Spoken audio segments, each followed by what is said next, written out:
News screens display alarming global headlines about monsters and catastrophic events, sparking fear and confusion. Outside the school entrance, students gather as someone complains that the trending news is just exaggerated hype, comparing it to past zombie rumors. The crowd shifts their attention to the appearance of the popular girl, Shui Kingzi. Students gossip about her breakup with her boyfriend. One student claims the girl was just settling for him, as she got accepted into a top university while he failed to even enter an ordinary college. They agree their futures were never compatible. Another student tries to remember the boyfriend's name, saying it might have been Fang Yi. Suddenly, Fang Yi appears in front of Shui Kingzi. Shui Kingzi calmly states that she has made up her mind and believes their relationship is no longer realistic.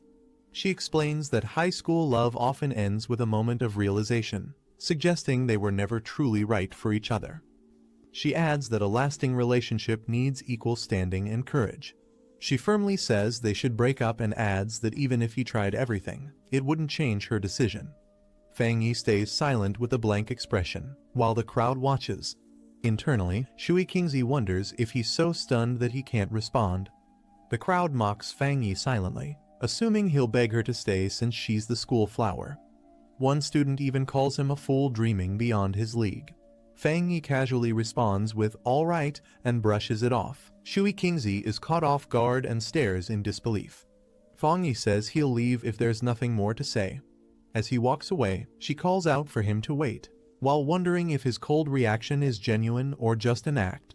He looks back at her and calmly asks if she has anything else to say. She angrily warns him that no matter what he thinks or does, she will never return to him. He coldly tells her not to overestimate her importance, referring to her as just the school flower. Shui Kingzi stands speechless as Fang Yi brushes her off, saying he's too busy to continue the conversation. As he walks away, a few students express disbelief that the breakup happened so quickly and easily. Fang Yi reflects to himself that Shui Kingzi and the others have no idea about the disasters coming. He's no longer the person they once knew, he's someone who has returned from the future to this timeline. He knows that in the face of what's coming, society's standards, money, degrees, and reputation will become meaningless. To him now, Shui Kingzi is just a figure from a past life that no longer holds any value. He reflects that petty gossip no longer matters to him. What lies ahead is far more important. In his mind, the world and its values will soon be overturned. He knows that the real threat isn't personal relationships, but the crisis that will soon endanger all of humanity.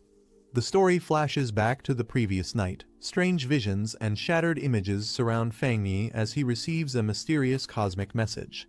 A countdown is revealed: 361 days until the beginning of the spiritual energy revival, which will bring unprecedented and unpredictable changes to the world. The message declares that society's standards will be overturned, and a new era of spiritual practitioners will rise, where power will become the only measure of worth. Fang Yi, startled, reaches out as the vision unfolds. He, floating in a glowing cosmic space, faces a light and asks who it is. Suddenly, a surge of light and energy flashes toward him, catching him off guard. The screen revealing that a system from the end of the universe has activated. It uses a supreme algorithm to generate spiritual techniques based on the spiritual beings the user touches. The screen states that Fang Yi currently possesses 0 techniques as he reaches toward the interface, absorbing the gravity of this new power. Fang Yi silently reaches toward the glowing system panel, activating it with curiosity. Suddenly, a massive beast with glowing red eyes lunges toward him, jaws wide open in a violent surge of energy. The creature appears to emerge from the system itself, surrounded by lightning and chaos as Fang Yi floats nearby in shock.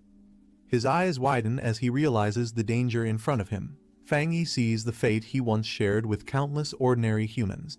Beads of sweat roll down his face as he processes the memory. He questions if that was truly him in his past life. He recalls how, in that previous life, he was just a powerless person swept up by the disaster, fighting only to survive.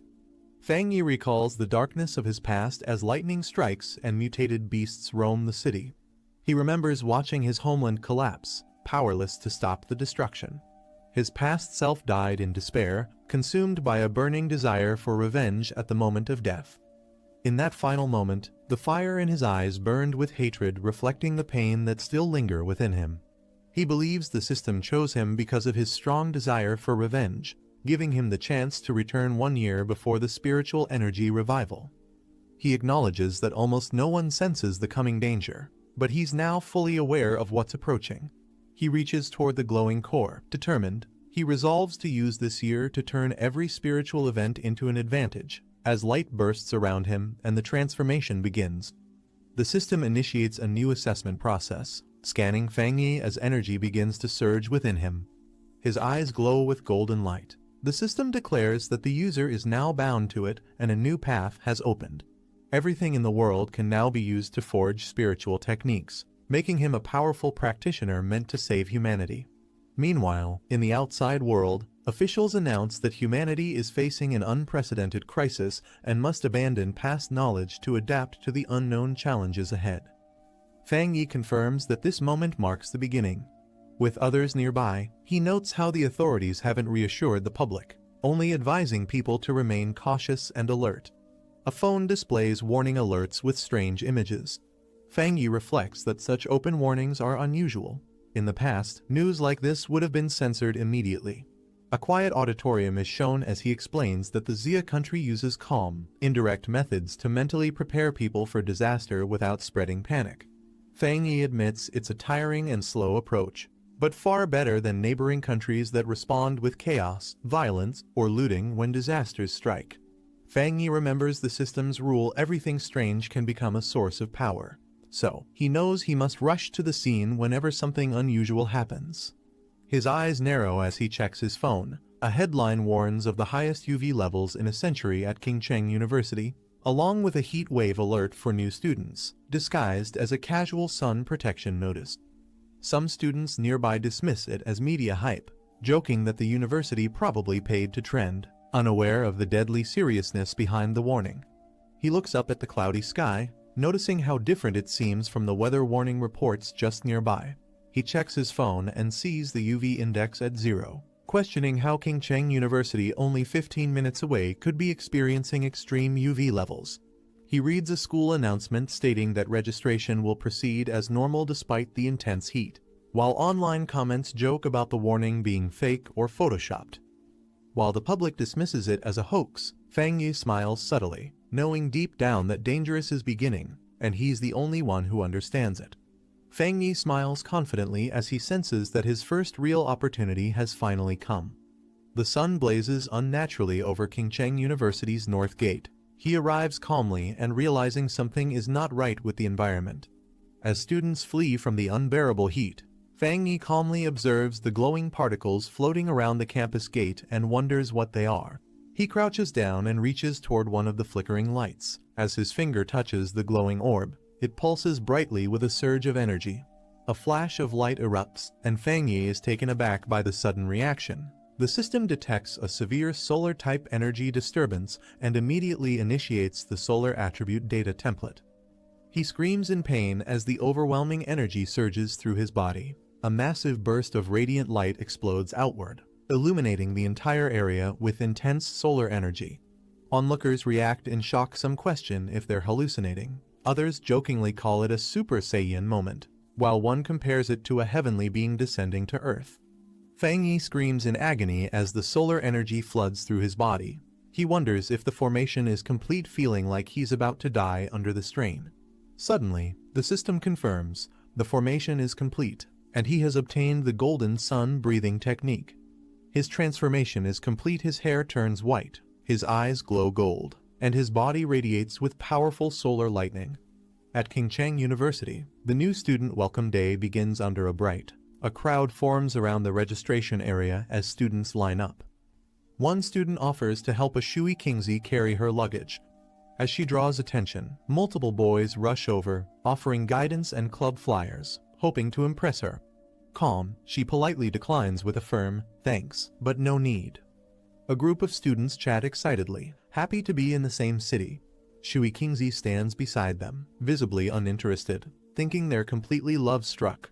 Suddenly, a massive explosion of light appears in the distance, drawing everyone's attention and stunning Shui Kingzi. A warning blares through the loudspeakers, advising students to stay away from the north gate due to an incident. With a serious expression, she realizes strange things have been happening everywhere and decides she must investigate it herself. At Qingcheng University's North Gate, amidst the swirling smoke and flames, Fang Yi appears. A system panel activates, explaining that by staring into the scorching sun and breathing in the burning heat, Fang Yi can perform golden sun breathing to strengthen his body. Without prior learning, a new skill is unlocked, and writing points are gained as golden energy continues to surge around his hands. Fang Yi looks at the system panel, which confirms that a new skill has been unlocked and 59 writing points have been gained. He questions what writing points are. After a brief pause, he decides it doesn't matter, thinking it's obviously something useful, and he'll figure out how to use it later. The sun shines brightly overhead as Fang Yi looks up. Nearby students begin to react to the strange phenomenon. One comments that the sky suddenly went dark, while another says they felt a chill in the air. Someone else calls out that a crowd is forming at the North Gate, and Shui Qingzi is seen among them. A large group of people gathers at the campus entrance. The president of Qingcheng University arrives with security and questions why so many people are present despite a warning message being sent out. He orders everyone to check in immediately, warning that those who don't will lose points. The hooded officer commands the team to re-establish the perimeter and fully seal off the North Gate area. The president acknowledges the order with a nod. A system notification appears, confirming that the contaminated zone level at Qingcheng University's North Gate has been purified. Fang Yi reads another message explaining that a contaminated zone is a government-designated area in Xia country where spirit return energy appears. He's surprised to learn it's officially recognized and realizes he's not the only one affected.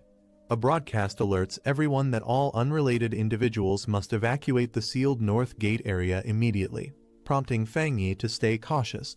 As military personnel take control, someone questions if they are from the army, while others in the crowd express confusion about the situation.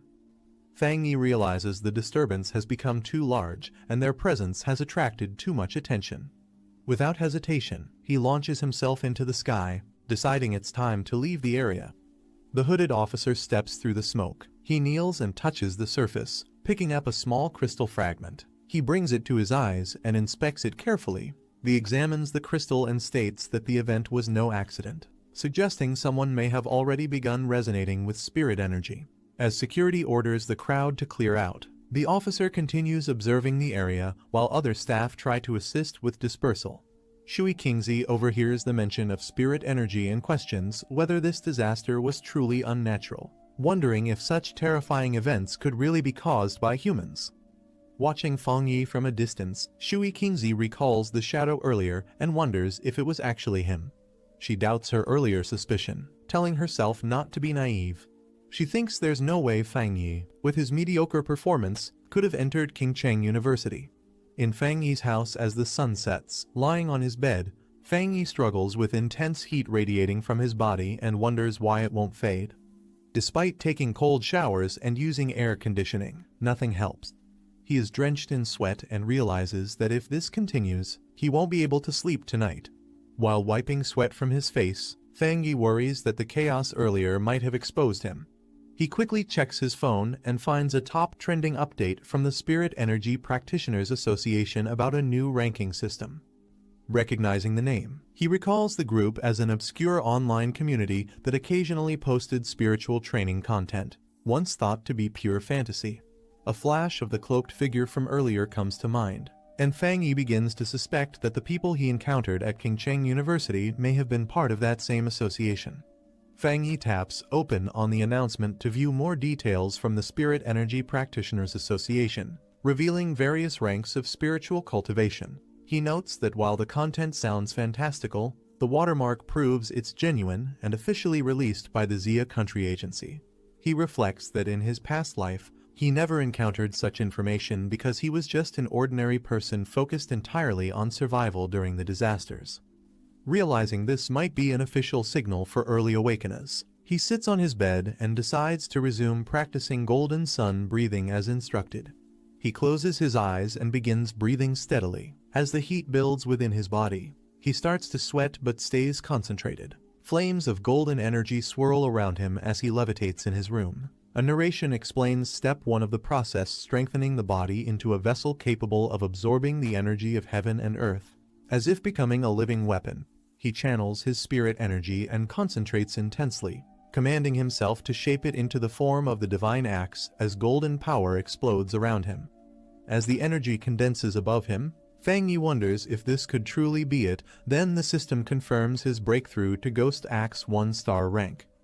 A new system appears, reminding him that he has 50 writing points available to convert knowledge into skills. He had forgotten about them, but now considers using them to boost his new cultivation rank even further. Fang Yi reflects on the system's explanation, questioning what it means to forcibly embed power into anything. Curious, he holds out his glowing hand and wonders if a random object like a mug would qualify as anything. A system window appears, asking if he wants to use a writing point to embed the sun attribute into the mug. As the mug glows, he realizes his guess was right. Smirking with satisfaction, Fang Yi confirms to himself that this new ability has limitless potential. He realizes that forcibly embedding attributes means granting objects supernatural powers. He wonders what would happen if he used this ability on a weapon like a sword or a gun, rather than a mug. He looks at a sword in his possession, understanding that a weapon crafted specifically for him with supernatural powers will be crucial in the future. Fang Yi stares at the sword in its case, planning to experiment with the system and test its effects before committing to forging a true weapon. Determined, he resolves to fully prepare for the coming threat of mutated beasts. Under the moonlit night, a large mutated beast approaches the building from the forest. The mutated beast crouches in the darkness, watching intently. Inside the room, the sound of coughing echoes repeatedly and moonlight spills through the window onto the bed. Fang Yi lies in bed, sweating and coughing as he shifts slightly and murmurs. Suddenly, he slowly opens his eyes. He sits at the edge of his bed with his feet touching the floor. He walks into the living room and stops, noticing something while moonlight floods the space. He focuses on a sound, thinking that ever since he entered Ghost Axe, his sense of hearing has become sharper than normal, making it easy to hear noises from nearby houses. Still lying on the couch, he continues hearing repeated coughing sounds and realizes something isn't right. Fang Yi peeks out his apartment door and hears coughing echoing from the corridor. He spots a beast with glowing red eyes and black feathers in the hallway and identifies the sound source. It's there. Recognizing it, he realizes the creature is a mutated rabbit beast affected by the mutation. He recalls that even with distant memories from his previous life, seeing this beast again still sends chills through him. Meanwhile, a helicopter with a spotlight approaches the city. A girl with long hair stands on a rooftop under the moonlight, stating that the rabbit who consumed the dark spirit fruit is still on the loose and that its speed is shockingly fast. She instructs to stay updated on any new developments while continuing to eat the lollipop. She leaps across rooftops, swiftly moving through the city. While midair, she suddenly senses something and turns her attention toward it. With force, she kicks off the building and accelerates toward the source. The girl reports that she has detected the beast's dark energy again, and that it fled 20 kilometers away to a residential area. She urges for immediate pursuit to protect the residents. She pushes off a building wall with force. While flipping through the sky, she warns others to be cautious. The beast has consumed a spirit fruit, and although its transformation isn't complete, it may still grow stronger. A man on the street looks up in surprise as a blur of light streaks across the night sky. Inside the Central Channel manga department, a man wonders if he's hallucinating from working too much. Another colleague scolds him, asking if he's done with the manga. He points out that they're on the 65th floor, shocked by what he's seeing outside, a figure leaping in front of the full moon. Meanwhile, the mutated beast charges toward Fang Yi, letting out a roar. Fang Yi's eye lights up with intense golden energy in response.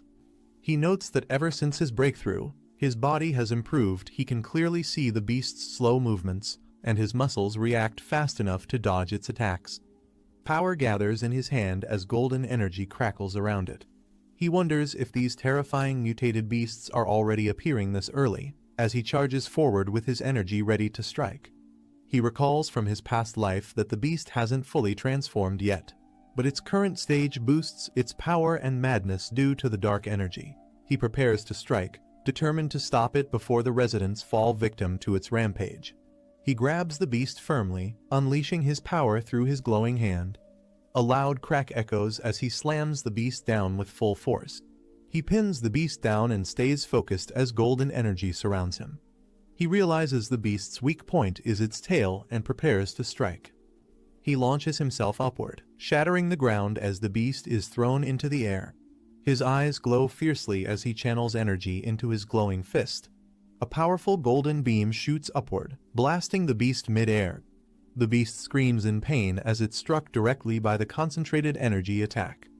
The mutated beast attempts to absorb a powerful glowing energy ball as it faces Fang Yi.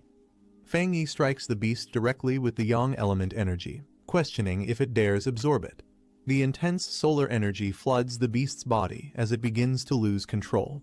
Fang Yi declares that the sun's power is too majestic and that the beast is bringing about its own destruction.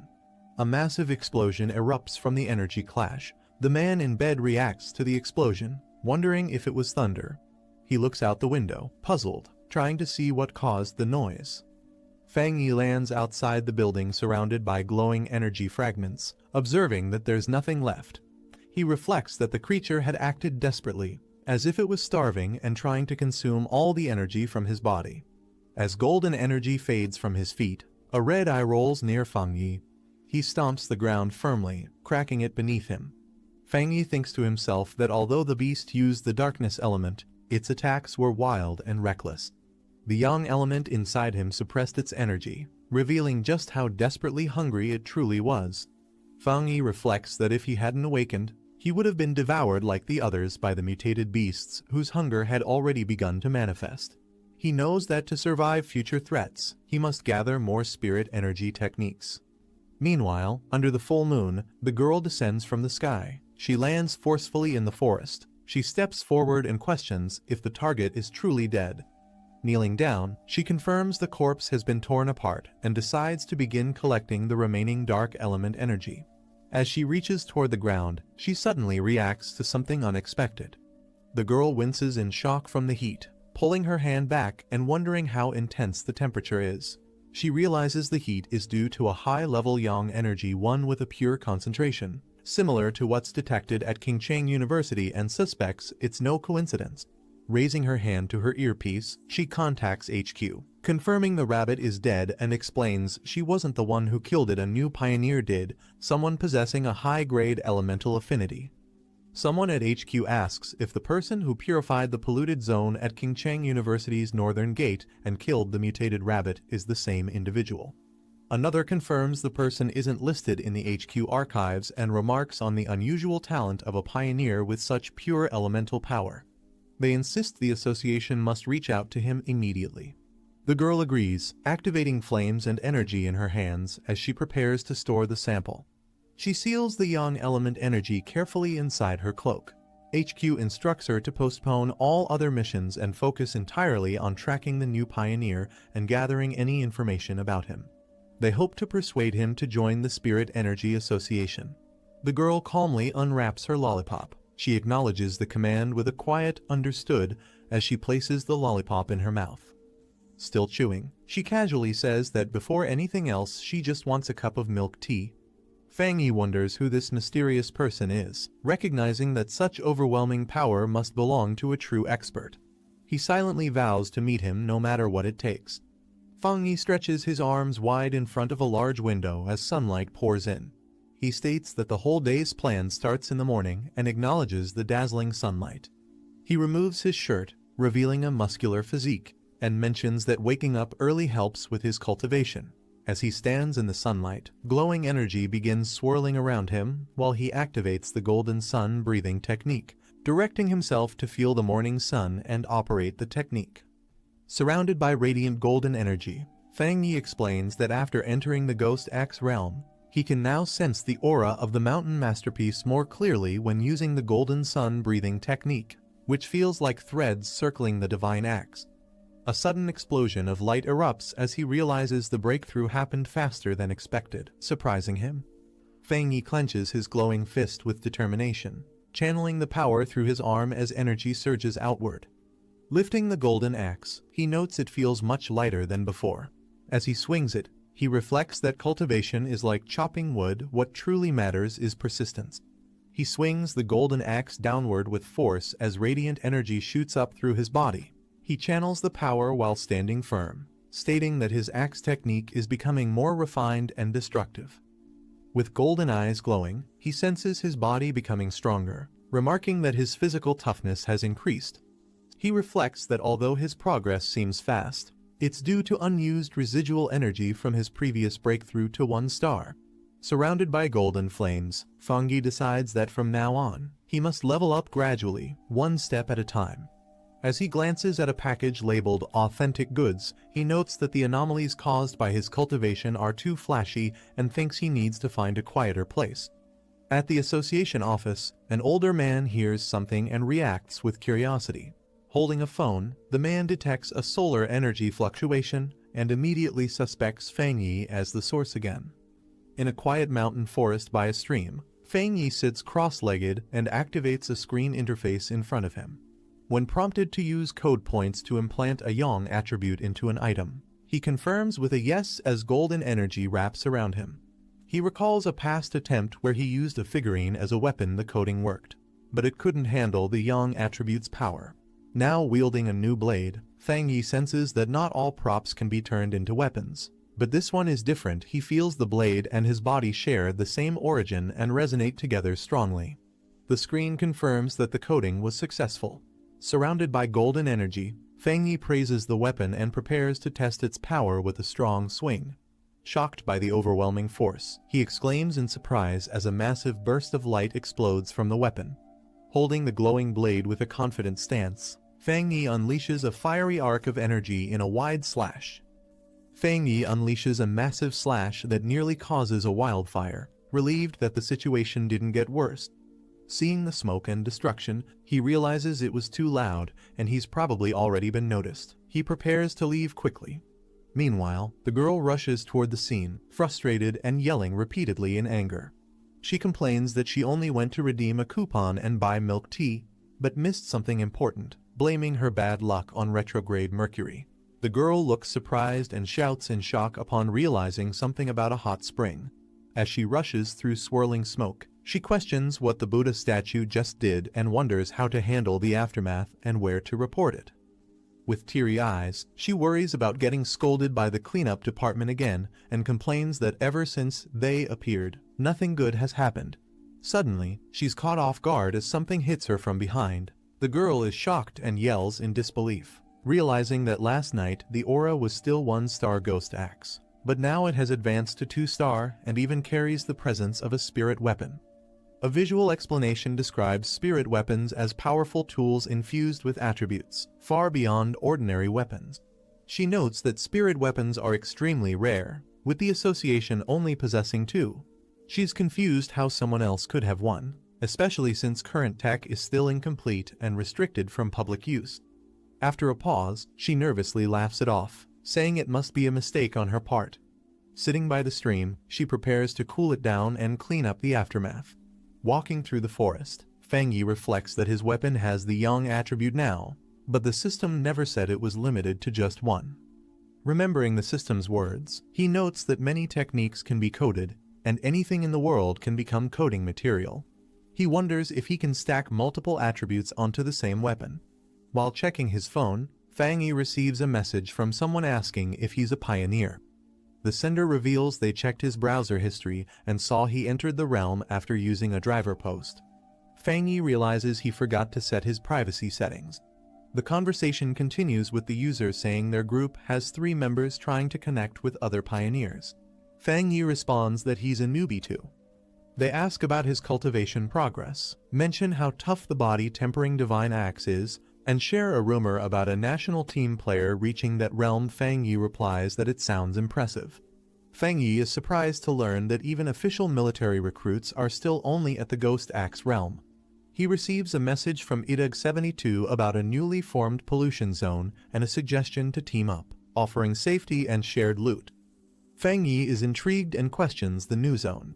He asks for the location, and IDUG-72 sends a compressed data file titled Dark River Molten Dragon.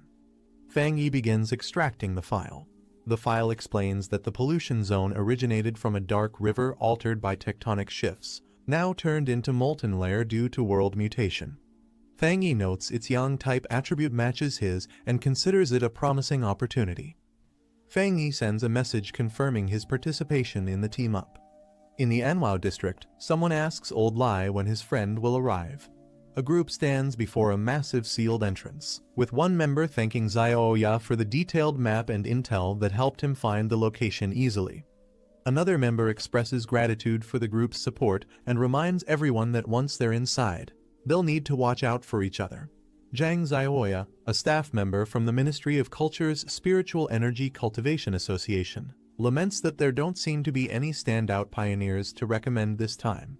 A narration explains that most pioneers don't realize the association is a government agency, and becoming a formal member is extremely difficult, often requiring heavy connections and multiple tests. Zhang Xiaoya sighs, dreading overtime if the group doesn't discover anything. Just then, someone excitedly recognizes Fang Yi approaching. Fang Yi steps forward confidently and introduces himself to the group, saying it's nice to meet them all. She observes Fang Yi and guesses he's at Ghost Axe Realm 2-star. She finds his strong aura unusual, it's warm and not oppressive. The group stands ready at the cave entrance. Someone announces that since everyone's gathered, it's time to move out. Another responds with an okay. Inside the cave, Fang Yi takes the lead and tells Zhang Xiaoya to handle the light. She agrees, and the group begins their cautious descent. As they explore, one member warns Fang Yi to be careful of loose rocks. Another comments the heat isn't as intense as expected. They guess it's because they haven't reached the core of the pollution zone yet, and Fang Yi reminds everyone to prioritize safety and speak up if tired. Fang Yi reflects that although he arrived last, the group has already welcomed him warmly. He senses their friendliness is genuine, whether out of kindness or survival instinct. The team reaches a cavern filled with glowing molten lava. One of them exclaims in awe, realizing it really is lava. Fang Yi suddenly steps forward toward the lava without hesitation, alarming the group. Zhang Xiaoya warns him not to act recklessly with danger ahead. Ignoring their shouts, Fang Yi plunges a weapon into the lava. The others panic, yelling at him for being reckless and shouting to pull him back immediately. Flames erupt violently from the lava pit as Fang Yi makes contact, shocking the rest of the team. The system detects a world anomaly called Inner Flame and begins analyzing it while activating ultimate computing power to code the phenomenon. The analysis reveals that the Inner Flame has an extremely high internal temperature and explosive traits, making it incredibly destructive. The system then describes the Crimson Flame Blade technique when the blade is drawn. Each strike is surrounded by blazing flames and lightning, unleashing its full might. Fang Yi prepares his hand to activate the technique, surrounded by swirling fire energy. He declares that it perfectly complements his Tang blade and chooses to spend a serial point to embed the Inner Flame attribute into the weapon. The team watches in awe from a distance as Fang Yi rises safely from the lava. They notice his weapon is absorbing the layer's energy and confirm he's unharmed. As flames swirl around his newly enhanced blade, Fang Yi stands confidently. One of the team members praises his discovery, deciding to absorb energy during training too. Fang Yi notes that the spiritual energy has stabilized, and it's time to cultivate. Another teammate raises his arms, excitedly saying he can now absorb energy smoothly. A second person shares the same experience, saying with a bit more training, they'll officially enter the cultivation path. Zhang Xiaoya smiles and assures them not to worry about safety. She's only there to gather intel and will keep watch while they focus on their training. Everyone expresses gratitude to her. Suddenly, Zhang Xiaoya turns toward the cave entrance and notices new figures approaching. She warns the group that more pioneers are coming. A group of aggressive newcomers arrives. The red-haired leader mocks the others, calling them small fries, and declares the area his. Zhang Xiaoya looks back at her cultivating teammates and realizes all three enemies are at 1-star Ghost Axe Realm, concluding they can't risk provoking them. She politely responds that they found the location first and her friends have already started absorbing energy. She offers to share the space if they're willing to cultivate peacefully. The man mocking her strength and yelling at her to get lost. He threatens violence if they don't leave immediately. Zhang Xiaoya silently reflects that in this era of spiritual energy revival, The rule is survival of the fittest and the weak are left behind. Despite that, she reminds herself that as a member of the Xia Countries Association, she can't let this continue and must intervene. Just then, Fang Yi steps forward with a confident "heh," surprising her. Standing tall, Fang Yi confronts the red-haired man, accusing him of only knowing how to bully a girl. The man reacts with shock, shouting, "What?" Fang Yi unsheathes his flaming blade and strikes, sending out a powerful shockwave that pushes back the enemies, stunning everyone around. The man shouts for his group to fall back as Fang Yi's flaming attack blasts them into the air, overwhelming their defense. One of Fang Yi's teammates is startled by the sudden energy shockwave and asks what just happened. Fang Yi reflects that the tragedies in this world began because cultivators started worshipping the idea of the strong preying on the weak. But he concludes that such people aren't swayed by words or moral teachings, only power can stop them. Fang Yi unleashes another fiery slash, telling the enemy to get lost as the attack erupts with explosive force. The leader is stunned by the second explosion, panicking and questioning what kind of monster he's facing. Overwhelmed, the enemy group turns and flees in terror as Fang Yi calmly holds his sword. Fang Yi's teammates rush over in excitement, praising his insane power and saying that his sword slash looked incredibly cool. Fang Yi smiles and says the enemies crossed the line, but they've absorbed enough spiritual energy, so it's time to leave. As the group agrees and prepares to exit the spirit zone, they reflect on how destructive Fang Yi's attack could have been if it had fully landed. Watching him walk away, Zhang Xiaoya observes that he's clearly a top-tier pioneer with elite talent and a powerful attribute. Clenching her fist, she firmly decides that this event must be reported to the organization. At the Spiritual Energy Cultivation Association office, a woman reacts to a report and asks if another high-tier attribute pioneer has appeared. Zhang Xiaoya on the other end is shocked to hear the word "another." Caught off guard, the girl nervously denies anything suspicious while secretly confirming she recorded the event and should be contacted for any updates. She ends the call, saving the data, as instructed. Later, excited, she tells her teacher that they've found 2 high-tier pioneers back-to-back, but he dismisses it, saying it's not luck. Anyone with a high-tier attribute now holds value and will soon rise to power. The older man rubs his forehead, frustrated by recent developments, thinking it's all becoming too complicated and he wants to quit. Meanwhile, in town, Fang Yi walks in a hoodie and sword. Girls nearby admire his appearance, thinking he looks like a powerful character, making Fang Yi embarrassed. As he silently continues walking, others around admire him. A caption notes he's pretending to be a cosplayer to avoid attention. Suddenly, Fang Yi receives breaking news on his phone. The events from cultivation novels are starting to come true. Golden light in the east, a purple aura, and even a dragon sighting. Fang Yi realizes the anomaly was caused by his inner flame's power, which he underestimated at 2 degrees Celsius. He rules out Old Lai or Zhang Xiaoya leaking his traits. He thinks absorbing yang-type energy might let him break through if he uses the golden sun breathing technique again. Deciding not to delay, he heads toward the back mountain to continue cultivating. 5 minutes later, at the back mountain, Bai King stretches and celebrates completing her task. She's startled by a sudden powerful energy surge glowing in the distance and quickly senses it's coming from the mountain. The overwhelming aura spirals upward, signaling someone is breaking through to the 3-star Ghost Axe realm. Shocked by the scale of the energy, Bai King realizes this breakthrough is beyond monstrous and questions who could be behind it.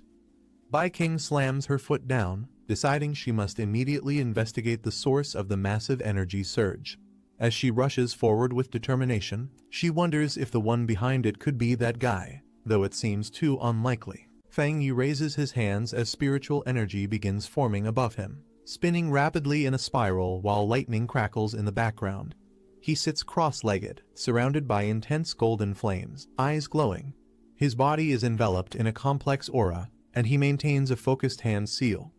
The golden energy condenses further, mixing with blue currents as it takes the shape of a glowing axe.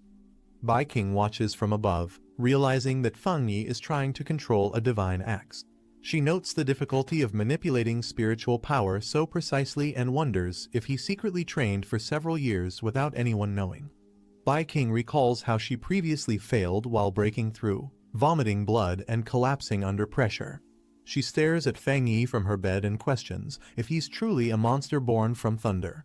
She observes how the divine axe is filled with spiritual energy, and how Fang Yi controls it precisely. She notes that every movement of the aura looks like it could strike with immense force, and recognizes that someone like him isn't just a genius, he's a being summoned by the heavens. Meanwhile, how most cultivators would rush to finish after forming a core, but Fang Yi maintains sharp focus and sword-like intent. He compares Fang Yi's calm to that of a high-ranking cultivator. Bai King chases the divine axe's aura as it begins to move again.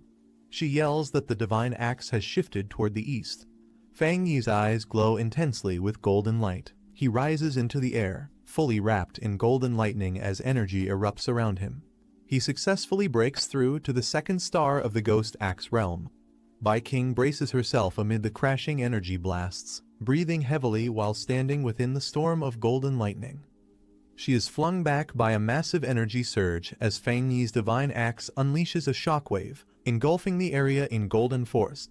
Catching her breath, Bai King wonders why she still can't get close even though only 30 seconds have passed. She realizes he may have already detected her presence and worries he might act against her next. Her eyes narrow with sudden realization. Looking up at a large, glowing tree bathed in sunlight, Bai King notes that the divine axe seems to have stopped and hasn't yet fully awakened. Fang Yi hides in the trees and watches Bai King, realizing she's the one who's been investigating him over the past few days. Bai King introduces herself as the captain of a field team from the Spirit Energy Association. She formally extends an invitation to Fang Yi on behalf of the organization. Fang Yi responds calmly, explaining that he's only been following her these past 2 days in hopes of joining the official association. He assures her that his actions weren't meant to leave a bad impression. He adds that while the association hasn't made a public announcement yet, all internal documentation is already formalized. Bai King wonders if he'll misunderstand her actions or think she's been bothering him. She focuses on staying calm. Fang Yi questions Bai King's reasoning. She tries to answer but hesitates, overwhelmed by his directness. She debates whether to be honest, unsure if revealing the truth would make things worse. He explains that he wanted to locate the Spirit Energy Association early to integrate with their system and correct misunderstandings about rogue cultivators, giving both sides more clarity. He acknowledges that despite their differences, they all must face the same threats ahead. Fang Yi admits that if he were her, he wouldn't trust someone like him easily either, and joining an organization without certainty feels like deception. Bai King remains silent, visibly affected by his honesty. Bai King pulls out her ID card and formally introduces herself as Su Mantang, an athlete from the Spirit Energy Association. She enthusiastically holds her badge up high, hoping Fang Yi recognizes her. She asks him to believe her, treating it like proof of her sincerity. Fang Yi examines her and mutters that her name does seem a bit familiar to him. Fang Yi realizes she had better conditions and training, which likely helped her become an elite runner. He acknowledges it explains her speed, but something still bothers him.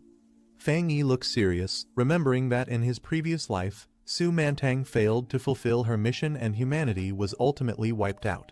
He recalls the destruction of the world and thinks that now that he's been reborn and granted a system, he must one day join their cause, but the time isn't right yet. Su Mantang smiles and says she really does recognize him, hoping it builds trust. Fang Yi quickly leaps away, telling her he'll consider the offer, leaving behind a trail of wind. Fang Yi reappears behind Su Mantang and tells her to temporarily keep his identity and actions a secret from others. Based on her conduct, he concludes that the Spirit Energy Association likely trusts her more than other scouts. He internally decides to make use of her abilities, believing she can serve his goals well. Su Mantang agrees to cooperate but says the association has already noticed the disturbance from his breakthrough and she must still report it eventually, perhaps in half a year. Fang Yi accepts the condition and calmly agrees. Su Mantang leaps through the forest, frustrated that Fang Yi slipped away again. She complains about always missing her chance and the tiring task of reporting back. She grumbles about cleaning up after others' messes, then tells herself to stop dwelling on it. Since she's already on assignment outside, she might as well finish it properly. Receiving a message through her earpiece, Su Mantang is shocked to hear that an abnormal has reappeared. She quickly asks if it's active again. She recalls the brutal monster pack responsible for past horrors. She vows never to forget them. Dark red creatures with twisted forms crawl through ruined cities, hunting, biting, and killing without reason.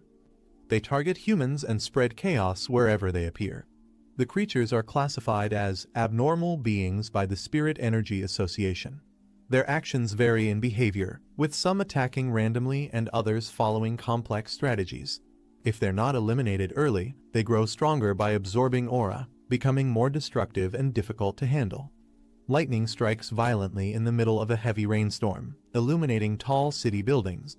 Fang Yi steps into a puddle as rain pours heavily. Emergency warnings flash on electronic screens, announcing that the area has entered a dangerous state and civilians should evacuate immediately. Passers-by comment on how frequent these anomalies have become. Fang Yi looks up. He notes the intense lightning pressure in the atmosphere and realizes that the center of the storm is still moving. Fang Yi climbs a flight of stairs in the rain. He stops before a distant mountain struck by purple lightning and mutters that the signal is coming from there. Without hesitation, he leaps forward into the storm. He lands with speed, sprinting up the slope toward the mountain. He receives a system alert confirming the area ahead is contaminated. Target location, Jade Peak. Another display identifies Jade Peak as a 545-meter mountain and a notable landmark in the city. Fang Yi approaches through the misty, skeletal forest littered with bones. The system reports that the contamination level is currently unknown. Fang Yi continues forward without hesitation. Suddenly, Fang Yi's eyes sharpen as he senses something unusual nearby. A massive bolt of bright blue lightning strikes down in front of him. The meeting begins with a report showing a mountain struck by lightning. They explain that the spiritual energy levels are rising, and the danger level of Yuhuang Peak is increasing rapidly. A man in a suit says this is a serious situation. The original cleanup team was reassigned, so the emergency meeting was called. He then asks King Yin to continue the briefing. Bai King, in front of the council, explains that currently the peak is inaccessible due to explosive lightning-type spiritual energy. They had only rated it as an A-level pollution zone so far. Bai King adds that in 1 hour, it will reach a level that demands a new emergency classification. However, based on past data, no one in their district, including herself, has the ability to approach it safely. The officials review death rate estimates and conclude that even Ghost Axe Tier 3 elites have a 100% fatality rate if deployed into the contaminated zone. Another officer proposes immediate lockdown around Yuhuang Peak's base with 24-hour patrols to stop anyone from entering. A second officer agrees, stating the mountain must be sealed completely from the root of the danger. They finalize the decision. No one is allowed near the spirit turbulence until energy levels drop. The zone will remain locked for safety. Suddenly, lightning crashes into the mountain. Amid the rain and flashing light, Fang Yi appears in a hooded cloak, muttering to himself that he will reclaim his memory. Fang Yi stands amid the storm, but realizes it's not enough. To absorb the powerful spiritual energy, he must move deeper into the mountain's core. He reflects on the deadly nature of this energy and its origins. Even ordinary monsters are now strengthened, and the danger level is rising with distortions in space and time. Although he now controls Golden Sun breathing technique and Flame Blade, Fang Yi knows he still lacks the strength to fully wield these powers. Future enemies will be far more terrifying, and even cultivators might struggle against them. He prepares his weapons carefully, combining fire and blade traits to increase his attack power. However, he notes that overuse may also cause severe damage to his body. Only by pushing his limits can he survive what lies ahead. Fang Yi senses the immense lightning energy surrounding him and sees it as the perfect chance to further strengthen his body. He reflects that constant growth requires opportunities hidden within nature's extremes, and he must seize those moments no matter how dangerous.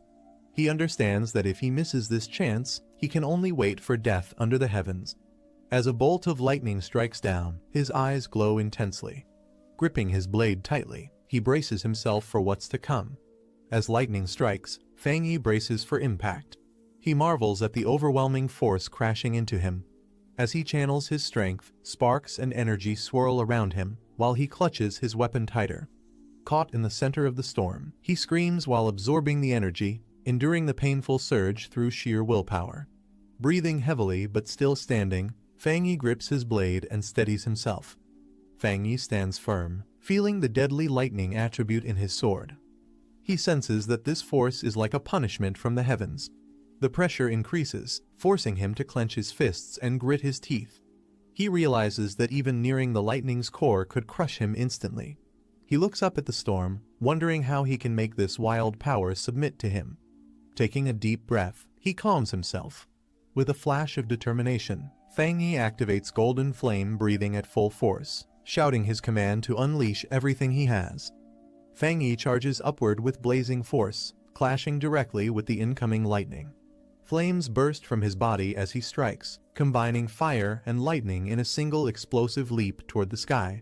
Despite blood dripping from his mouth, Fang Yi doesn't falter. With full strength, he pushes forward into the heart of the storm, declaring that he will survive through death itself. He feels the powerful spiritual energy stir through his body, shaking his core and electrifying every cell with intense force. With glowing eyes, he declares that the storm wants him dead, but he refuses to yield. The lightning energy rages forward, expanding wildly as Fang Yi braces for the final clash. A notification appears. A massive surge of lightning energy is being detected and recorded. Meanwhile, people in the city watch the storm from a tower, shocked by the scale of the lightning strike. Fang Yi is engulfed in a massive explosion of lightning and fire. A system message confirms he has obtained Divine Thunder Tempering. Another system prompt appears.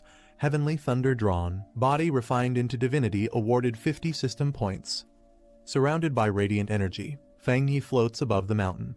As the inheritor of Divine Thunder, he now carries both lightning and fire attributes, and his presence begins to reshape the weather itself. Fang Yi declares that lightning is both his fangs and his shield. He feels its power flowing through him, enhancing both his offense and defense. He channels the lightning energy into his body and notes that even as it tests him, it does not cause pain. It offers both danger and opportunity. A system prompt appears, offering him the Pure Judgment Lightning ability, capable of delivering 300% damage to evil beings. It asks if he wants to spend system points to acquire it. Fang Yi wonders if he should embed this lightning energy into his blade. Though doing so could damage its structure, it may also break through its limits. Fang Yi considers the risk. If he injects too much lightning attribute, the weapon might not be able to withstand it. A system prompt asks if he wants to embed the lightning attribute into the object. He makes his decision, stating the energy should go into his right hand. Smiling slightly, Fang Yi confirms the command with a firm yes, ready to proceed. Lightning gathers in his hand as he prepares to absorb the power directly.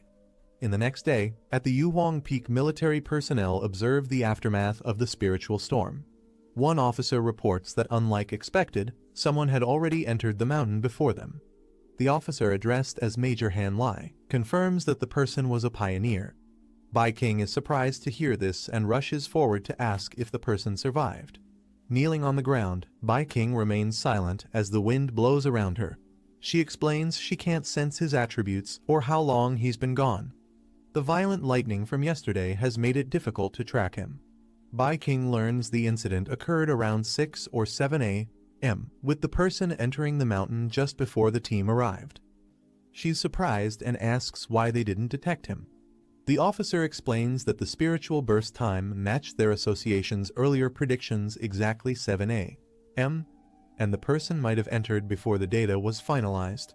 Standing over the lightning-scorched peak, the officer says the pollution level was expected to reach his rank, but afterward, the spiritual density dropped drastically. He suspects the intruder may have lightning-based powers, which helped him absorb the energy. He concludes that the person not only survived, but possibly used this event as a rare opportunity. The outcome was too precise to be a coincidence, and the person acted faster than their entire team. Bai King and the officer agree that someone capable of such power is dangerous. They question where this person truly stands, friend or threat. If he's a danger to society, they say, he must be found quickly, as his presence could lead to disaster greater than any anomaly. Meanwhile, Fang Yi wakes up casually in his home, rubbing his head while his sword rests beside him. Back at the command center, the officer declares that no matter the cost, the mysterious person must be located. He assigns a code name, Tyrant, Someone says they hope the association can recruit tyrants soon. They plan to seal the information and begin an investigation. One of them mentions that a high-level pioneer is trying to establish contact. Another orders Xiao Su to report to Major Han. Bai King looks surprised and says, "Eh?" The commander explains that the pioneer is the one who purified the anomaly at the A-rank pollution zone near Qingshan University. Bai King silently panics, thinking she can't let anything slip. She says she has tried to make contact recently, but the person's whereabouts are strange. She recalls finding a mutated rabbit beast's corpse and suspects the person has a Yang Flame attribute. She plans to get close to investigate how he purified the north gate of Qingcheng University. In her thoughts, Bai King panics, thinking she has already done her best by mixing truth with lies to make it believable and worries that saying nothing would backfire. The commander mutters Yang Flame attribute while thinking seriously. The commander thanks Xiao Su for her hard work and says they need young talents. Bai King salutes and replies that it's her duty and she will continue doing her best. The commander says they'll release false signals disguised as natural disasters and ends the discussion. He adds that he doesn't support posting spiritual energy info online due to risks.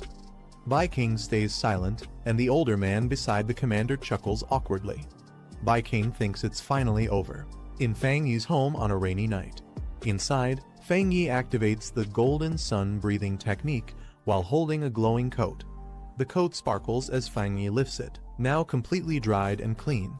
Fang Yi puts on his coat and says he can clearly feel the difference after infusing it with the thunder attribute. He observes that his right hand has physically transformed, becoming the strongest part of his body with a muscle buff due to the thunder attribute. As his body glows with blue energy, Fang Yi feels he's on the verge of another upgrade. He notes that the thunder attribute, despite its domineering nature, has become tame and controllable after merging with him. He recalls the pain he felt when he first unlocked the Yang attribute while using the golden sun breathing technique. He wonders if the energy weakens after being absorbed. With both the Yang and thunder attributes coexisting, he becomes eager to test the results. He turns as his phone lights up, his hands still glowing with thunder energy. Looking at the alert, he wonders what happened again. He recalls setting notifications to special alerts after the last incident. The screen displays major news, and a message states that during times of upheaval, Xia country will issue immediate danger warnings to protect civilians. Fang Yi reflects that while these warnings are for safety, the opportunities within them are extremely tempting for pioneers like him, even if it means risking death and annihilation. He feels compelled to act. Fang Yi notices news about an explosion at a chemical plant with no reported casualties. He reads further that it caused pollution in the city and suspects there might be something more behind such a large event. He scrolls through online comments. Some describe a cold, evil aura near the site, others dismiss it, while a few mention it felt eerie, oppressive, and apocalyptic. Fang Yi thinks the cold and evil aura feels oddly familiar. Suddenly, he recalls a terrifying evil presence from his previous life and realizes it might be related to this incident. A creature with glowing red eyes tells someone not to move. More creature beings appear with glowing red eyes. Fang Yi wonders if these creatures are the same ones he remembers. He recalls that those things tend to appear during dark and shadowy hours. Originally, he thought it was just his imagination, but now he realizes they possess terrifying powers that surpass human perception, strength, and threat level. Fang Yi looks at his electrified hand and states this threat is far more dangerous than the mutated rabbit beast. He decides he must act tonight to stop them from spreading. Power surging around him, Fang Yi declares it's time to test his 300% critical hit in real combat. Meanwhile, agents are seen leaping through the city as they track the anomaly. One of the agents reports that the destroyer squad is tracking anomaly file No. 2 but has temporarily lost the target. The current threat can merge with darkness and conceal its form. One of the agents reports that the creature emits a faint sizzling sound when close and has a tendency to eat humans. He requests assistance in updating the anomaly file. As lightning strikes in the background, another agent notes that with this weather, the creature is definitely going out to hunt. An agent in a hood says they can't allow this to happen. Meanwhile, a staff member confirms submission of supplemental data for File 7, Candle Night. Inside the control room, an officer announces that the extermination request has been submitted as Priority B, with a resolution expected within 12 hours. A command is given to the destroyer squad to continue pursuit but prioritize their safety above all else. One squad member acknowledges the order, responding with "understood" as they descend through the rain. Observing the situation, another member reflects that 12 hours isn't fast, but it's the best headquarters can do. He notes that with anomalies reviving everywhere across Xia country, even headquarters struggles to keep up. A warning comes from the control room stating that the area being approached contains Spiritual Energy Cultivation Association agents.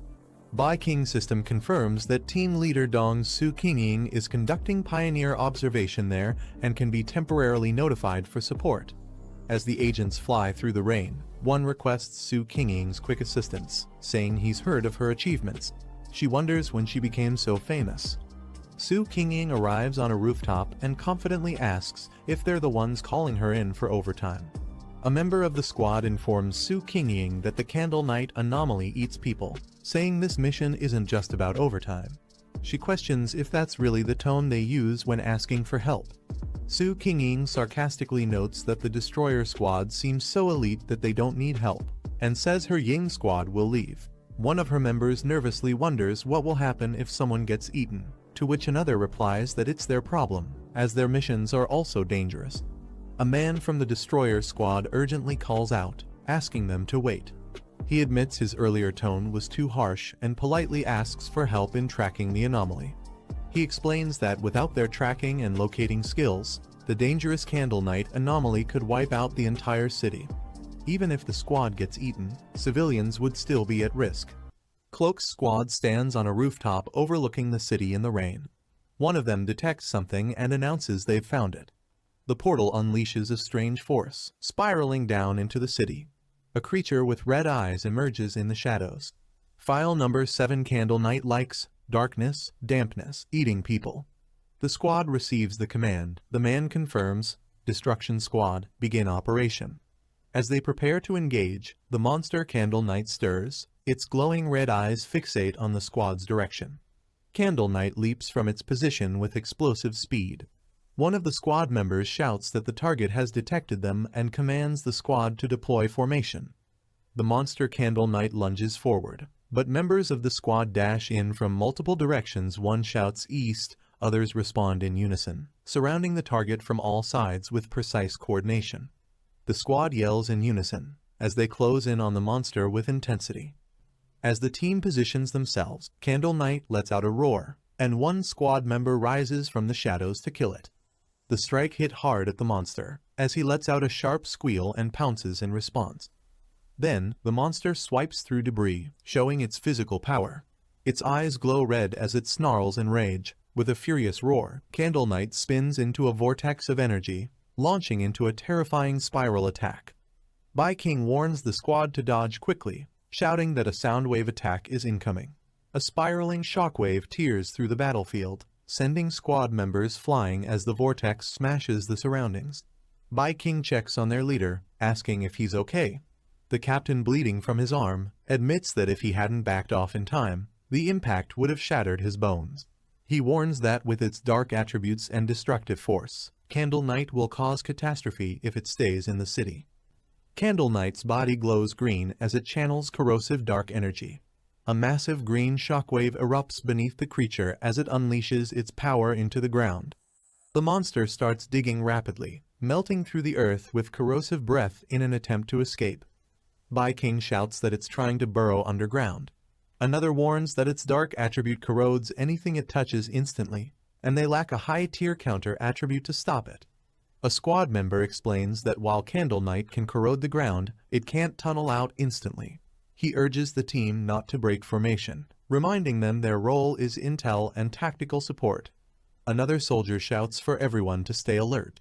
Suddenly, glowing red eyes emerge from the darkness. Candle Night bursts out violently and strikes, knocking a squad member into the air with a fierce blow.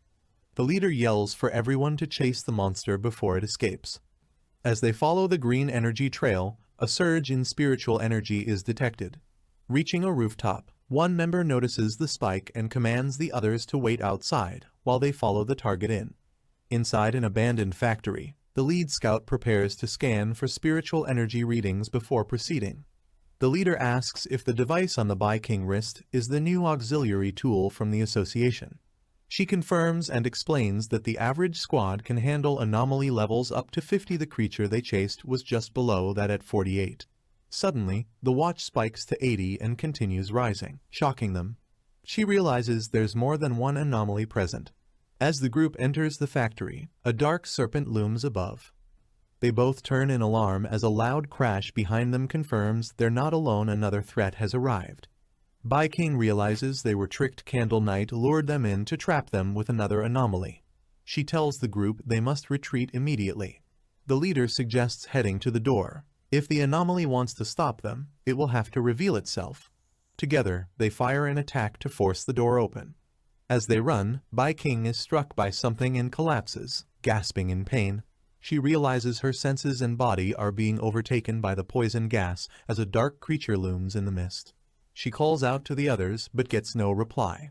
Alone in the mist-filled factory, she suspects they're nearby but unable to respond. Holding her communicator, she pieces it together. Candle Knight lured them in, but the poisonous place belongs to another anomaly, likely a giant serpent. The serpent's face emerges from the toxic fog. She realizes that unlike Candle Knight's dark powers, this mist is poisonous and began affecting them the moment they entered. The gas not only paralyzes senses but drains spiritual energy rapidly. She knows if she tries to attack now, her energy will run out. She's already close to collapse. Lying on the ground, she questions what kind of anomaly could possess such intelligence and overwhelming power. It feels like they're being toyed with. Her body collapses completely. A faint light breaks through the ceiling above, but she's too weak to move. As her eye barely opens, struggling to stay conscious as she senses something approaching. Fang Yi crashes down from above, descending with confidence. He lands firmly on the ground, cracking the floor beneath him with sheer impact.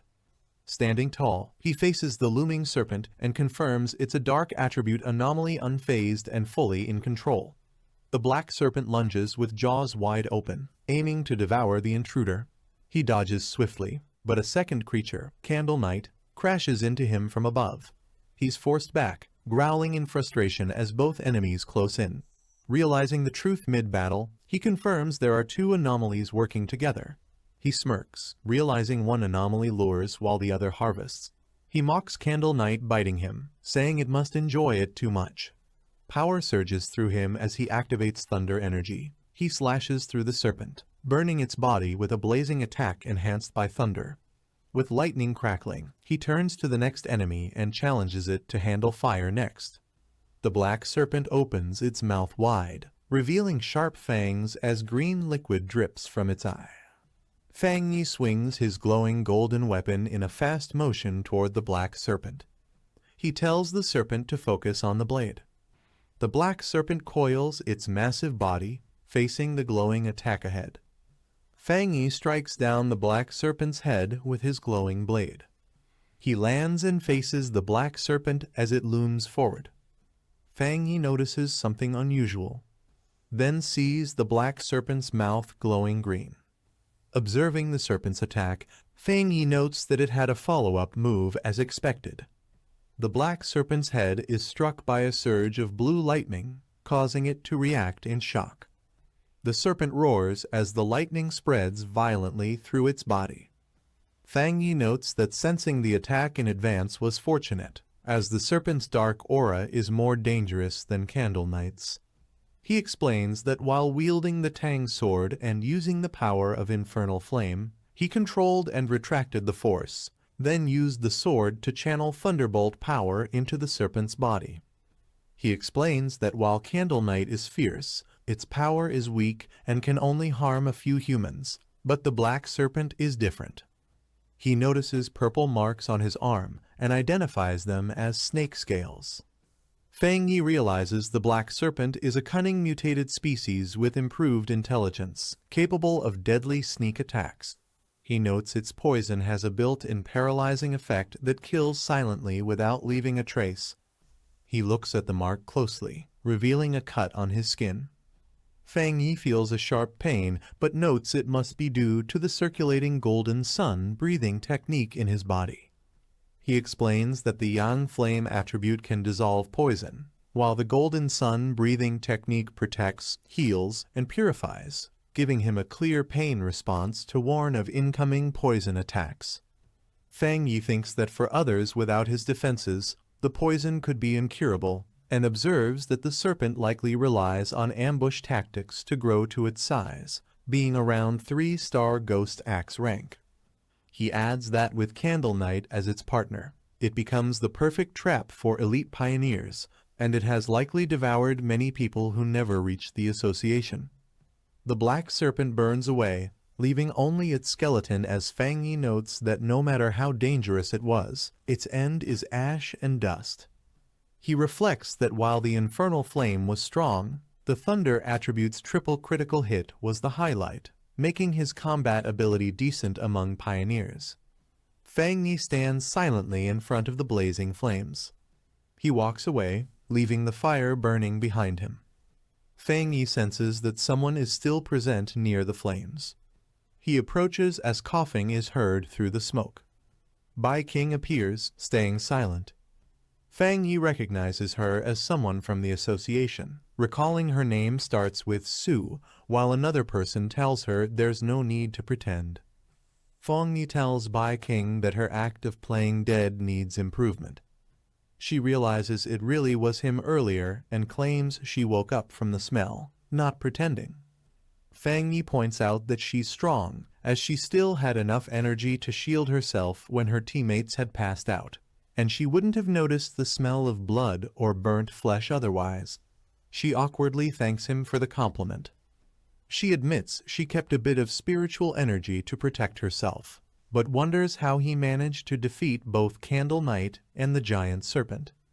Fang Yi tells Bai King she doesn't need to keep covering her eyes, only to promise to be honest and not reveal his identity. He notes it's getting late and, since she and her teammates are safe, he'll leave first. She thinks he's more friendly than before. She calls out for him to wait. Fang Yi declines, saying too many words spoil things, and leaves the scene to her. Fang Yi leaps away from the scene. He's relieved the white-haired girl didn't see him trying to absorb the dark attribute earlier, finding the discomfort and eerie coldness disgusting. He considers that the dark spiritual energy might have been disturbed, causing his body to reject it, and notes the system didn't respond, deciding to review it later at home. Bai King laments not getting a good look at his face, realizing he still hasn't let his guard down around the association. She tells Commander to wake up, saying it's over. Commander slowly regains consciousness. He exclaims that they were ambushed, while she remains silent. Both are surprised as they stand near the black serpent's massive burned skeleton. The group sees the serpent's remains and questions the overwhelming yang attribute, as Bai King explains that a pioneer came to help them. She thinks it should be the target of her mission, which was to track a high-level yang attribute pioneer. She admits she hasn't identified him yet and was instead counter-tracked, as others are amazed someone could defeat both Candle Knight and the giant serpent alone. The commander asks about Candle Knight's corpse and suggests cleaning up the scene and submitting the remains to the association. He uses green energy to examine the remains, but suddenly steps on a spot emitting a blue electric charge. He reacts to the violent energy as Captain Su watches. Bai King asks Captain Su if the target was yang attribute, noting the residual electrical charge is far too intense. Captain Su examines the body, confirming the thunder attribute is pure and high tier, and wonders if two high-level pioneers worked together to kill both the Black Serpent and Candle Knight. Captain Su realizes only one person appeared and thinks no one would believe a single person carried two extreme high-level attributes. She notes that just having one of them would make someone a top-tier genius. She calls it a dual high-tier attribute pioneer, something nearly unheard of, identifying one as the young Flame Walker. She identifies the other as the Thunder Tyrant. Fang Yi stands surrounded by lightning, holding a fiery weapon, while someone questions what kind of person he is. He thinks about how it was a good decision to have his team stationed outside the factory, knowing they would report to the association if he stayed inside too long. Bai King is hugged by two people who express relief that she is alive and say they thought they had lost her forever, wondering what they would have done if she had died. An association member examines a digital screen, with their task now focused on scanning residual spiritual energy, analyzing traces. Association reconnaissance personnel scan the ground for traces and report the outcome to the association. A member explains to both captains that based on trace comparisons, whether from combat habits or kill patterns, all evidence points to a single person responsible for killing both anomalies. Captain Su states there is a 99% probability it's the same individual. One man remarks that it really is a dual high-tier attribute pioneer, admitting he thought they had made a mistake. Captain Su agrees, noting either of the anomalies alone could have wiped them out, and another adds that this powerhouse defeated them in a single strike. Even though they are all in the Ghost Axe realm, the power gap is enormous. Bai King says her surveillance target has appeared, the data has been updated, and she needs to report to the higher-ups. She reports that both Tyrant and the North Gate of Qingcheng University were her assigned targets. A man on the phone responds that he understands the situation and tells Xiao Su to pause her mission for now. She hears that since the target saved her, eliminated the anomalies, and secured the area, it means he doesn't resent the association and isn't their enemy. However, for her safety and to make a good impression on him, she should avoid contacting him for now, even though Old Han disagrees with this view. She says she has one theory about something that happened before, when Tyrant was about to advance at the back mountain. The man on the phone asks what it is. Bai King explains that she once sensed an incredibly strong aura in the area where he was active and suspected he might have a spiritual weapon, though she thought it was unlikely. But now that it's confirmed he is a dual high-tier attribute pioneer, she believes otherwise. The man asks in surprise if he has a spiritual weapon. The man says it's unlikely for someone, no matter how gifted, to possess a spiritual weapon without outside help or resources. He adds that the reconnaissance team found no traces of a third spiritual energy attribute usually linked to a spiritual weapon.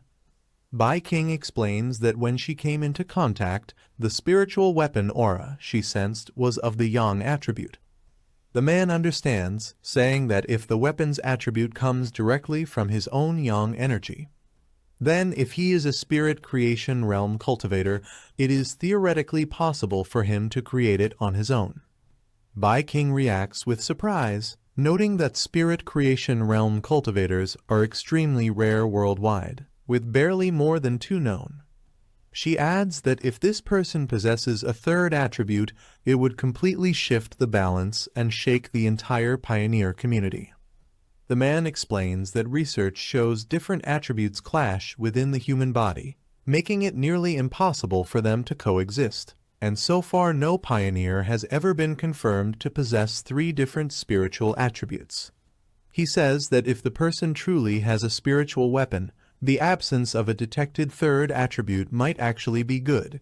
He hopes such a powerful pioneer never becomes humanity's enemy. Meanwhile, the man believed to be the subject showers quietly. Fangyi notes that there's less than a year until the official spiritual energy revival, yet anomalies and phenomena are already erupting everywhere, becoming highly active. He mentions that many pioneers, including himself, have started cultivating on their own.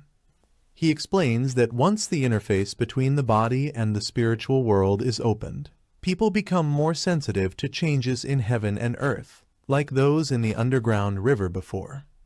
He adds that even without Xia country's official recognition, self-trained pioneers have generally reached the level of 1-star ghost penetration realm.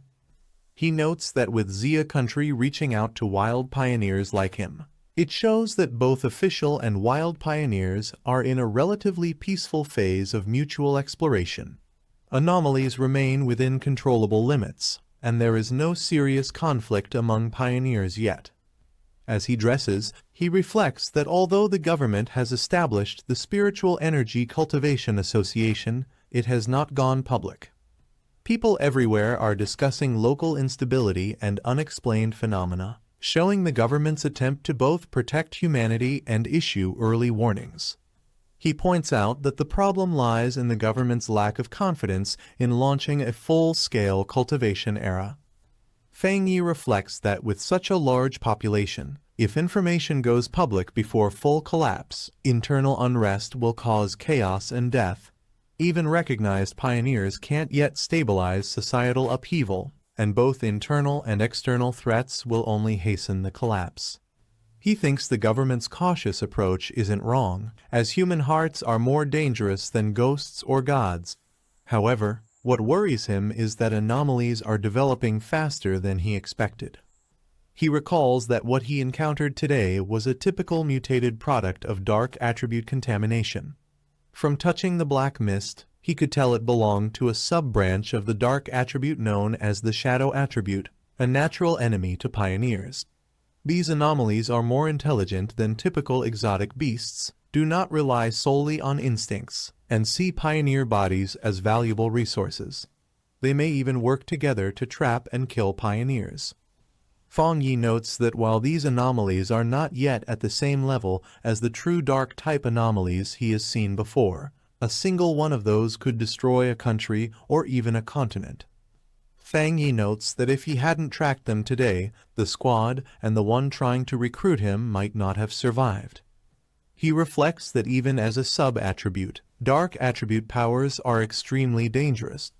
If it's labeled temporarily unabsorbable, it means he might eventually be able to absorb it once conditions are met, possibly turning the tide. He now possesses the Golden Sun burning technique of the Yang attribute, the Divine Thunder technique of the Thunder attribute, and the Crimson Flame Blade technique, a sub-attribute of Yang. These high-tier attributes are paired with techniques that perfectly suit him, and with his current strength as a 3-star Ghost Axe realm, there are very few pioneers who can rival him. However, he admits it is still not enough. Fang Yi's phone rings, and he notices the caller ID. Surprised, he answers, realizing it's his aunt, and wonders why she called so suddenly. His aunt asks how his health has been lately and explains that his cousin will be studying near him. She says she doesn't feel safe letting her stay alone in a hotel and asks if she can stay at his place for a few days. Fang Yi reacts with surprise, repeating the word cousin as he visualizes her. Fang Yi recalls that the only thing he remembers about his cousin is that she was a student obsessed with studying, and he doesn't even remember what she looks like. He tells his aunt to just have her come over since there's a spare room at his place, asking when she will arrive. His aunt says she'll give her the address so she can come over by herself. His aunt mentions that his cousin will bring him some specialty snacks. Fang Yi thanks her and says he won't hold back. She adds that his cousin should arrive by tomorrow afternoon and apologizes for the trouble. He replies that it's no trouble and says he has something to do, so he'll hang up. Somewhere else, a person in a hooded outfit is at a computer, reading and replying to messages about the Spiritual Energy Revival Martial Arts Vanguard team. The person in the hood ends a conversation with a message telling their aunt to take care and visit next time. They look at an online article with the headline, Rumor Alert, Internet Famous Town Renamed Death Town, 3 more vanish, still accepting Pork Beast Challenge. They read the location name Yonghuo Town aloud. Someone at the door asks if they have finished packing, surprising the person at the computer. The girl says she's packed but doesn't want to bother her cousin, preferring to stay at a hotel. Her guardian insists it's safer to stay with her cousin and says she trusts him. The guardian reminds her not to cause trouble while staying there and to help out around the house when possible. The girl agrees. Wearing her hood and mask, the girl leaves through the door. She thinks to herself that she will handle one hurdle at a time and that no matter what her cousin is like, he won't be harder to deal with than an anomaly. The sun shines over the city as people walk through the streets. The girl walks with her suitcase towards her destination. She checks her phone, which shows she has arrived at her destination. Looking up, she confirms to herself that this should be the place. This is the end of the video. If you guys want to see the next part, then don't forget to subscribe and like the video.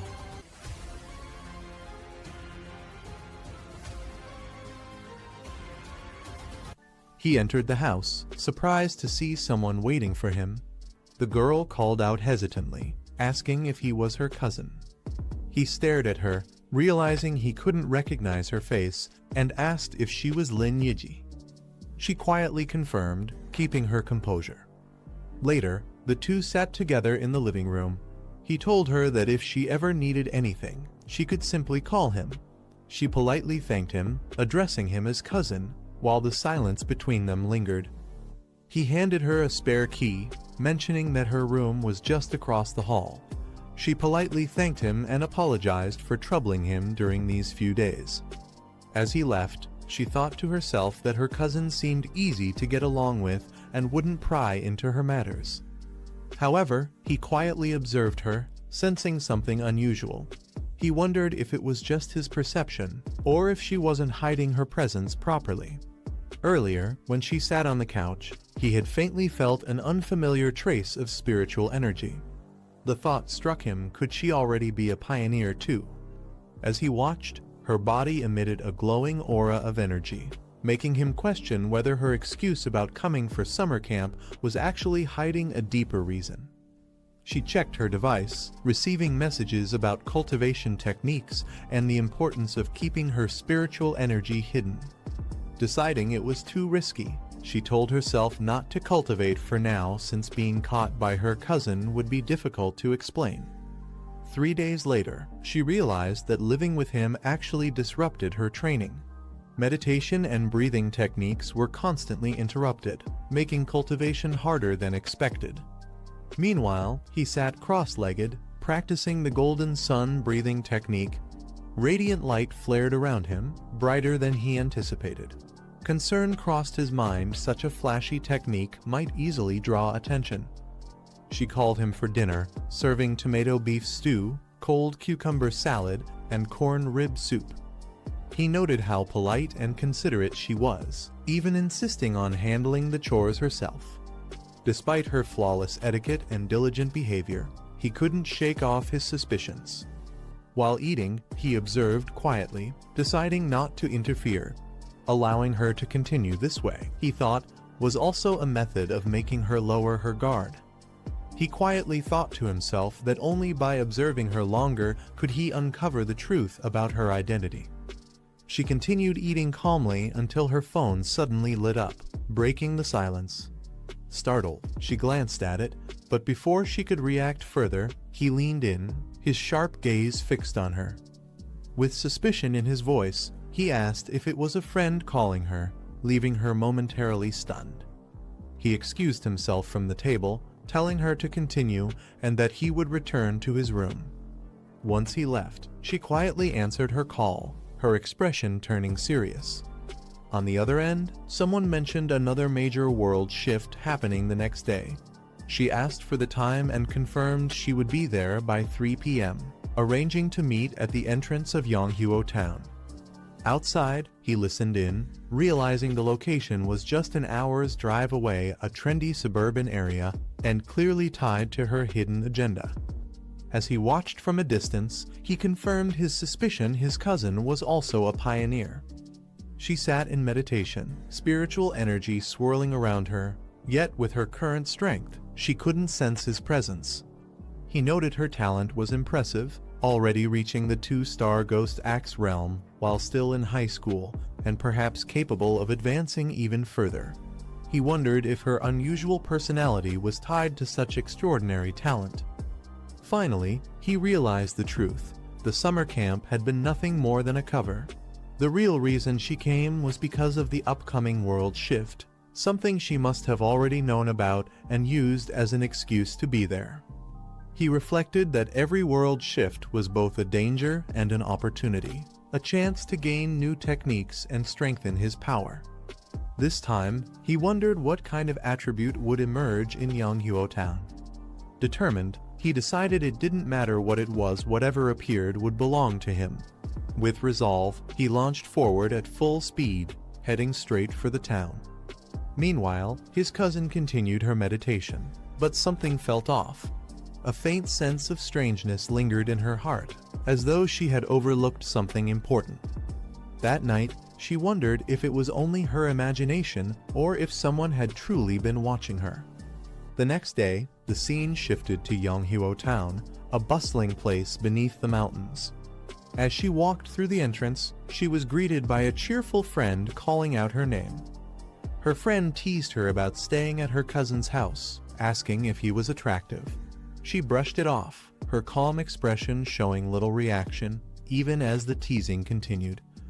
When her friend pressed further about her cousin's looks, she simply replied that he was a nice guy, but looked plain and average, definitely not the flashy influencer type. Her friend sighed in disappointment, while another woman chuckled at the exchange. The red-haired woman reminded them that Yi herself once claimed to be just an ordinary person among the masses, though her presence suggested otherwise.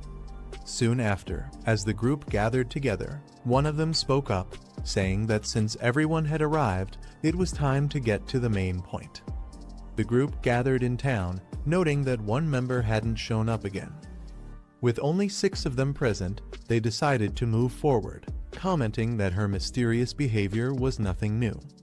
Watching from a distance, he observed them carefully from a balcony. Dressed in a new outfit, he thought to himself that his cousin's team seemed rather low-key compared to what he had expected. He assessed the group carefully, noting that even the weakest among them had already reached the 2-star Ghost Axe realm, while the man who spoke earlier was at 3-star. From their words, it seemed there was also another powerful member who rarely appeared. Sitting calmly with his drink, he shifted his gaze toward the mountain above Yonghuo Town. His sharp eyes caught sight of a phenomenon, an enormous vine descending from the sky, signaling the beginning of the world shift. The massive vine stretched from the heavens down into the earth, towering over the mountains of Yonghuo Town. Its sudden appearance defied all previously known information about world shifts, making it difficult to comprehend. Observers were left stunned, acknowledging it was indeed a world shift, though uncertain whether it would lead to total collapse. The red-haired woman stared in disbelief, whispering that she wouldn't have believed it if she hadn't seen it with her own eyes. Everyone present felt the overwhelming presence of the vine, realizing they were witnessing something extraordinary and far beyond their expectations. As they approached the massive vine, one of the girls hesitated, urging the group not to go any further. Yi questioned her, asking why, and the girl admitted that after seeing it up close, her whole body felt cold, as if something was terribly wrong. Another mentioned the rumors circulating on the internal forums. A red-haired woman listened closely as the girl explained that she knew someone from a team who had tried to make contact with the vine during its last appearance. Those people weren't weak, they were far stronger than her, real pioneers, and not low-level by any means. The implication left the group uneasy, the danger of the vine suddenly feeling much more real. They pressed forward and found the area littered with bones entangled in the roots of the massive vine. It was clear that others had come here before them, but none had returned. The frightened girl clutched her head, trembling as she said she could feel it, they would meet the same fate as those who vanished. Her words painted a grim picture, imagining that not even their bones would be left to bury. The group stood on the eerie red ground beneath the vine, the atmosphere heavy with dread as the truth of the danger set in. He thought he could take on the pioneer's gamble and either succeed or die trying, but the sight of the anomaly filled him with instinctive fear. His intuition warned that this was no ordinary threat, it was a powerful, high-level mutation unlike anything seen before. Overwhelmed, he admitted he wasn't ready to lose everything here and wanted to retreat. The others remained silent at first, then agreed. They too had felt the same unease. One explained the reason the vine carried a desolate aura, as if all life within it had perished with time. That was why it made them feel so deeply unsettled. She tried to stop the hesitation, reminding that fear had no place here. With determination, she declared this was the true path of martial pioneers. The group felt the suffocating death energy radiating from the massive vine, its presence overwhelming. Watching from above, he noted that among all anomalies he had encountered, this vine felt the most unpleasant. Yet, he acknowledged their decision to cultivate here as an act of real courage. They noted the strange contradiction. Though the vine was a plant, it felt lifeless, more like a dead shell without spiritual energy.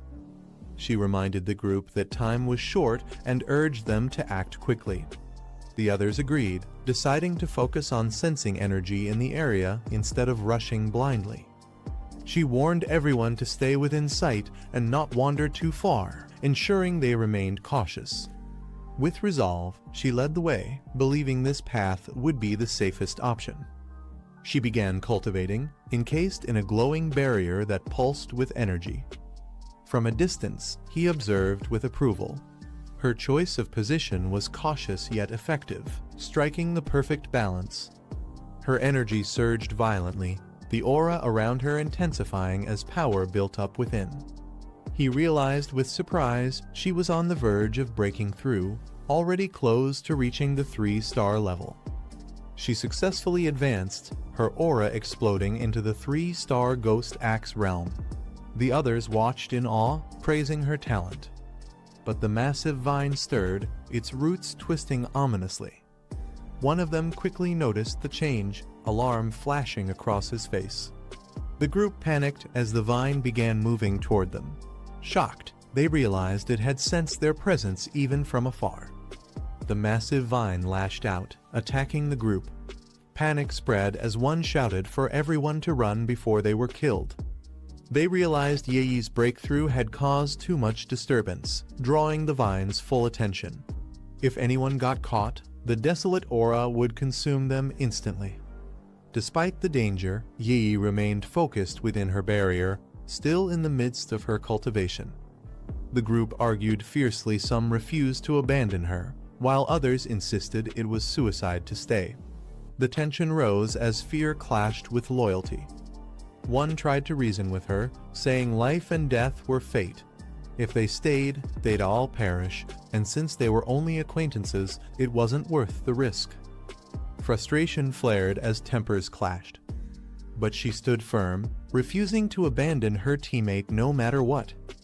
From a distance, he watched silently, realizing her cousin had no idea of the danger closing in. Yi struggled within the tightening vines, their overwhelming power threatening to crush her barrier. He clenched his weapon, recalling his promise to his aunt he had sworn to protect her no matter what. Meanwhile, the others fought desperately, slashing at the spreading vines in a bid to hold them back. But one was ensnared, her body wrapped tightly as she cried out in pain, unable to break free. The vine struck fiercely at Yi's barrier, threatening to shatter it as she remained deep in cultivation.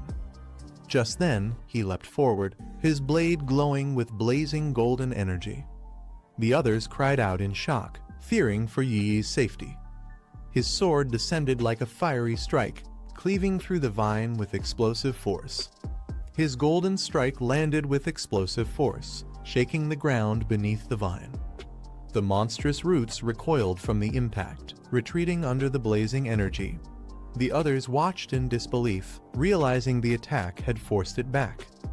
The golden aura continued to tear through the vine, burning away its strength. He descended with power radiating from his body, standing tall as the overwhelming force pushed the threat aside. They shielded their eyes from the blinding light, stunned by the overwhelming power that had just forced the vine back. One wondered if this was the appearance of another pioneer. They realized the blazing force was the purest Yang attribute, a rare high-tier power capable of suppressing the desolate vine. He compared it to his own talent, frustrated.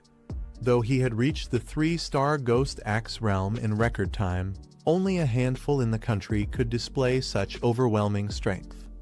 Gritting his teeth, he admitted that Lin Yi's talent was close to his, yet not by much. Even so, the gap between them and this mysterious power was undeniable. He gripped his weapon tightly, realizing the vast difference between them.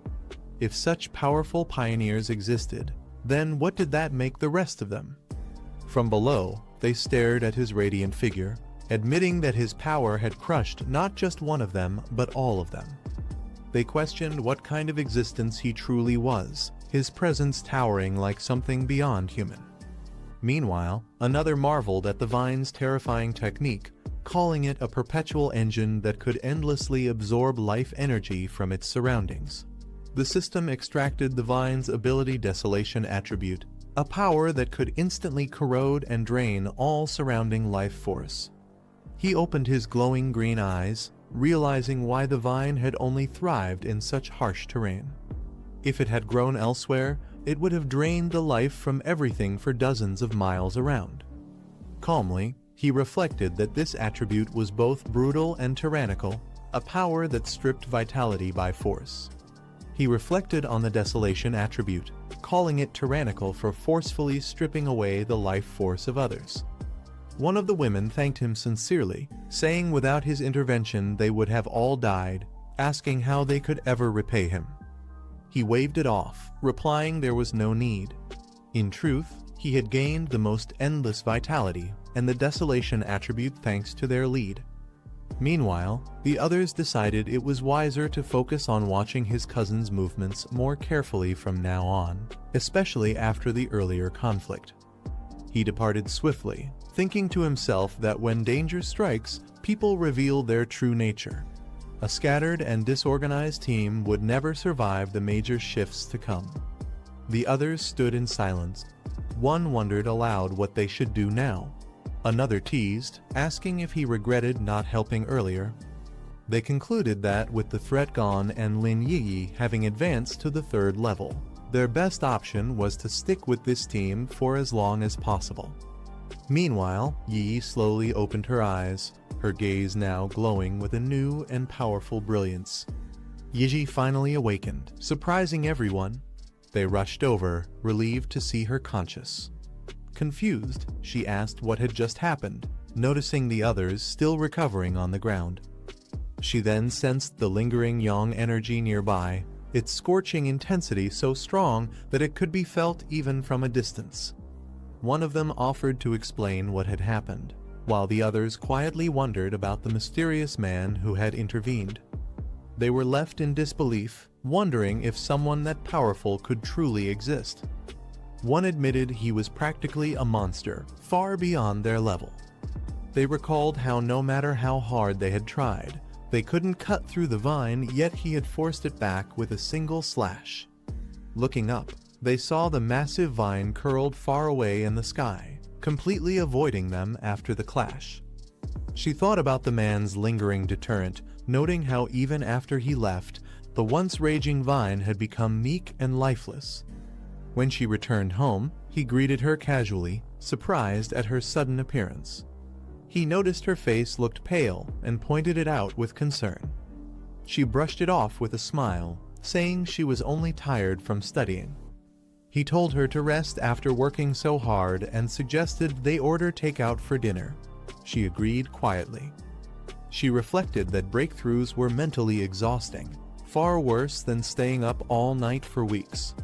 Lying down, she reminded herself that she was no longer ordinary, and even if she pushed herself harder, this was the path of a pioneer. The world was already changing. Meanwhile, he stepped outside, thinking that unlike his cousin, a normal life was no longer possible for him. She checked her phone and was surprised by a sudden message in the group chat. It was from Jia Lan, who instructed everyone to notify her if there was any trace of that powerhouse again. Others in the group speculated was the one who saved them the same figure who became famous at the Dark River Molten Dragon site. If so, why would someone of that level bother helping them?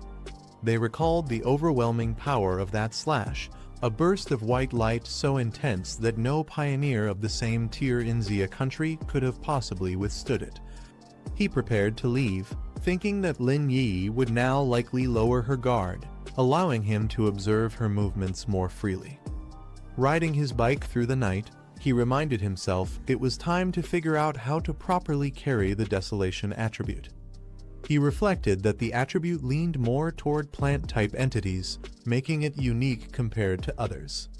But he also realized its sinister, corrosive nature could be dangerous. Placing it directly into his body might lead to severe negative effects.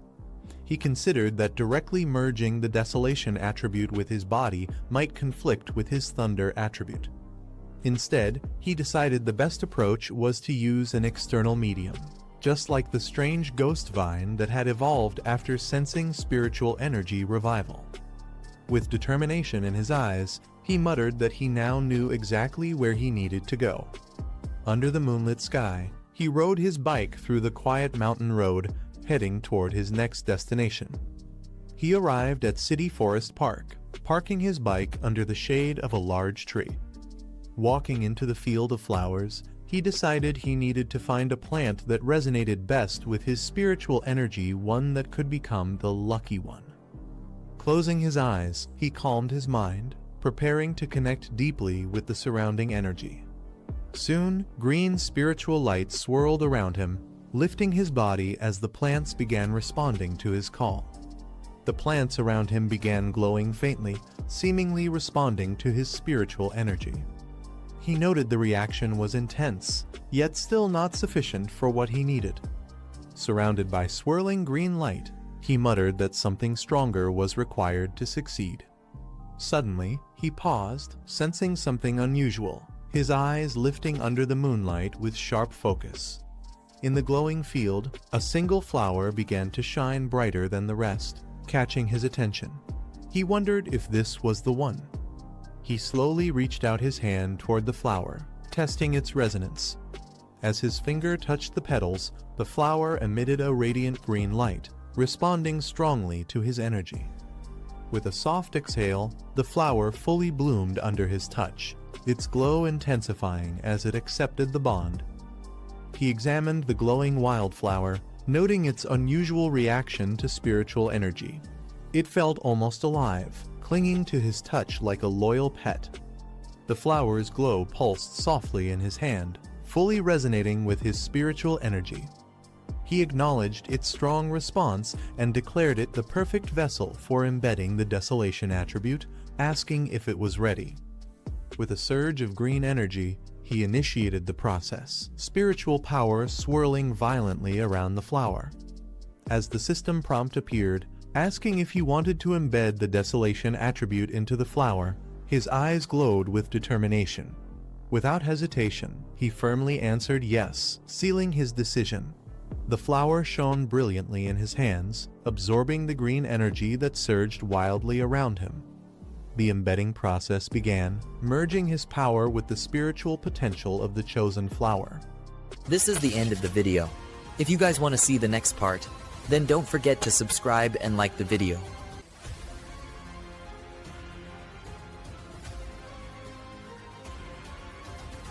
A powerful green light strikes down from the sky, shaking the ground. The man looks up, startled by the sudden flash. A glowing lotus begins to bloom in the forest. The flower fully opens, radiating a strange, luminous energy. Green energy surges from the flower, wrapping around the man as he observes its power. He senses the overwhelming force, comparing it to the hand of a demon. In just seconds, the energy spreads across the forest, draining everything in its path. The glowing lotus begins to shrink, its light slowly fading. He decides to stop, worried the spiritual energy association might notice, and uproots the glowing flower. Walking away, he recalls seeing many surveillance cameras and realizes the area is being closely monitored. The flower continues to absorb energy even without its roots, leaving him surprised. He notes that its power hasn't weakened and finds it remarkable that such an ordinary-looking wildflower could hold this much strength. A warning alarm blares as abnormal energy levels are detected, making him realize he may have triggered surveillance. Without hesitation, he takes off with the glowing flower in hand. At the monitoring center, staff panic as the energy levels spike beyond control. Authorities quickly mobilize, ordering the park to be quarantined and secured. A soldier's device shows the anomaly level hitting 30, far beyond normal limits. The unit enters the forest, noting that the military steps in whenever readings exceed 10. They scan the surroundings, puzzled by the unusually high spike. Despite normal conditions, they observe that all the plants seem to have been drained of life in an instant. Soldiers speculate about the source of the spiritual energy and head deeper into the forest. A commander yells for them to stop, warning them not to go closer. He explains that the power they sensed belongs to the desolation attribute, shocking the troops. He then asks if they know about the mysterious vine hanging from the sky. Soldiers realize the vine has already been classified as an O-rank mutation. Their leader explains that its deadly power comes from the desolation attribute, which drains all surrounding life. One soldier trembles at the thought of what could have happened if he had entered. The commander warns that plants with the desolation attribute create death zones, devouring the vitality of anyone who steps in. They recall data of another desolation plant that turned a forest into a deadly forbidden zone. The commander explains that desolation is the strongest plant attribute, and now a new one has appeared. An officer steps forward, stating he's already aware of the situation. The soldiers recognize him immediately, calling out to Major Hen. Soldiers order all research staff to put on protective suits and join them in the contaminated zone. Researchers quickly gear up, preparing to enter the area. The team advances cautiously through the dead forest. Despite no source being found, they notice the desolation aura has already dropped to 25, spreading unnaturally fast. The team decides to continue their investigation, moving deeper into the zone. They unleash blue spiritual energy, preparing for potential danger. The energy surges forward, lighting up the dark forest. It condenses into a powerful sphere, pulsing with intensity. At home, he places the glowing flower into a pot, joking about raising one for the first time. He notes that the desolation attribute makes it valuable in combat, while its plain appearance keeps it inconspicuous. He reflects that true battles depend not just on strength, but on hidden trump cards. Suddenly, his phone rings. Old Wang from next door is calling.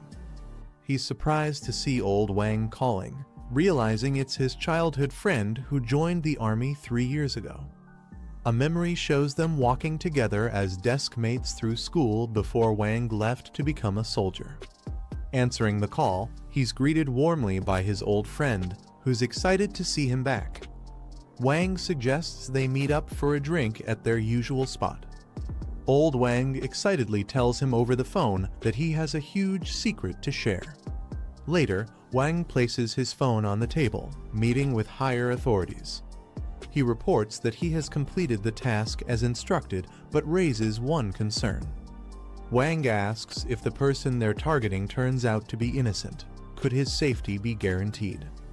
The commanding officer coldly orders him to focus only on completing the mission. She adds that if the target isn't the person they're searching for, he may at least give a final warning as a friend before cutting ties completely. The two of them raise their glasses and cheer together. The man thinks that looking at Fengyi now, his life in the military must have been tough. He also notices that Fengyi seems much more mature compared to before. The man says these past 3 years have left a deep impression on him, and life in the military was harsh. He then asks how Fengyi has been. Fengyi replies that he managed to pass the college entrance exam, which wasn't bad. Fengyi takes a sip, smiling faintly. He recalls that in his previous life, he never had the chance to meet this person again. In chaotic times like these, it's better not to mention certain things. He might have died in an unknown time and place during a mission. This time, could the future of his old comrade be changed? The man asks if Fengyi has recently encountered anything strange, for example, things like in movies, zombies, or monsters. Fengyi thinks to himself that this man, well, in the military, it's rare to know about the revival of spiritual energy. But still, is he trying to probe something with this question? Feng Yi looks at him and directly asks what exactly he wants to say. The man wipes his face and explains that he isn't here to accuse Feng Yi, but to warn him. He says in the near future, maybe a few months, or at most a year, their country will likely face turmoil again. Feng Yi stays silent, watching him carefully. He explains that ordinary citizens must cooperate with the authorities to keep this matter secret, not allowing any information about spiritual energy revival to spread. It's revealed that the man has already been listed as a key target and is under secret surveillance, mainly because of his close friendship with Wang. The man tells Feng Yi not to be nervous. He reassures him that as long as he doesn't spread anything, it will be fine. Wang is still in the military base in the south, protected by the country's strictest security, so he can feel at ease. The man's phone suddenly rings, catching his attention. He answers quickly, and a voice orders Wang Liang to regroup within 10 minutes with the emergency squad at the target location. He responds with a firm acknowledgement. He apologizes to Feng Yi, explaining that the mission is urgent. He tells him to head back on his own since he cannot send him off. Feng Yi looks at him and asks if the matter is related to the revival of spiritual energy. Then he firmly says to let him go along as well. The man looks surprised and tense at Feng Yi's sudden words. Feng Yi grabs him by the collar and tells him to bring him along, asking if this mission is also connected to their superior's orders.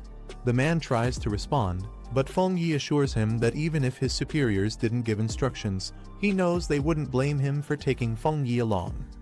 Feng Yi adds that he also wants to know what exactly the government plans to do regarding the revival of spiritual energy and what role the so-called experts actually play in the large military base under heavy clouds. Feng Yi and the man walk side by side toward the entrance, with a note that this is one of the country's most secretive facilities. Feng Yi and the man arrive at a restricted area filled with soldiers. Someone announces Wang Liang's return. Feng Yi thinks to himself that this level of spiritual energy concentration might have already exceeded normal limits. They pass through the inspection checkpoint, and a soldier confirms their clearance, allowing them to proceed. The heavy doors open with force, revealing a blinding light and intense energy surging from within. Inside, a large group of soldiers surrounds a monstrous creature, restraining it with beams of spiritual energy. Feng Yi and Wang Liang stop at the entrance. The restrained monster suddenly releases a powerful red beam of energy, forcing the soldiers to hold their ground while struggling against its strength. Feng Yi observes the attack and notes that this is a fusion attribute. An officer explains that the monster combines fire and lightning attributes, making it extremely difficult to restrain. She adds that several soldiers have already been injured in the process.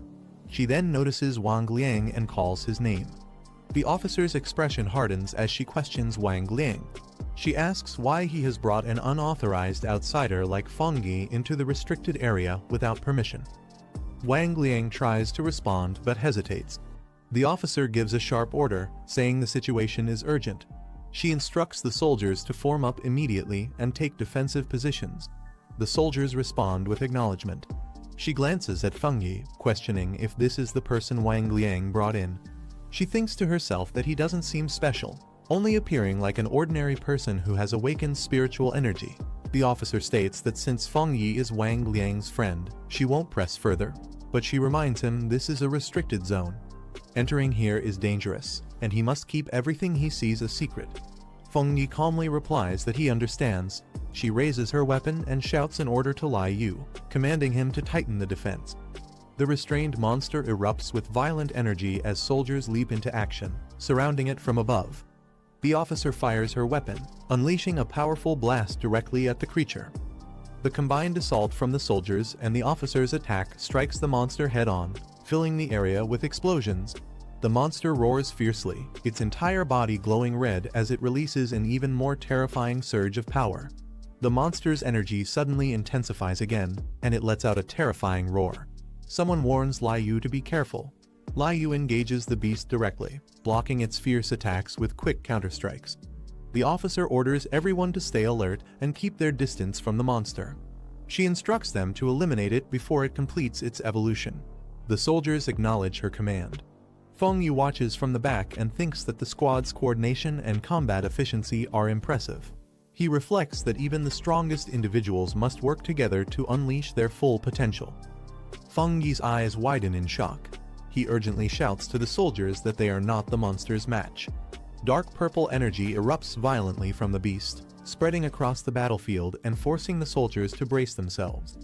The officer quickly raises her weapon and shouts orders to raise the alert level, declaring a state of emergency in the restricted zone. She commands everyone not to retreat. The soldiers answer her command. The monster grows even more terrifying, its body now fully merged with the power of the black crystal. A warning is given that it has completed its evolution, and the danger level has drastically increased. The monster's eye glows ominously red, terrifying those who face it. A soldier can only stare in shock. The officer shouts Wang Liang's name in alarm. At the same moment, Feng Yi's eyes glow blue as he activates his power. The monster charges forward with violent force, clashing head-on against the defense. The officer yells to everyone that the mutated beast in Area 019 has now completed its evolution into a higher stage, upgraded to Class B. She announces that the battle plan must be updated immediately. Feng Yi watches silently from behind. A soldier coughs up blood violently, collapsing as Feng Yi turns to look at him. Feng Yi rushes to his side and asks if he's alright. The soldier continues to bleed heavily. Struggling to speak, the soldier explains that the monster released a wave of energy that crushed his insides, causing him to collapse. With blood still dripping from his mouth, the soldier forces a smile and tells Feng Yi not to worry. He says the soldiers of the 19th unit are all strong. Feng Yi silently steps forward. The officer shouts to everyone, ordering them to use any means necessary.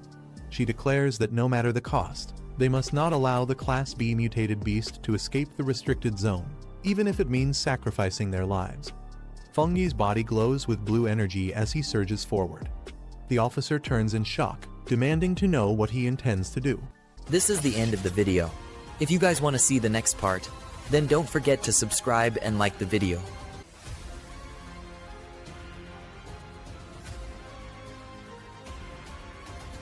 He charges forward, his body wrapped in crackling blue lightning. His glowing eyes lock onto the beast ahead, and he mutters if it thinks madness alone can overwhelm him. The monstrous creature roars, its blood-red eyes flashing as it swings its claws with murderous force. The impact splits the ground, yet he stands firm, raising his arm as lightning surges to meet the attack. Without hesitation, he thrusts himself upward, lightning wings bursting from his back. The beast snarls in fury, but its movements can't keep up with the blinding speed of his assault. With all his strength, he channels the divine thunder into a devastating strike. The beast's head is consumed in a massive explosion of blue energy, its roar drowned out by the crack of lightning tearing through the air. The beast is struck head-on by the violent surge of blue lightning, its body consumed in the explosive blast. The shockwave tears across the battlefield, sending soldiers stumbling back as debris scatters in every direction. One man stares in disbelief, questioning if he saw it right. He realizes this is the kind of abnormal mutation even high-ranking officers can't handle alone. Another soldier turns to his superior in shock, asking if his brother could truly be the one behind this power. The red-haired officer, sweat on her face, admits none of them are mistaken. The beast collapses, its body scorched and smoking as he stands tall amidst the aftermath, lightning still flickering around him. With a cold stare, he remarks that the creature isn't fully dead yet, but this much is enough. He then orders the officers and others nearby to fall back. The red-haired officer watches in shock, realizing that even with their entire squad working together, they could barely restrain such a monster, yet he has done it alone. Her eyes narrow as she admits the truth. This overwhelming strength isn't ordinary power, it's an extreme attribute at its highest level. He raises his arm, lightning spiraling around him as immense energy gathers, shaking the very air. The crackling current surges through his hand, and the red-haired officer watches tensely, realizing his power is still climbing. The storm above thickens, forming a massive vortex of thunder and clouds. She wonders aloud just how terrifying his evolution will become. With a steady step forward, he advances, his presence alone pressing down like a storm ready to break. A blinding surge of lightning erupts from the ground as he walks forward calmly, his presence embodying the word Overlord. His expression remains cold and steady, electricity flickering across his body like it naturally belongs to him. Two men watch in awe, nervously joking that his thunderous aura is so overwhelming it feels 1,000 times more terrifying than before. Another soldier rushes over, shouting in relief that he's safe. Laughing, he admits the boy nearly scared him to death. A soldier slaps him on the shoulder with a laugh, teasing that he never expected his comrade to be this powerful. He apologizes for keeping his true strength hidden, joking that military orders kept him from revealing it sooner. His friend laughs in disbelief, saying after not seeing him for 3 years, he's shocked to learn who he really is. Turning away, he exchanges a brief glance with the red-haired officer, the battlefield calm after the storm. The officer steps forward with a serious expression, extending her hand as she sincerely thanks him for his help. He smiles faintly, his crimson eyes glowing with calm confidence after the intense battle. When the officer thanks him, he responds modestly, saying it was simply to protect his friends. The red-haired officer formally introduces herself as the guardian of Base 019 and requests his contact information, promising to report everything truthfully. He agrees without hesitation, while those around watch in quiet awe at the respect the officer shows him. The red-haired officer acknowledges his strength, admitting it surpasses even the elite task force members. She expresses her strong desire to have him join the recovery army. Yet, in her thoughts, she notes something even more shocking: his growth and potential far exceed the level of an ordinary awakened soldier. He calmly asks if she's truly willing to invite someone like him into their ranks. He insists there's no need for flattery, since he doesn't see it as anything special. The officer explains that the order to recruit him didn't come from her alone, but from the higher-ups.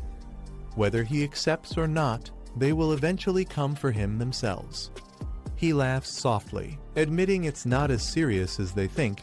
He explains that he actually admires their determination to risk their lives protecting others, something he hadn't truly witnessed before.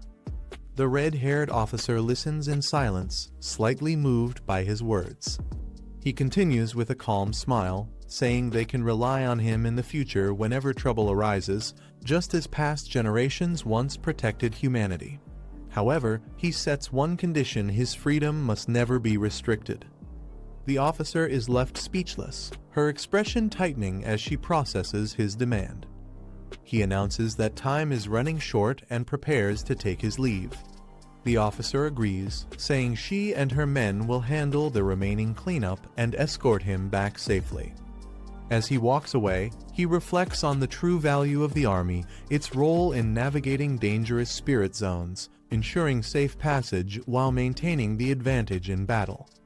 At the same time, he realizes the army also acts as a shield, drawing a clear line of defense between ordinary humans and the extraordinary threats that roam the world. One soldier whispers that after what they've seen today, describing him as merely not simple no longer fits. In truth, today's display was only the tip of the iceberg of his true power. As he floats above the crowd, his overwhelming aura leaves everyone stunned. They whisper that to reach such a level so quickly, he must possess knowledge and strength beyond ordinary means. A soldier suggests they cannot simply let him slip away, hinting that if the officer won't recruit him, they should hand the task over to him. The red-haired officer immediately silences him with force, ordering him and the others to follow her command without question. Later that night, under the quiet sky, the scene shifts to a building glowing with light, marking the beginning of what comes next. While meditating, he reflects that although his identity has been exposed, the true extent of his power remains hidden. He knows their cautious attitude toward him is far from unnecessary. He concludes that this so-called extraordinary ability is kept highly confidential, with strict restrictions placed on its spread. To the outside world, it barely exists at all. In truth, the authorities are not only monitoring him, but also ensuring he doesn't slip beyond their control. To them, he is both a weapon and a liability that must be contained. He recognizes the balance at play. The army acts as guardians, imposing discipline and defense, while the Spirit Association handles purification and stabilizes cities. Together, they maintain the fragile peace of ordinary life. The city remains under strict watch, with authorities dividing districts between normal citizens and the extraordinary. This delicate system has bought valuable time for ordinary people, sparing them from chaos and bloodshed. Meanwhile, he meditates, golden energy swirling around him as he gathers immense power within his core. Even in a restricted spirit zone, where power should be suppressed, his strength continues to grow rapidly, defying all expectations. His body radiates with blinding golden light as he realizes he's on the verge of breaking through to the next realm. A girl walks through the quiet city streets at night, wondering if her cousin has returned yet. She thinks about asking him to test her training progress, though she isn't sure if he's available. Suddenly, a brilliant golden light erupts in the distance, cutting through the dark skyline and drawing everyone's attention. She stares in shock, her eyes wide as she whispers in disbelief, struggling to understand what she's seeing. Her eyes widen in shock as she realizes what she's witnessing. It looks like the terrifying phenomenon of a demonic breakthrough. Above the city, a radiant golden core bursts open, its violent energy twisting into the sky. She senses that this aura is far beyond anything she imagined. The explosion of light intensifies, forming a colossal golden pillar wrapped in arcs of lightning, as if the heavens themselves are being torn apart. A golden light tears through the sky, forming an enormous hand that descends over the city. The girl looks up, stunned, as the overwhelming force shakes the streets. People around her freeze in disbelief, unable to process what they are witnessing. The giant hand clenches, radiating waves of destructive energy. Its brilliance spreads across the clouds like thunder. The girl realizes this is no ordinary attack, but a spirit weapon, something that shouldn't even exist here. The sheer power feels unstoppable. She stands rooted in place, her gaze locked upward. Shock fills her eyes as she wonders how such a weapon could appear so suddenly. The sight leaves her both fearful and curious, as though an ancient force has awakened right before her. Far away, in a dim control room filled with glowing red screens, alarms ring out sharply. Military officers urgently shout reports, warning that the energy levels have spiked to 99%, a critical danger threshold. The entire system flashes warnings, confirming that this incident is not just unusual, but a major threat to the city. Emergency orders are issued as officers shout for units to head straight to the city center. A girl with white hair looks alarmed as she hears that the anomaly won't stop spreading and could cause even greater destruction if left unchecked. Inside the command center, soldiers gather around a glowing city map projection. The energy surge is highlighted in bright orange, shaking everyone with its intensity. Officials question whether this wave could trigger a large-scale disaster beyond their control. A senior officer yells into his communicator, declaring that aside from protecting the central region, all ground forces must be fully mobilized. The urgency in his voice makes it clear that this threat is far greater than anything they have faced before. Suddenly, gunshots echo from a nearby corridor. One officer quickly reports that enemy infiltrators have broken through, and he calls for immediate reinforcements. His eyes widen as the situation escalates faster than expected. A man smirks, his sharp gaze showing he already knows more than he reveals. His calm demeanor contrasts with the chaos unfolding outside.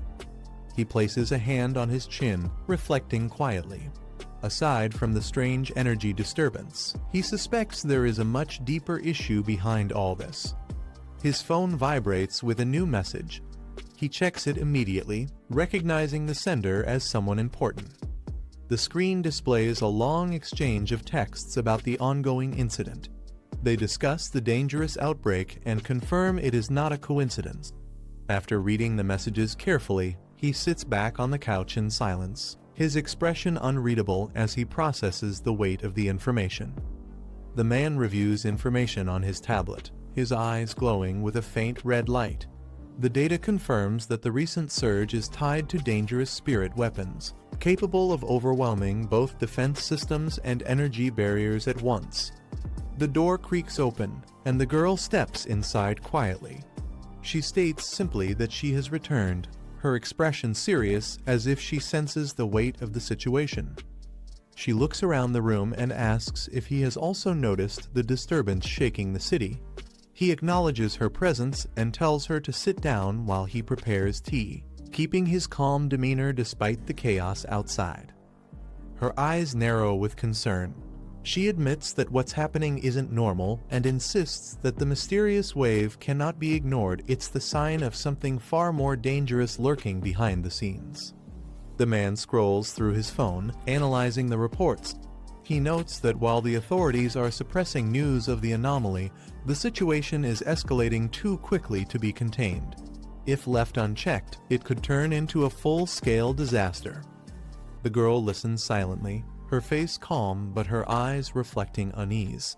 In the background, the faint sound of alarms continues as the outside world grows more chaotic. She throws herself onto the bed, muttering that the authorities might already know more than they are revealing. She suspects that certain powerful families or organizations are involved, and whatever their plans are, it won't end well. Meanwhile, the man narrows his eyes at a video playing on his screen.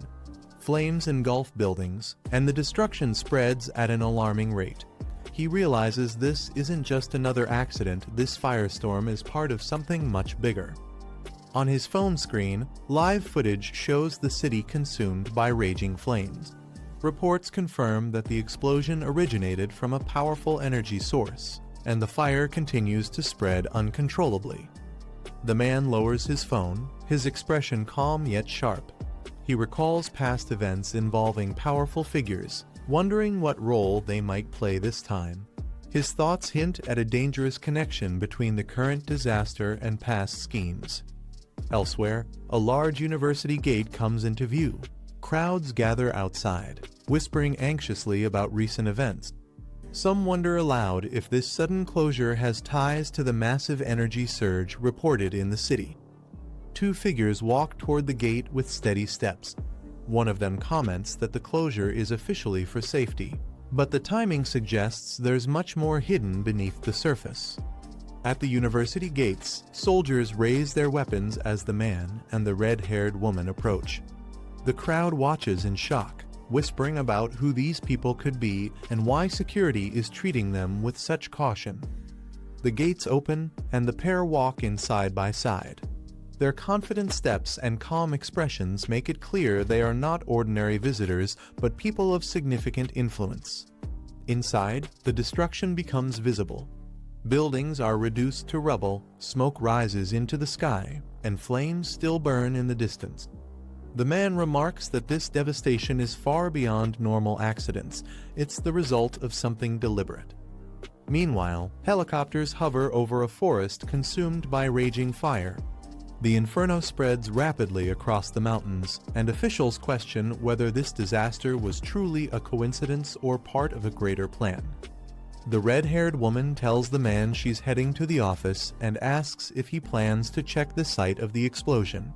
He nods, agreeing to investigate personally. She warns him to be careful before they part ways. The man walks alone toward the restricted area, his steps calm and steady. The site is heavily damaged, surrounded by caution tape and silence. He crouches down near the ruins, noting that the blast's traces point directly to spirit energy. It becomes clear to him that yesterday's massive fire wasn't a natural accident, but a deliberate act. His expression hardens as his red eyes narrow. He realizes that the clues lead to something much larger, and someone he knows may already be connected to this destruction. The man suddenly notices two girls in uniform approaching. Recognizing them, he questions why they are here at such a dangerous site. One of the girls calls out his name in surprise, pointing out that she didn't expect to see him so close to the explosion zone. The other girl, cheerful and lively, teases him. She says she already knew he wasn't just an ordinary student and hints that he's been hiding his true abilities all along. The red-haired woman at her side remains composed, observing the exchange. The man's eyes narrow, glowing faintly red. He mutters the girl's name, realizing she might be connected to something bigger. His voice carries suspicion as he wonders if she has been involved in the recent incident. A group of students notices the man and the red-haired woman. They question whether he belongs to their school, mocking the situation and wondering how an outsider could casually be here after such chaos. One outspoken girl points at him, accusing him of sneaking around. She argues that if the school is under strict security, then he must be breaking the rules by being here. Her tone makes it clear she doesn't trust him. The red-haired woman frowns, her expression growing heavier. She quietly mutters that this isn't the time for baseless suspicion, as the real issue is far more serious than the students realize.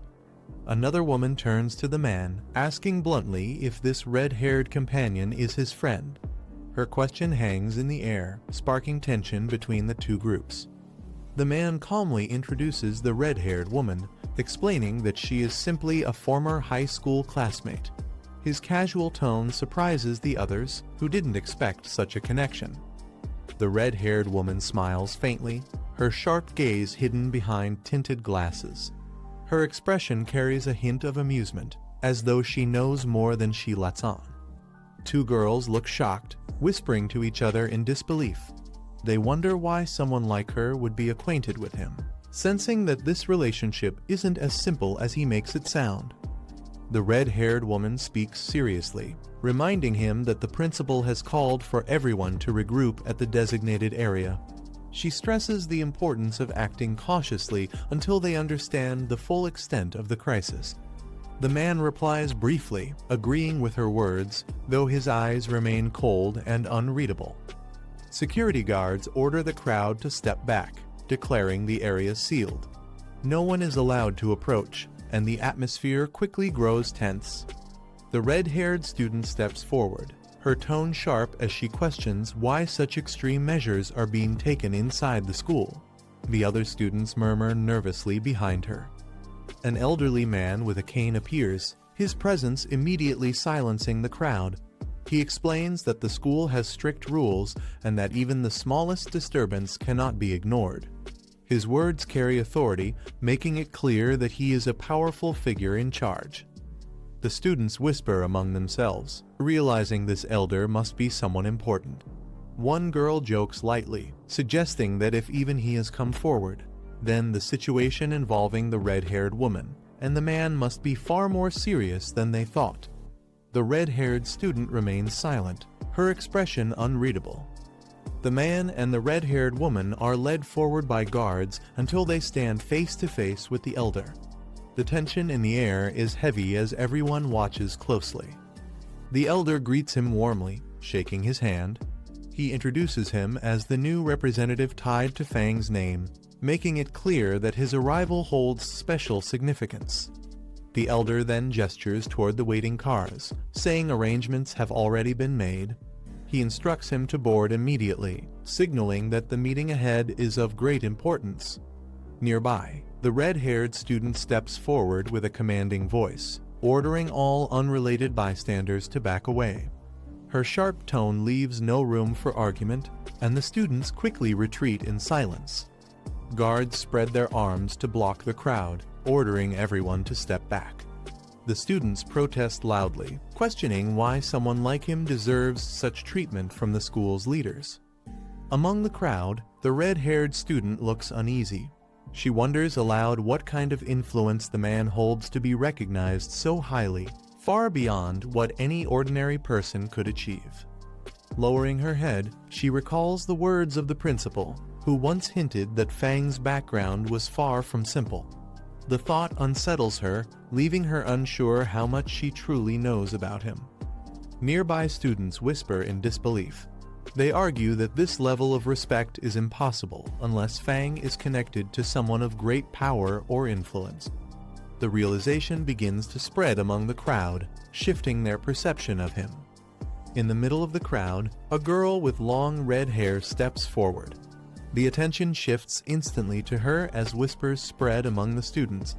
They realize that throughout the entire incident, the boy never once acknowledged her status as the school's beauty and center of attention.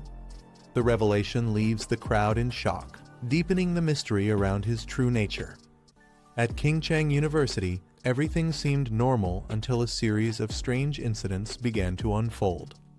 One night, a field suddenly burst into flames. The fire burned uncontrollably, and not even the fire trucks could put it out.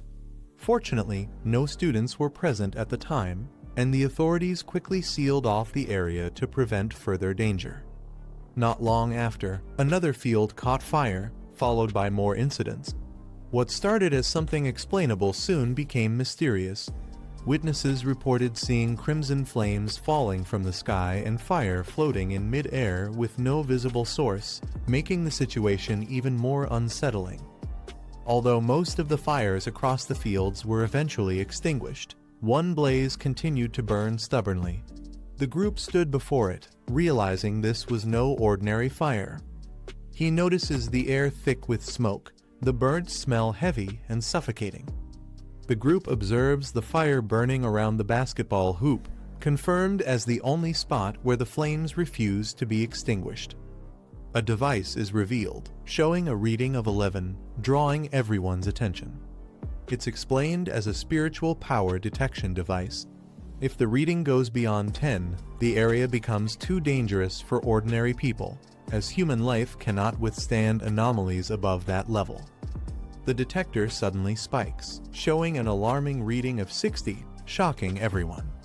It's explained that the threshold is far too high if left unchecked. The anomaly could spread beyond the university and threaten the entire city. Urgent action is required. In the chaos, someone rushes past the restricted zone despite the danger, drawing urgent shouts from the group. The figure leaps into the flames, immediately engulfed in a violent explosion of fire. The detector surges again, shooting up to 110, confirming the anomaly as an S-grade threat. The group panics, realizing someone has already rushed inside. They question what to do now as the danger rises beyond control. Within the blazing fire, a massive fiery beast begins to take shape, its presence overwhelming. Amid the flames, a lone figure walks forward calmly, facing the inferno head-on. He recalls how the young attribute once shielded him from the dangers of fire, and believes this heavenly flame will be no different. Before him, a massive fiery dragon emerges, its form blazing with overwhelming power. He knows he must get as close as possible to the origin of the flame. The dragon roars, its maw wide open as it lunges to consume him. Unfazed, he steps forward, golden energy radiating from his body as he prepares to counter the flame's might. He calls upon his power, releasing the golden sun armor as flames swirl around him. The fiery dragon lunges at him with overwhelming force, jaws wide open. He braces himself, his body engulfed in blazing energy as he's pushed back by the intense heat. Despite the unbearable pressure of the heavenly fire, he resolves firmly he must absorb it, no matter the cost. He successfully obtains the Heavenly Fire Attribute Technique 9 Dragons Heavenly Fire Sealing Technique, a power that purges evil, suppresses demons, and seals wicked entities. Fiery dragons coil around him as the technique activates, already unlocked without the need for further training. The flames surge violently, manifesting into a terrifying formation of dragon heads towering before him. Calm and determined, he focuses his will, ready to wield the newfound power against the overwhelming blaze. He activates the 9 Dragons Heavenly Fire Sealing Technique, his eyes glowing red with fierce determination. Dark energy surges through his body as the technique takes form, spreading violently around him. Chains of blazing fire erupt, binding the massive flame in a powerful seal. The onlookers watch in awe, realizing they are witnessing the aura of a true sealing technique. It's noted that his power differs from the original source, yet carries the same overwhelming force. He commands the fiery chains to shrink, pulling the raging flames under control. The burning energy compresses into a smaller form, swirling tightly within the chains. With a final surge, the sealing technique completes, locking the flames into a compact, controlled sphere. The blazing sphere, bound by chains, floats steadily in his hands, proof that the seal has been fully mastered. She explains that the heavenly fire has been temporarily sealed. No one is allowed near it, and the field won't be reopened. Thankfully, the school has other fields to use. She stays quiet, her expression heavy, clearly troubled by the events. The principal reassures her and notes the school's extravagance, with multiple sports fields. Meanwhile, the boy requests a private discussion with advisor Fang. The principal agrees with a smile, allowing the conversation to proceed, though he seems curious about the matter. She tells him he handled the heavenly fire well, though he downplays it, admitting the flames were difficult to control. Her expression sharpens as she points out that he has been hiding his true talent and cultivation. He responds calmly, saying it's normal for pioneers to keep secrets, especially ones as powerful as his. She stresses that in times of great upheaval, the nation needs top-tier talents like him, even comparing his potential influence to that of a modern nuclear deterrent once the spiritual Kai fully revives.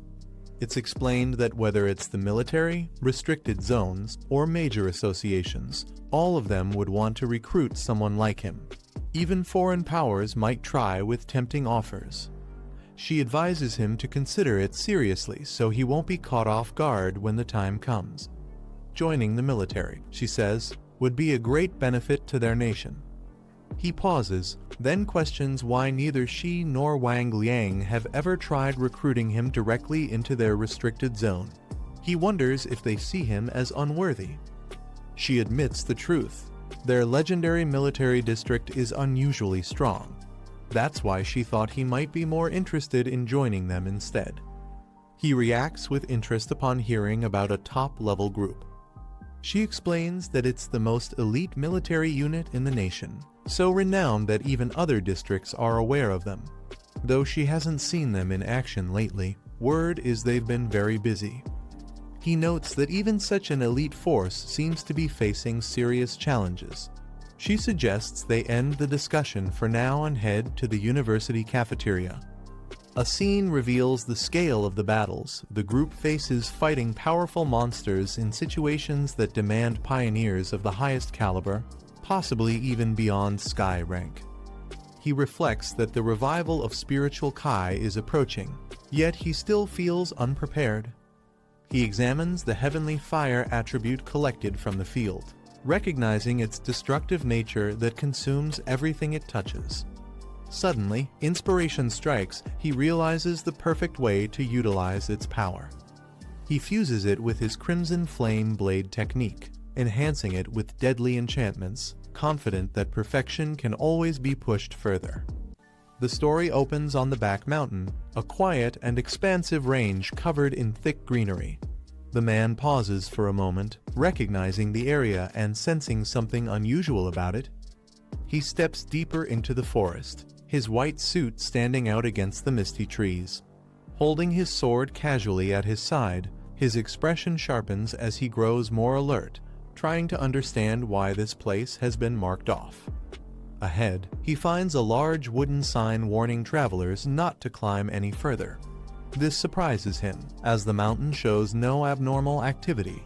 He reasons that only someone with knowledge of his movements like the Spirit Kai Association could have arranged this so quickly. A faint smile spreads across his face as he connects the pieces. Instead of seeing the warning as a barrier, he interprets it as permission. If they want him to treat this mountain as his own ground for experiments, then he's more than willing to accept. His sharp eyes narrow as he suddenly senses something unusual in the forest. He halts, realizing even weak creatures have managed to sneak into the back mountain.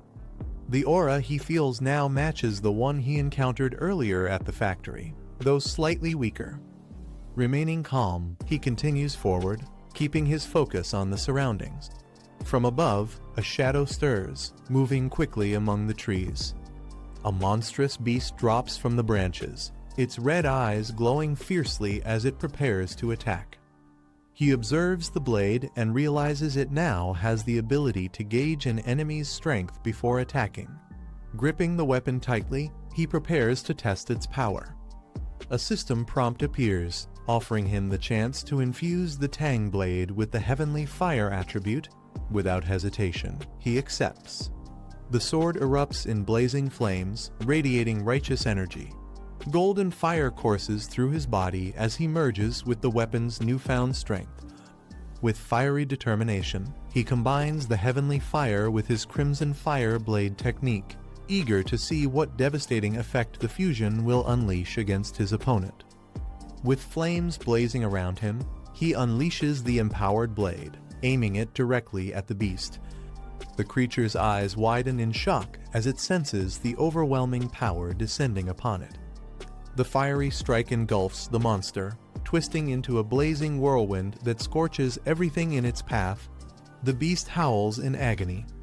As the flames settle, he calmly observes the destruction. The power is far stronger than his original crimson fire blade technique, and the energy itself leaves no effect on him personally. He inspects the blazing blade, running his hand across it calmly. Despite its fierce flames, he remarks that it feels cold to the touch. With a confident look, he decides to continue forward, determined to track down the intruder he sensed earlier. Meanwhile, a live stream begins elsewhere. A phone on a tripod records as a cheerful girl insists to her viewers that she isn't a scammer, claiming she has always been lucky since childhood. She smiles brightly at the camera, explaining that even though it's her first day streaming, exciting content seems to come her way naturally. Comments flood her feed, with some doubting her and others challenging her to prove herself. The girl continues her live stream confidently, unaware of the danger closing in around her. Suddenly, a beast lunges forward, striking her down and shattering her equipment in the process. Her phone falls violently to the ground, the screen cracking as the live broadcast continues. Pinned beneath the monster, she screams in pain while the audience watches in shock. Some viewers assume it's staged, dismissing the attack as fake, while others demand to know what just happened. The girl struggles beneath the beast's grip, her face streaked with fear and tears as she weakly pleads for it to stop. The monster roars ferociously, its jaws dripping as it prepares to finish her off. Suddenly, a blazing dragon-shaped flame bursts forth, tearing through the scene with overwhelming power. The fiery dragon crashes down, shocking both the beast and the girl. Viewers watching the stream are stunned, questioning if what they're seeing is real or just high-level special effects. The live stream viewer count skyrockets past 13,000 as the intense battle unfolds. The girl, still shaken but alive, looks up in shock and recognizes someone emerging from the chaos. Her trembling hand grabs the phone tightly, determined to capture what's happening. Through the blazing inferno, she records the moment, shouting that someone is standing within the flames. The audience erupts with excitement as the mysterious figure begins to reveal himself. The livestream captures him cutting through the flames, and viewers erupt with excitement, calling him an immortal deity saving people. Clips of his fiery strikes spread rapidly online, reaching millions of views and taking the #1 trending spot. At a computer lab, a girl excitedly shows her friend the viral video, insisting that deities must have descended and that the heavenly fire is real. Her friend dismisses it with skepticism, claiming it's just staged special effects, but her serious expression suggests she may not fully believe her own words. Excited students point at the video spreading online, insisting that the fiery display was real and proof of something extraordinary. One of the girls, however, refuses to believe, claiming it's all just special effects. Yet deep down, she struggles to dismiss the uncanny resemblance to someone she once knew. Elsewhere, two women discuss the footage, noting how much the mysterious figure looks like the pioneer who once saved them. They wonder if he could be the same person. In another location, two men watch the clip. They recognize the identical blade swing and realize they may have stumbled upon someone far stronger than they imagined. In the city, leaders acknowledge the crisis drawing near, worried about the shortage of pioneers to defend them. At a meeting, officials discuss the situation, mentioning recent military talks with Feng Yi. One officer expresses confidence that he will step in to help. Another officer points out his terrifying growth, reaching the spirit creation realm so quickly and possessing multiple high-level attributes. They argue that with such power, he must be recruited. However, it's revealed that the higher-ups remain hesitant to approach him directly, since all top pioneers before him were trained within the military itself. Officials decide to assess what Feng Yi still lacks, planning to provide him with new weapons and training resources. At the same time, they stress the need to control the live stream and circulating videos. They note that the entire Spirit Kai circle of Xia Nation is already focused on him. One commander smiles, admitting the boy has created anticipation for what he might do next. In a quiet hospital room, a heart monitor beeps steadily as someone lies unconscious on a bed. A student sits beside them, speaking softly. She tells her teacher that with someone this powerful appearing, Xia Nation now has new hope, and perhaps so does their chance of waking up again. The next day, sunlight falls over the city as the chaos from yesterday still lingers in people's minds. The unexpected live stream from the back mountain created a massive stir. Sitting calmly at a table, he reflects on the event, noting how someone risked everything just for attention. As he eats, he considers the aftermath. The live stream and video have now completely vanished from the internet, wiped away without a trace. His sharp eyes narrow. He suspects the removal must be the work of either the military or the Spirit Kai Association. He notices Lin Yi hasn't returned all night and didn't even leave a message, which immediately raises concern. He tries calling her, but the line is unreachable. His expression hardens, realizing something is wrong, she wouldn't act so irresponsibly. Determined, he decides he must find her, sensing the situation is more serious than it seems. Elsewhere, in a misty forest, two girls wander anxiously. One asks how long they've been trapped, uncertain of their fate. The two girls remain trapped in the forest, exhausted. One admits they've been stuck for nearly 10 hours and apologizes for dragging her friend into the danger, mistaking the threat at first for an ordinary shadow wraith. Her injury becomes clear as she clutches her bleeding side, struggling to stay steady. The other girl takes charge, telling her not to waste energy on apologies. She insists they must stay alert and conserve their strength, though she admits she still isn't strong enough. As determination flickers in her eyes, she recalls the fiery expert who had displayed overwhelming power. She wishes she had that same strength to protect them now. In the depths of the forest, the two girls stand close together, fear heavy in their expressions. From behind, a massive shadow wraith emerges, its glowing red eyes piercing through the darkness. The creature's towering figure looms over them, its dark aura filling the air with dread. The injured girl clutches her side, while the other braces herself, both realizing the terrifying danger standing right behind them. Out of the shadows, a monstrous figure suddenly lunges toward the two women. Its claws slash forward with terrifying speed, leaving them frozen in shock for a moment. But before the creature can strike, the black-haired girl shouts a warning. She steps in front of her companion, gathering energy in her hand. A bright glow forms instantly, her quick reaction saving them from the sudden ambush. With a sharp movement, she releases the glowing strike. The beam of light shoots upward, colliding directly with the monster's body. The impact forces the creature back, its dark form thrown off balance by the powerful attack. Yet the danger is far from over. More distorted figures crawl out from the darkness, their twisted bodies moving unnaturally. As she stares at them, realization hits these are not ordinary monsters. They are the very people who were trapped here before, twisted into these horrifying forms after their deaths. The two women stand over fallen corpses, realizing something is wrong. Their attacks have no effect on the black fog, and even the spirit energy they release is useless. The enemy doesn't seem harmed at all. They look around cautiously. It feels as though the fog is waiting for them to exhaust every ounce of their strength. The oppressive force surrounds them like a cage, treating them as prey trapped with no escape. The red-haired woman's eyes narrow, her expression tense. A single bead of sweat runs down her face, showing the weight of the situation pressing in on them. Suddenly, a crimson eye appears in the swirling darkness above. Its gaze locks on them, radiating overwhelming malice. Both women freeze in shock, realizing the true threat has just revealed itself. The crimson eye pulses violently, its glow growing more intense. Dark energy swirls around it, making the air heavy with dread.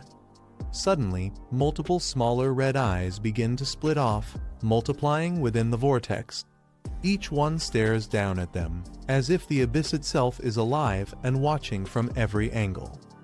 Fury replaces fear. The black-haired girl lashes out, unleashing her power while shouting at the monstrous entity. Blazing energy erupts, slamming into the fiery eyes as she demands its destruction. She steadies herself, warning her companion not to falter.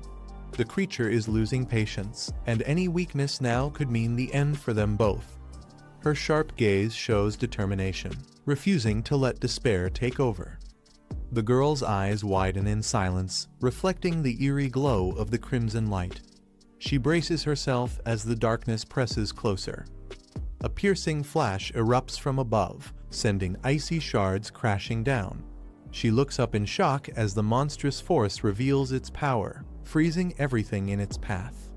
Surrounded by countless red eyes staring down at her, she feels completely overwhelmed. Her voice trembles as she wonders if this is truly the end. Meanwhile, her companion is consumed by writhing shadows, her body dragged into the void. Her thoughts echo with regret she shouldn't have acted alone, overestimating their strength. Believing they could finish this mission by themselves has now led to ruin. Her eyes close slowly, a calm acceptance settling in. She reflects that the path of cultivation has always been filled with danger, and perhaps her fate was to vanish one day in some forgotten place. As the abyss pulls her deeper, she wonders about the future. What kind of world will rise after this? What role will those who remain play in shaping it? She realizes she may never again witness the tide of Spirit Kai revival. Tears stream down her face as she braces for the inevitable, her body trembling between despair and unwillingness. But suddenly, a blinding surge of blue light erupts above. It cuts through the suffocating darkness, leaving her stunned as she reaches upward, unsure if it's salvation or another cruel trick. From the explosion of blue light, a figure bursts forth, descending with overwhelming power. His presence tears through the darkness, scattering the suffocating energy. The man steadies himself in midair, his glowing eyes sharp and confident. He mutters that it was a close call, his calm demeanor contrasting the chaos around them. Tears stream down the girl's face as she stares in disbelief. Shocked, she cries out this figure is her cousin. His strike crashes downward like divine judgment, splitting the abyss with crackling energy. The darkness shatters under his force, leaving only the brilliance of his attack behind. The girl looks on in relief, realizing it truly is her cousin who saved her. His overwhelming power radiates through the crackling blue energy. Shocked, the red-haired woman whispers that he's not an ordinary person. But danger lurks close. From the shadows, the anomaly's true body emerges, a grotesque, many-eyed creature creeping up behind him. The girl quickly shouts a warning, telling him the main body is right at his rear. Flames surge into his hand as he prepares to counter. He doesn't flinch. Instead, a confident grin spreads across his face. Declaring his intent, he vows to test heavenly fire against the creature's dark attribute, unleashing a blaze that roars with destructive force. The man dives forward, unleashing a devastating blaze that engulfs the anomaly in a torrent of fire. The flames roar with overwhelming intensity. The monstrous entity shrieks as it is swallowed whole by the raging inferno, its body writhing in agony. The two women huddle together amidst the sea of flames, one weakly asking if they might already be dead. Fear grips them as the fire rages all around. The black-haired girl steadies herself, assuring her companion to look closer. Despite the inferno, they are still alive. Shocked, the red-haired woman realizes this fire is not consuming them, but only their enemy. The two women stare in disbelief, realizing they are still alive. Relief washes over them as the man casually assures them the enemy has been dealt with, even joking that he hasn't had breakfast yet. The red-haired woman's eyes widen as recognition strikes her. Excitedly, she recalls that he was the one who saved them back in Yanaming Town during the Death Ghost incident. The man scratches his head, admitting it wasn't that hard to recognize him after all. The black-haired girl reacts in shock, questioning if the powerful fire-wielding expert they saw earlier was really her cousin. The red-haired woman smirks, teasing her for once calling him mediocre. The man scratches his head with a sheepish smile, not bothering to deny their suspicions any longer. The red-haired woman clutches the black-haired girl's shoulders, excitedly recounting his past feats defeating ghost corpses, drawing attention from Sister Su Yan, and even standing out in the wasteland. They piece the truth together. He isn't just a high-level fire user, his thunder attribute was strong enough to obliterate the black fog. Their eyes widen as they wonder if he is the same prodigy who broke through to the spirit creation realm back in their residential zone.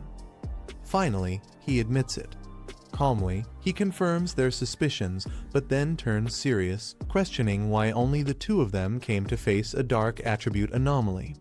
Such threats are no ordinary crisis, and yet they fought alone without their team. The red-haired woman explains that one teammate is gravely ill and unable to join missions anymore, while another has been assigned elsewhere. Their uncle also had a harder mission, so the group rarely fights together as a whole. The black-haired girl admits her miscalculation, saying she underestimated the anomaly, believing her current strength would be enough. The man listens quietly, recalling how his cousin used to complain about her teammates, but now defends them in front of outsiders. He recognizes her loyalty, noting she has always been clever, and he had sensed this side of her before. Turning serious, he tells them since they already know who he truly is, and because he trusts them both, he has a proposal to make.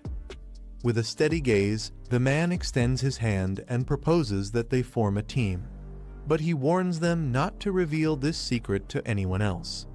The red-haired woman lights up with excitement, eagerly agreeing and promising to keep quiet. She can't help but think how lucky she is to benefit from this arrangement. The black-haired girl looks at him softly, realizing he must have known from the beginning that she was a pioneer. Silently, he had been protecting her all along. For her, having such a reliable relative by her side on this dangerous path feels like an unexpected blessing.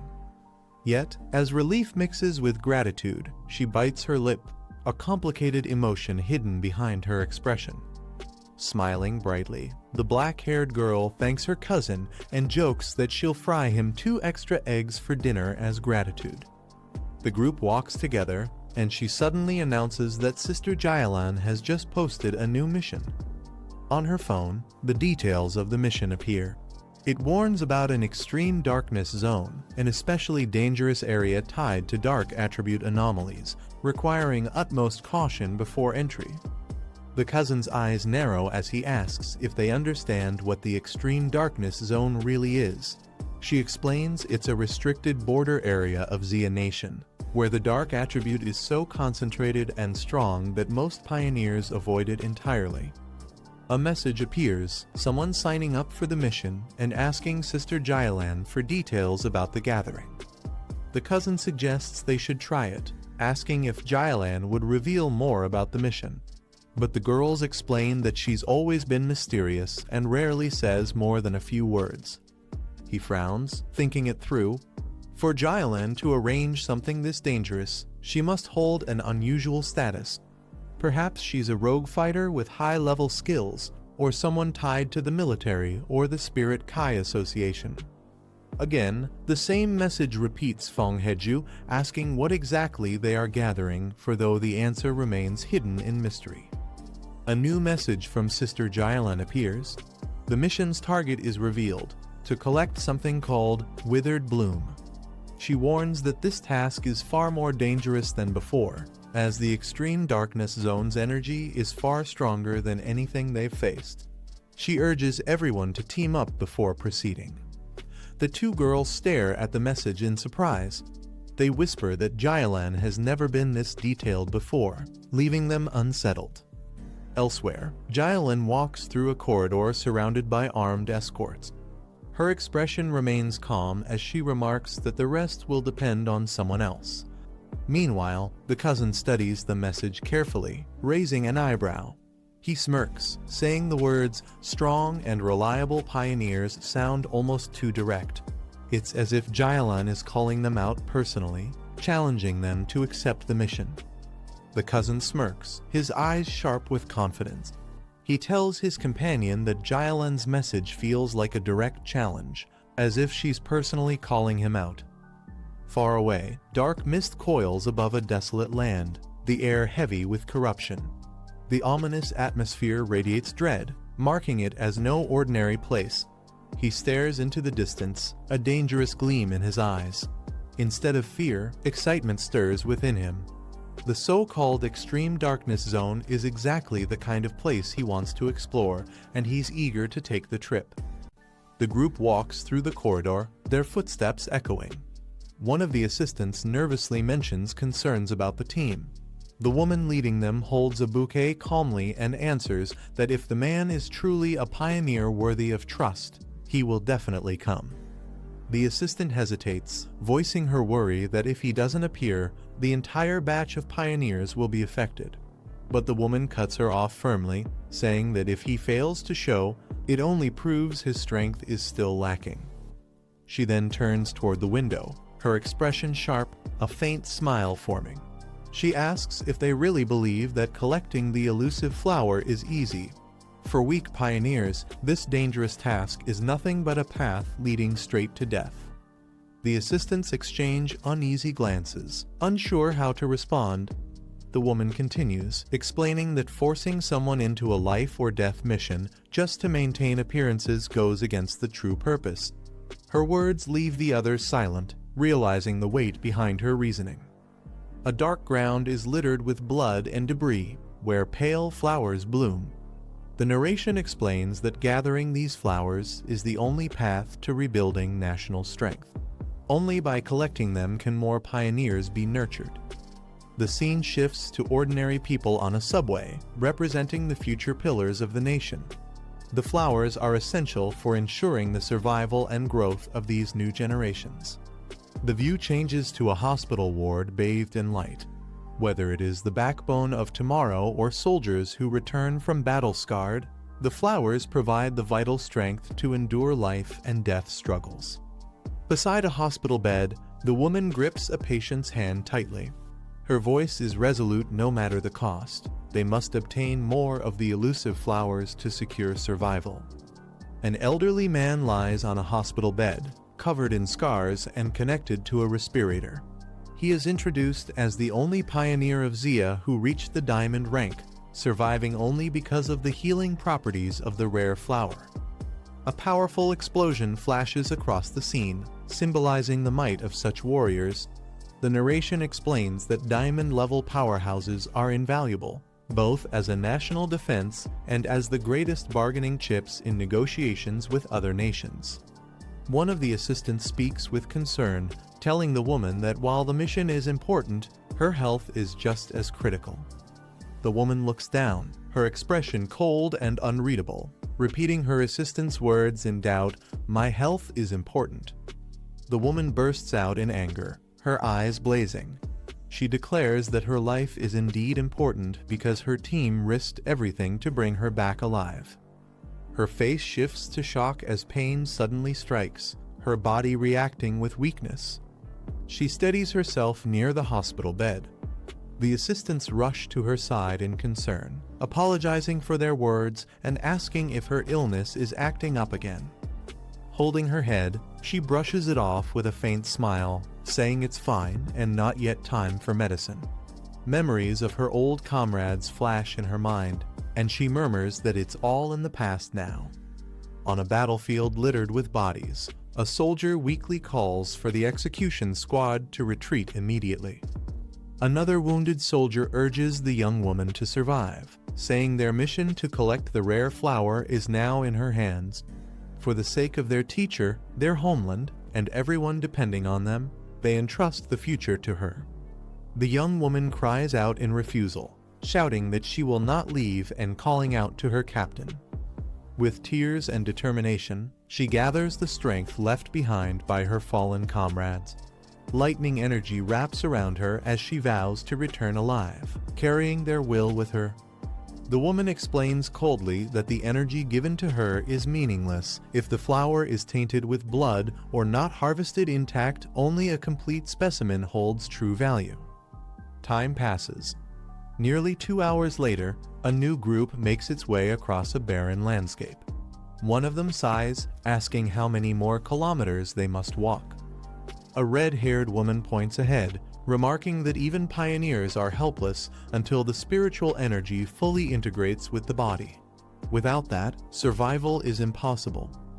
From the shadows, a man with piercing red eyes watches silently, his gaze sharp and filled with intent. The group approaches a glowing blue barrier in the distance. One of them confirms that this is the edge of the restricted zone. The black-haired man narrows his eyes, noting that even with layers of defense, the corrupted aura seeps through, leaving an unsettling feeling. The red-haired woman trembles, saying the sinister energy here is far worse than the anomaly they encountered before, hundreds of times more terrifying. Her companion warns her to stay steady, as others are already arriving. Ahead, numerous pioneers gather, some standing armed while others wait near vehicles. Observing the scene, someone remarks with surprise that quite a number of pioneers have shown up. Two women discuss the threat of black attribute anomalies. They note that these creatures kill indiscriminately and show no mercy toward humans. A terrifying shadowy monster looms over a city rooftop, its red eyes glowing as lightning flashes in the sky. The narration explains that such black attribute anomalies have already appeared multiple times within the city. The black-haired man calmly agrees. The woman beside him recalls facing two of these terrifying anomalies head-on before. She describes one as a mutated rabbit, though calling it a rabbit is misleading. With its twisted form and razor fangs, it resembles more of a nightmarish rodent than anything else. A monstrous creature lunges forward, its twisted body tearing into its prey with savage force.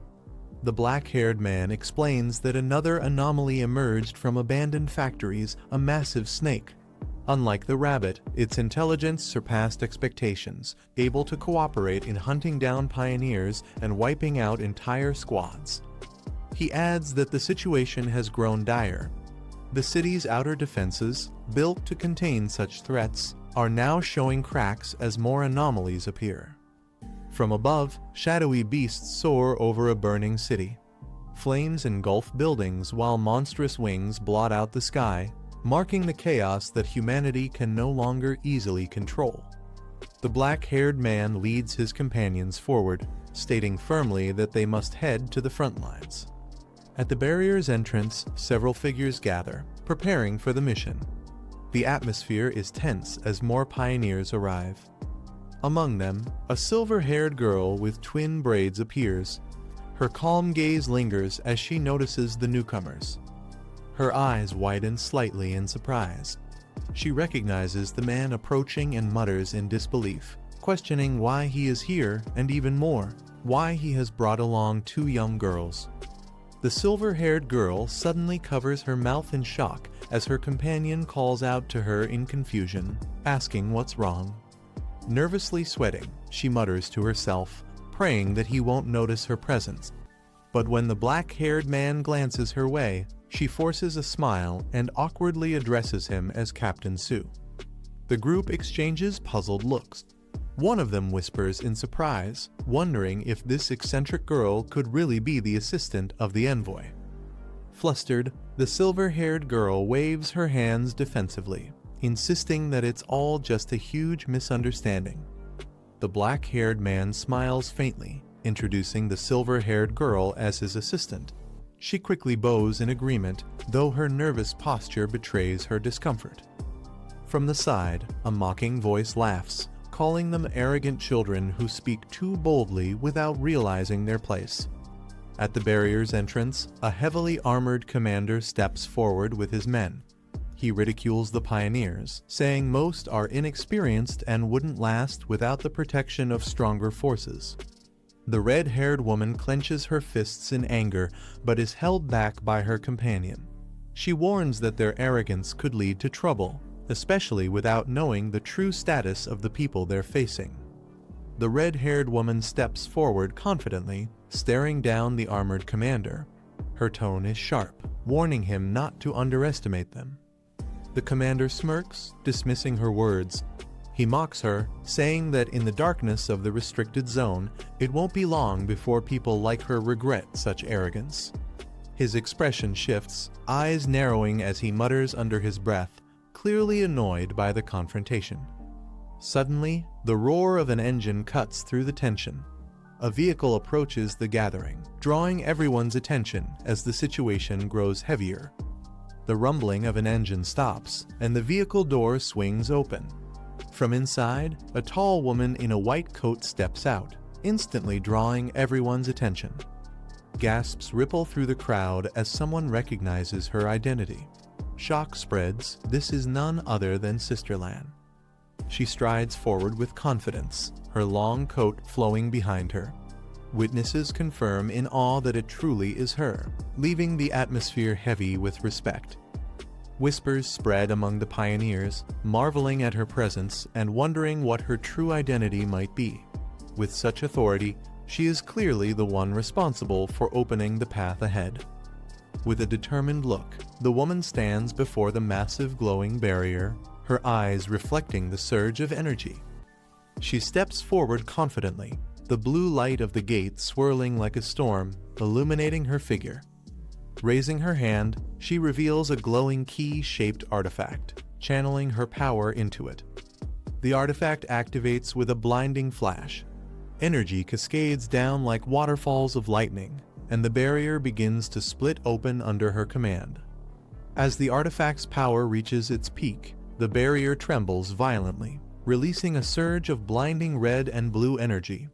The gate erupts with a thunderous roar, tearing open with overwhelming force. The sky itself seems to split under the pressure. The woman stands firm at the center of it all, her figure illuminated by the chaotic storm of light and energy. With the final burst, the great gate opens completely, marking the beginning of their dangerous mission beyond. The dark portal finally stabilizes, and the group is given permission to enter. The woman in charge stands before the ominous gate, reminding them of one crucial rule: the withered bloom they seek must be whole and free of any human blood. Her cold tone makes it clear there will be no excuses if they fail. The recruits gather nervously, some glancing at the swirling entrance with unease. One man mutters bitterly that they're being sent in to risk their lives without proper pay or protection. To him, it feels less like a mission and more like a death order, and the lack of compensation only fuels his frustration.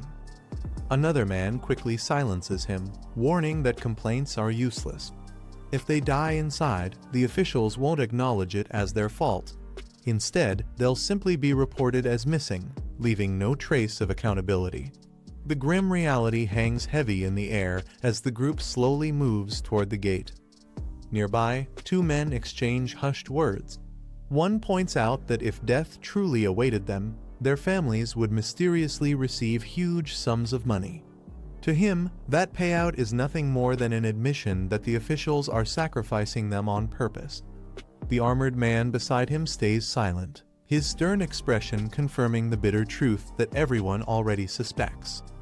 As the group approaches the portal, the silver-haired girl quietly analyzes their surroundings. She points out a middle-aged man whose cultivation is equal to a spirit-forging realm, 1 star. Around him, several others remain silent, their strength difficult to gauge as they may be concealing their true aura. Beyond them, most participants are solid cultivators, ranging from 2-star to 3-star stages, making the teams fairly balanced in power. The black-haired man observes the gathering carefully. He realizes the mission's difficulty must be far greater than expected, given how many elite pioneer squads have been summoned. His attention lingers on one particular man whose aura feels strangely muted, leaving him unsure if the man's strength is truly as low as it appears. Meanwhile, the officials finish their head count. They confirm that the expedition into the extreme dark zone includes 2 2-star teams, 3 3-star teams, and 5 1-star teams. The anomalies inside are reported to vary from B class up to the dangerous S class. With preparations complete, the order is given to begin, and the monitoring teams are instructed to track everything closely. The scene shifts inside the portal, revealing a desolate wasteland. The land is barren, shrouded in heavy fog, with dead trees jutting from the cracked ground. The ominous silence sets the tone for the dangerous mission awaiting those who dared to enter. The team carefully steps deeper into the wasteland, surrounded by streams of ominous dark energy. The atmosphere is suffocating, and every sound seems amplified in the eerie silence. One member warns the others to stay close together, explaining that the dense darkness attribute in the area distorts vision. If they scatter, they'll quickly lose their sense of direction. Behind them, a girl suddenly collapses, gagging and clutching her stomach as the overwhelming stench makes her retch uncontrollably. The silver-haired girl kneels beside her, speaking in a calm voice. She explains that the nauseating odor comes from rotting corpses mixed with brain fluid, and reassures her that feeling sick is completely normal. Many others are experiencing the same reaction.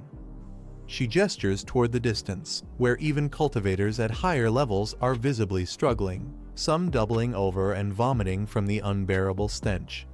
The grim sight makes it clear that no one is immune to the horrors of the extreme dark zone. The silver-haired girl explains that the darkness attribute naturally restrains pioneers, acting like a form of pollution.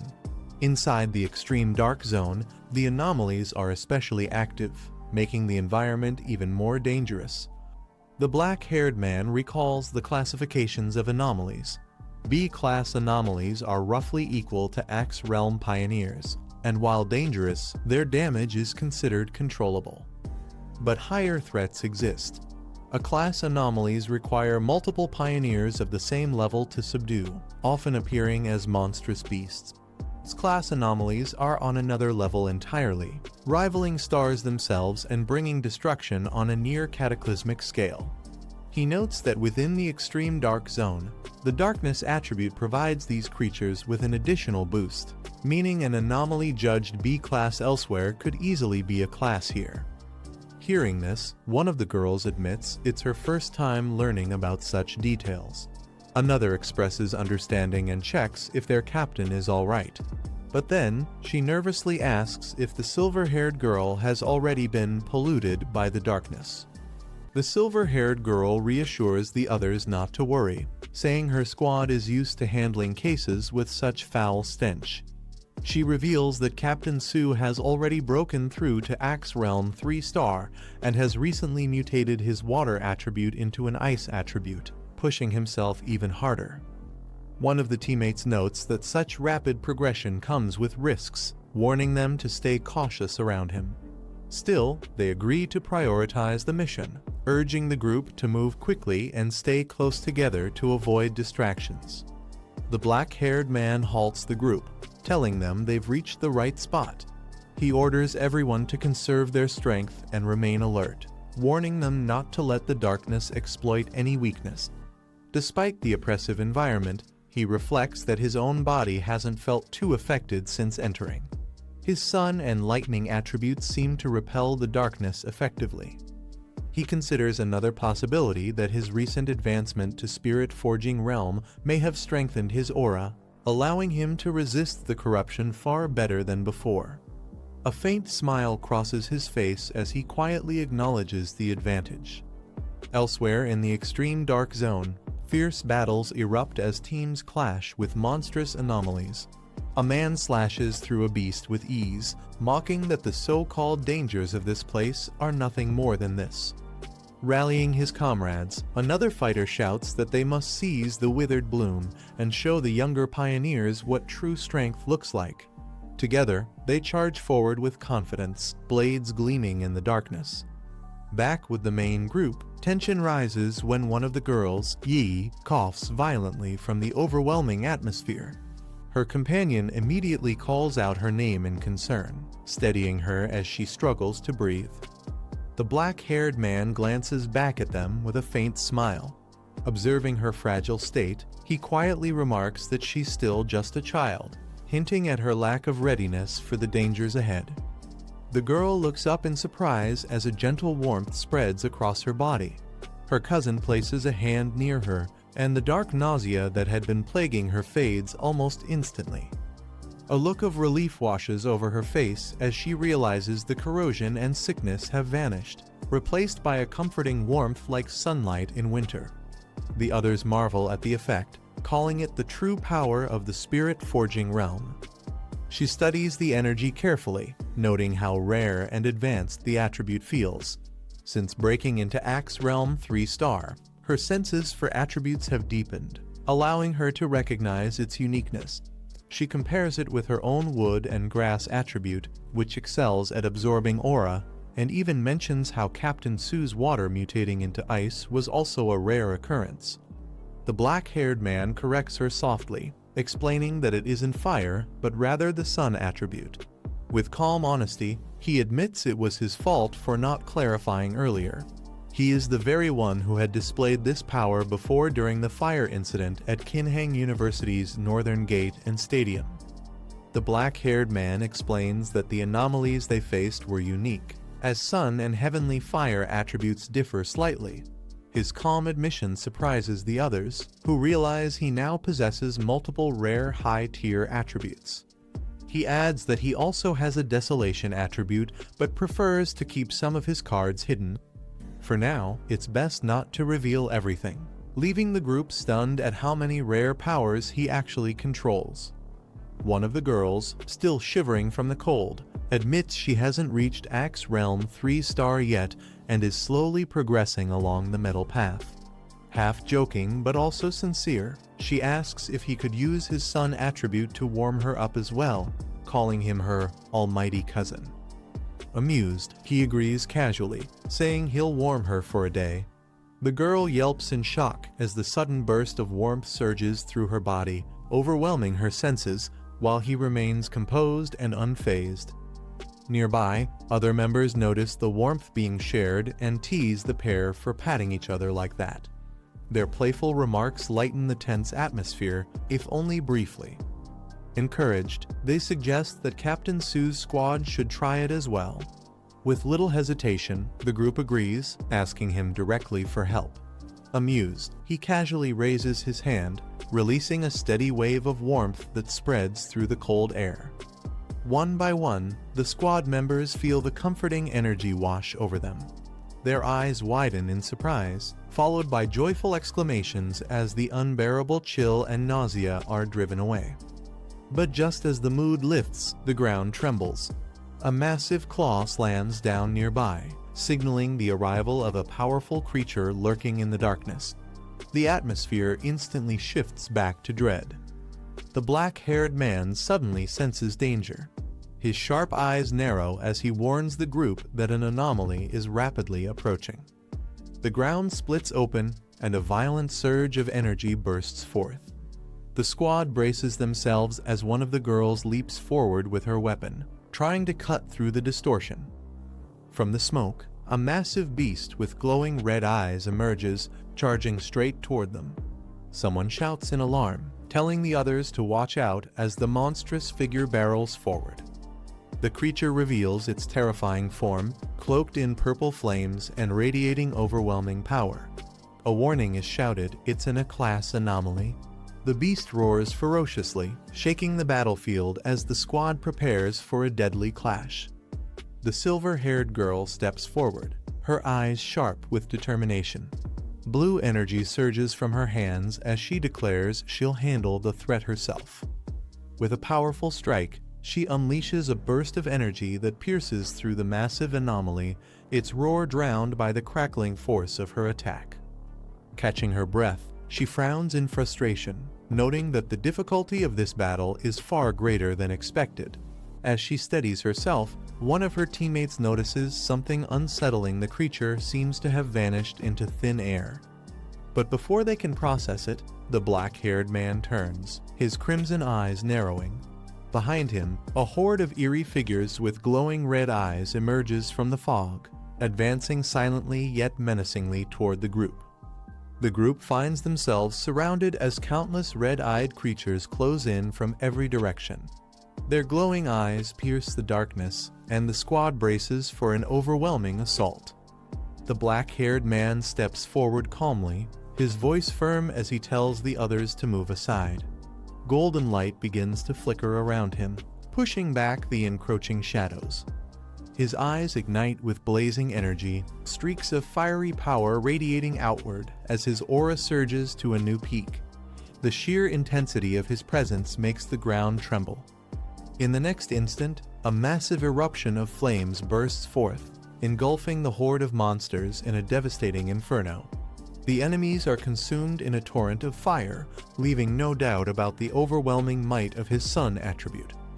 The battlefield is engulfed in blazing flames as the black-haired man unleashes his full power. The horde of anomalies screams in agony, their bodies burning away under the overwhelming force of his sun attribute. As the flames die down, he calmly announces that this wave of anomalies has already dissipated. He warns his companions not to be deceived by the countless glowing eyes they saw earlier. There were only two true enemies. The silver-haired girl looks at him in surprise, remarking that she hadn't expected anomalies here to evolve to the point of mimicking human speech. He replies with quiet certainty that perhaps, after consuming so many people, they had learned it. The narration notes the sheer scale of his strength within a single strike. 2 A-class phantom beasts had been completely annihilated. The purple flames in his hand flicker ominously against the backdrop of the burning wasteland, a clear reminder of the unmatched power he now commands. A masked woman watches the battlefield, acknowledging the strength of the anomalies. Even for her, she admits it would take several rounds of combat to bring them down. Meanwhile, the group regathers. The silver-haired girl warns that anomalies might disguise themselves and infiltrate their ranks, urging everyone to stay alert. The others nod cautiously, realizing the danger of lowering their guard in this place. Nearby, one of the girls struggles to recover from the overwhelming aura. She clutches her chest, thinking to herself that the suffocating pressure from these anomalies is far more terrifying than zombies. Even breathing near them feels like it could burn her alive.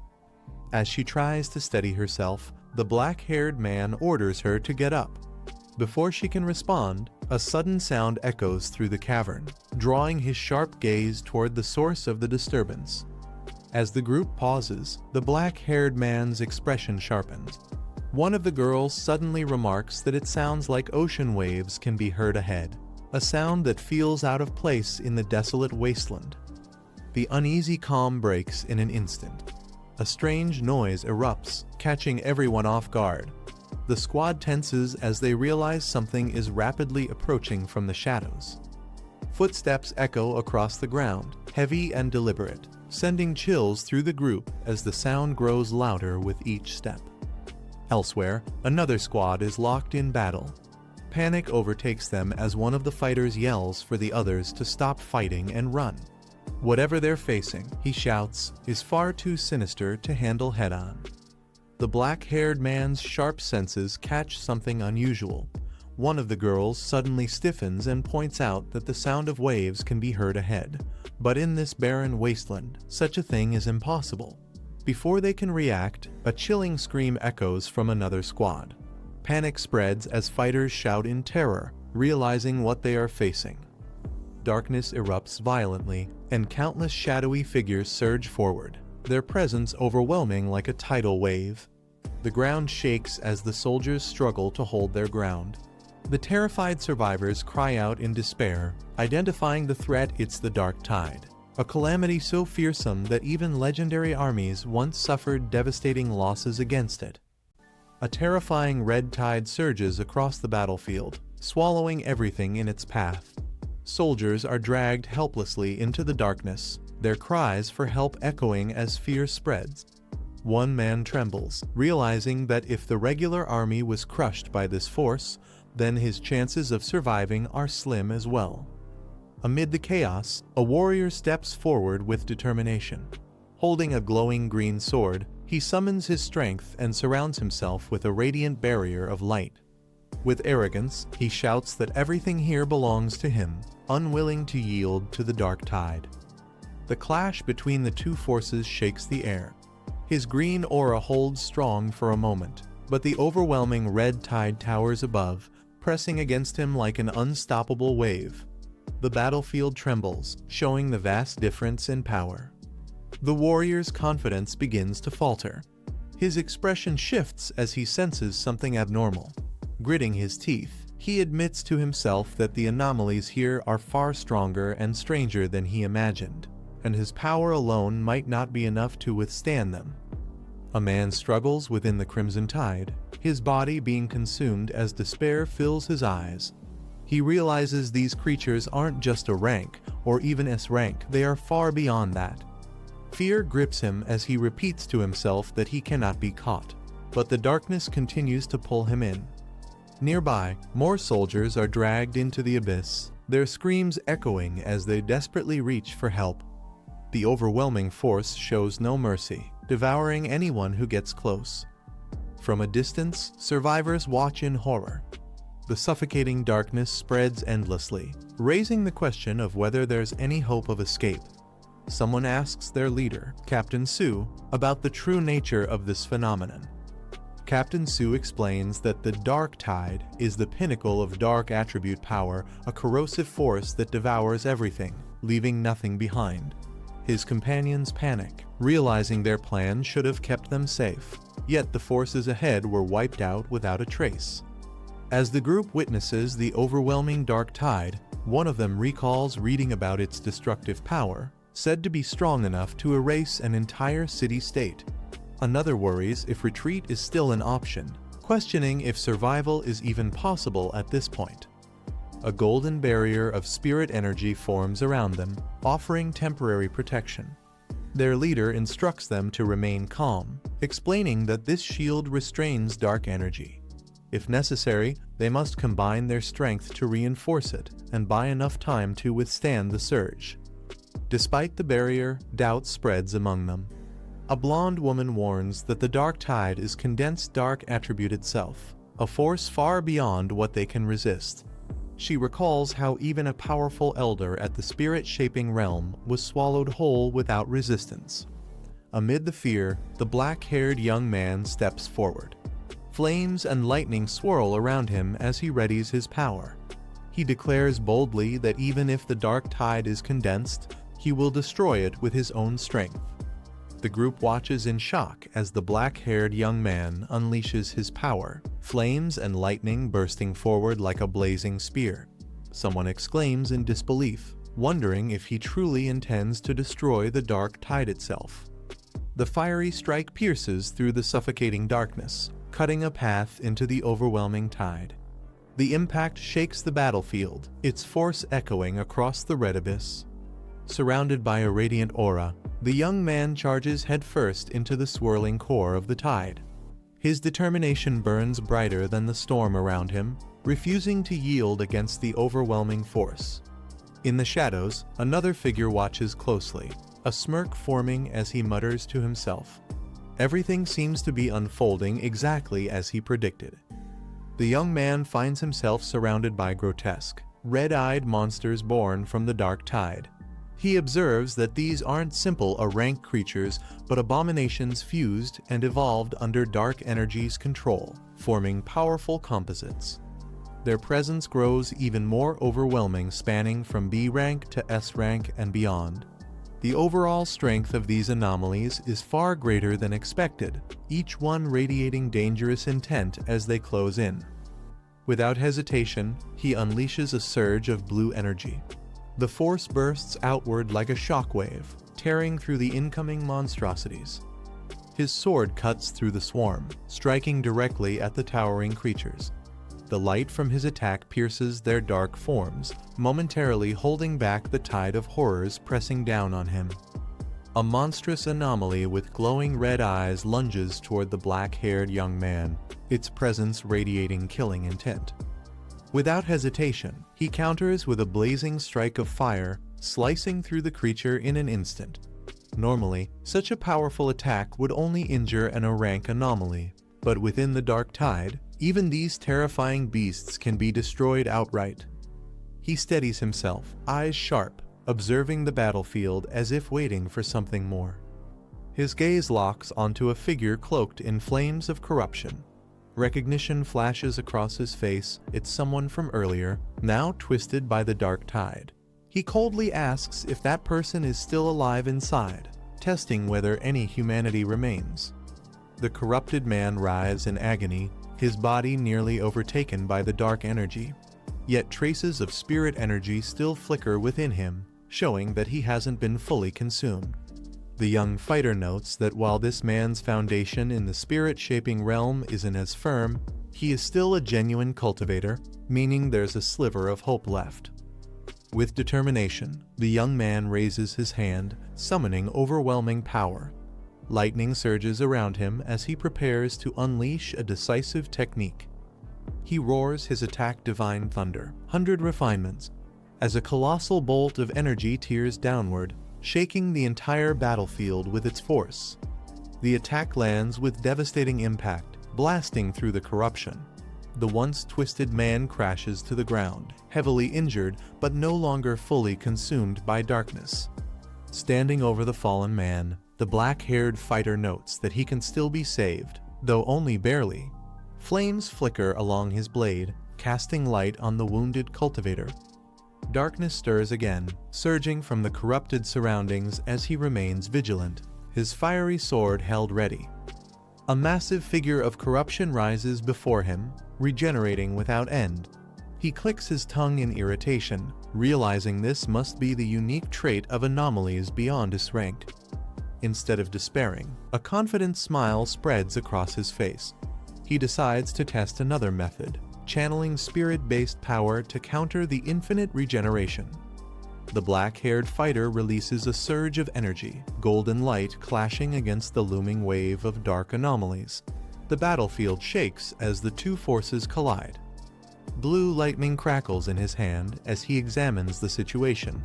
Even at the spirit-shaping realm, he realizes he cannot extract dark energy directly.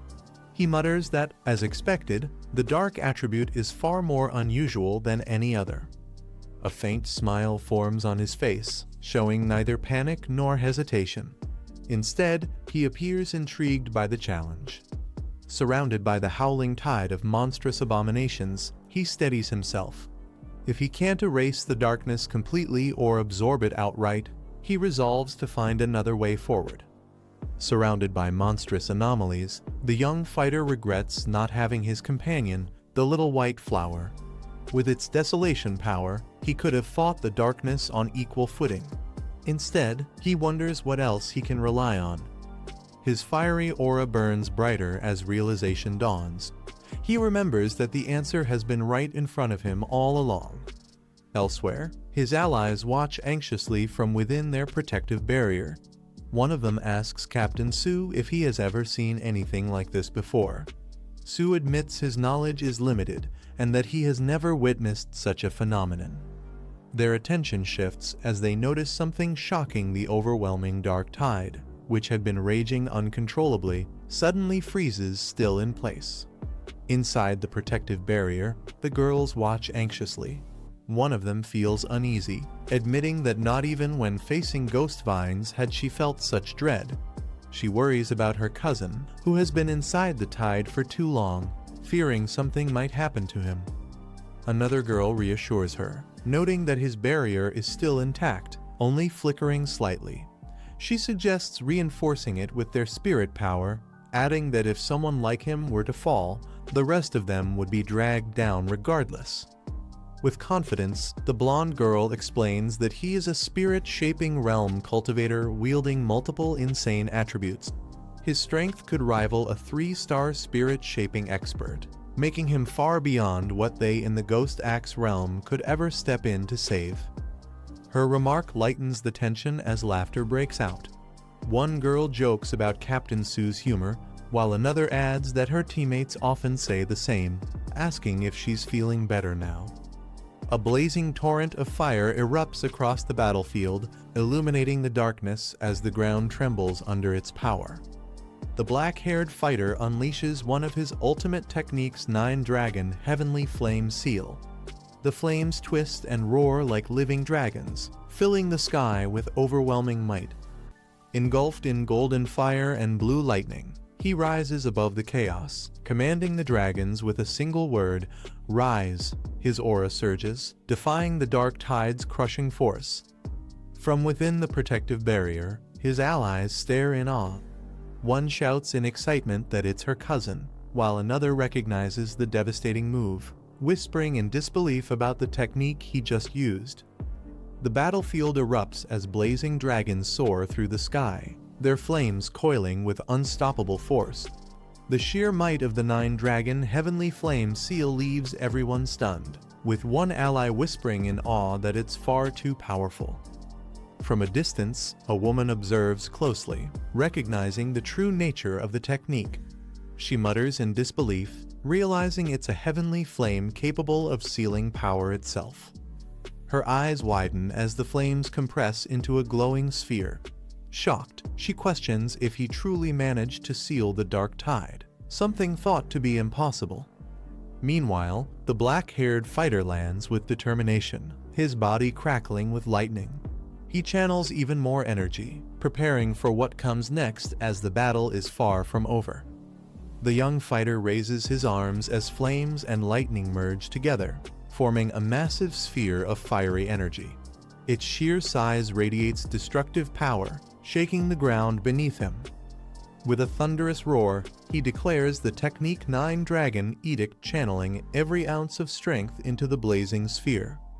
The energy surges skyward, coiling into a fiery dragon before crashing down with overwhelming force.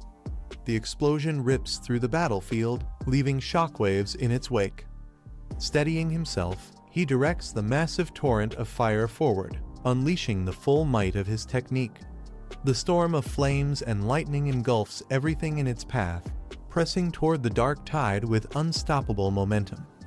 The massive sphere of fire and lightning spins violently, its energy spiraling outward as if ready to consume everything in its path. The 9-Dragon Edict grows denser, radiating unstoppable force. With a thunderous impact, the blazing sphere compresses into a brilliant core of destruction. The ground shakes under its immense pressure, signaling the devastating strike that is about to unfold. The group finally manages to catch a break after the fierce battle. Amidst the chaos, they discover a badly injured soldier who is still breathing. Concern rises as they wonder what should be done with him. Relieved, a girl rushes forward, overjoyed to see her cousin unharmed. She quickly takes charge of the wounded soldier, asking the leader to leave him to her squad's care.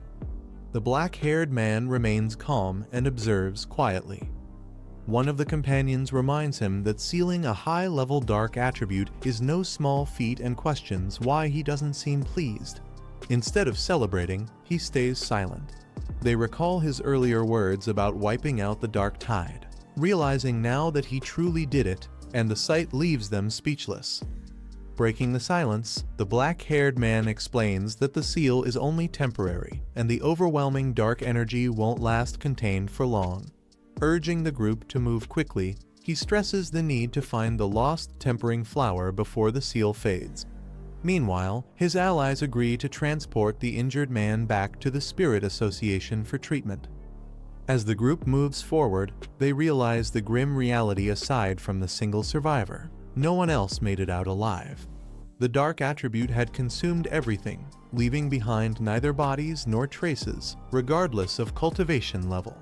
One of them laments how the people who were alive just moments ago are now completely gone, admitting relief that they didn't witness their deaths directly. The black-haired man quickly takes charge, instructing Yi and the others to move ahead with Captain Su while he stays behind to guard the rear. The group complies and continues onward, carrying the injured survivor. Now standing alone at the edge of the black pool, he faces the lingering danger. The system registers a surge of dark attribute energy once again, signaling the threat isn't over. He raises his hand, releasing his power as dark energy bursts into the air. The detection process completes, confirming the overwhelming fluctuation of the dark attribute. The system activates once more, initiating an ultimate computational process. Streams of dark energy surge upward as the black-haired man floats in the center, absorbing its power. With his eyes closed, he remains calm as the swirling darkness engulfs him. The process continues to intensify, binding itself to his very core. Moments later, the system confirms the result compilation successful. His eyes snap open, glowing with a fierce violet light, radiating immense power. A new notification appears, revealing that he has acquired a dark attribute technique called Boundless Dark Realm. This ability creates a sealed misty space where spiritual energy is eroded, drastically weakening opponents. He examines the power in his hand, realizing it is a unique and devastating domain. The black-haired man reflects on his new ability, realizing that if he uses the Boundless Dark Realm in battle, its corrosive effect can drain opponents' spiritual power and cut off their energy. Combined with his other techniques, the effect would become even more devastating, allowing him to crush even anomalies stronger than the Dark Tide. Meanwhile, his ally senses something unusual and warns him that the black mist seems to be reforming around them.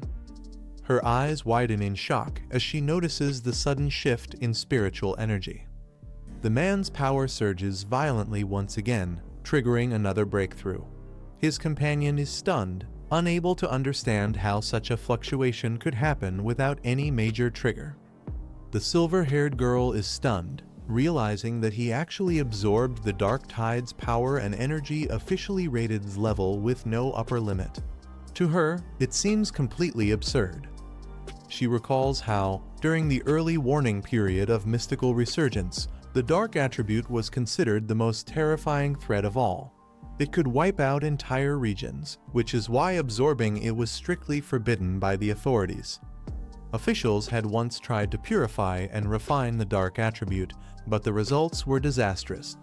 The consequences were so severe that dark attribute anomalies had to be classified separately from all others. These anomalies ranged from D to S level, yet even a lower class 1 could easily torment someone just entering the ghost catching stage. The Dark Tide itself was in a league of its own, considered a highest class anomaly, far beyond what ordinary exorcists could handle. Back when dark attributes hadn't yet been banned, some pioneers attempted to absorb them. But even at the ghost catching stage, one man was driven insane after trying to take in a mere D-class dark anomaly. He lost everything: his mind, his family, and remains in an asylum to this day.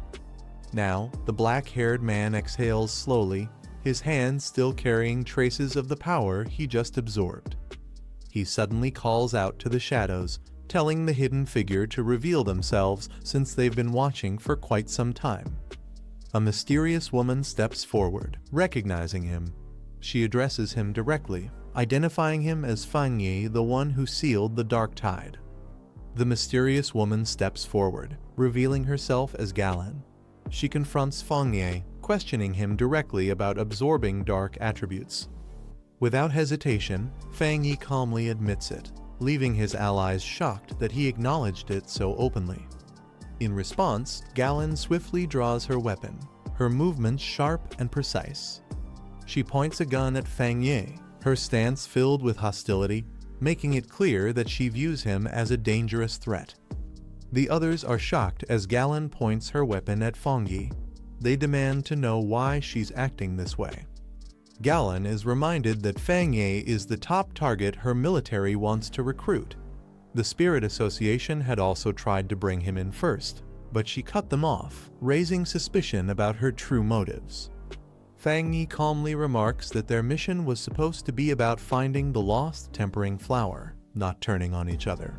He points out how strange it is that Galen seems more upset about their survival than the mission's success. Galen falls silent, her cold gaze fixed on Fang Yi as the tension between them escalates, the gun still aimed at him. The group questions Galen, frustrated that she stayed hidden during the battle only to confront Fang Yi afterward. They remind her that without him, they would have all been wiped out. Galen smirks, commenting on how much his teammates trust him, before suddenly congratulating him and saying he has passed. Confused, the others demand to know what she means by passed. Fang Yi narrows his eyes, realizing her intentions. He calmly asks if she came here just to test him. Galen admits she wanted to see Fang Yi's true character for herself, not just rely on reports of his power and talent. She then answers why she didn't step in earlier. Pioneers are bound by the rules of the spiritual resurgence world, meaning she couldn't interfere directly. She explains that pioneers all share the same fate. Life or death can shift in an instant. Still, they are fortunate because someone trustworthy and strong stood up to protect them. Finally, she points out something they hadn't realized: none of the enemies had attacked them since the battle ended. It was because Fang Yi's act of sealing the dark tide left them too intimidated to make a move. Fang Yi reflects that the dark tide itself is like a predator bullying the weak but cowering before the strong. Galen steps forward, offering to guide them to the lost tempering flower, claiming she knows the terrain better than they do. Watching her, Fang Yi's ally quietly remarks that Galen seems somewhat unstable. Fang Yi recalls that her squad once encountered the dark tide before, and she was the only survivor.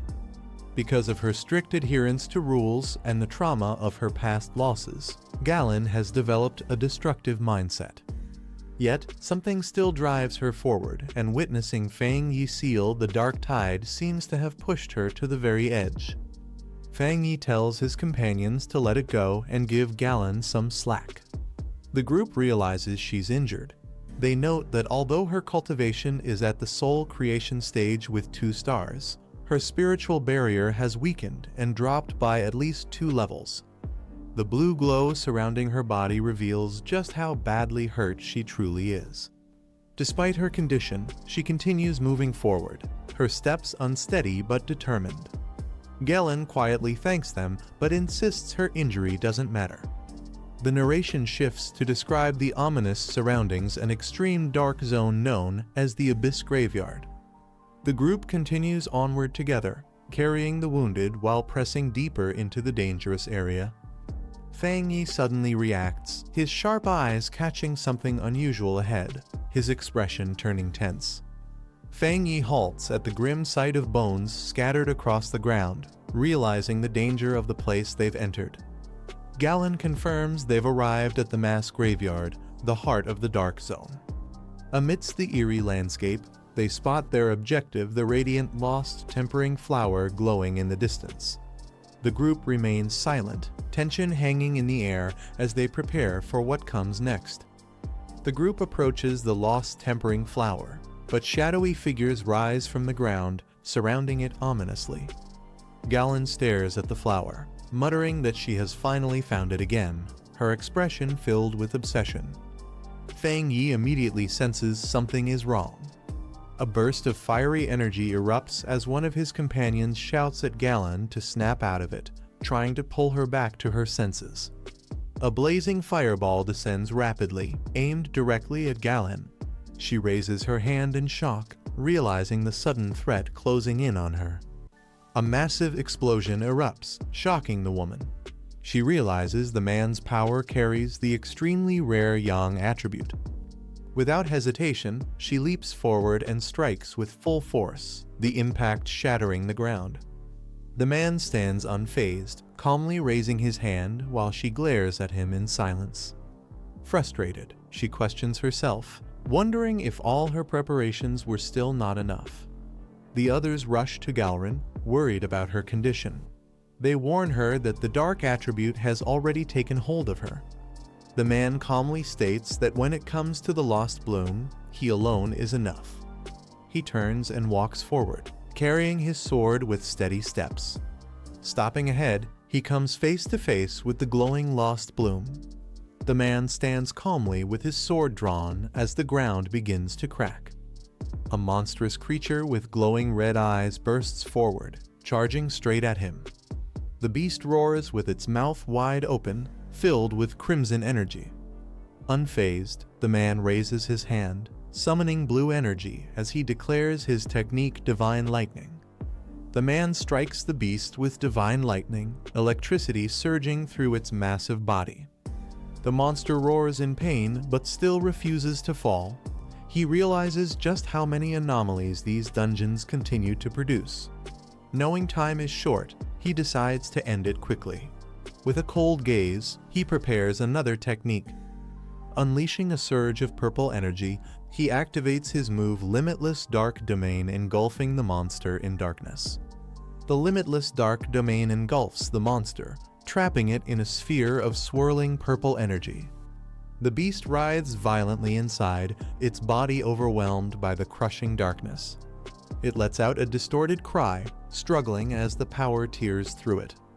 The narration reveals that the S-rank half-corrupted fox demon has been reduced to B rank.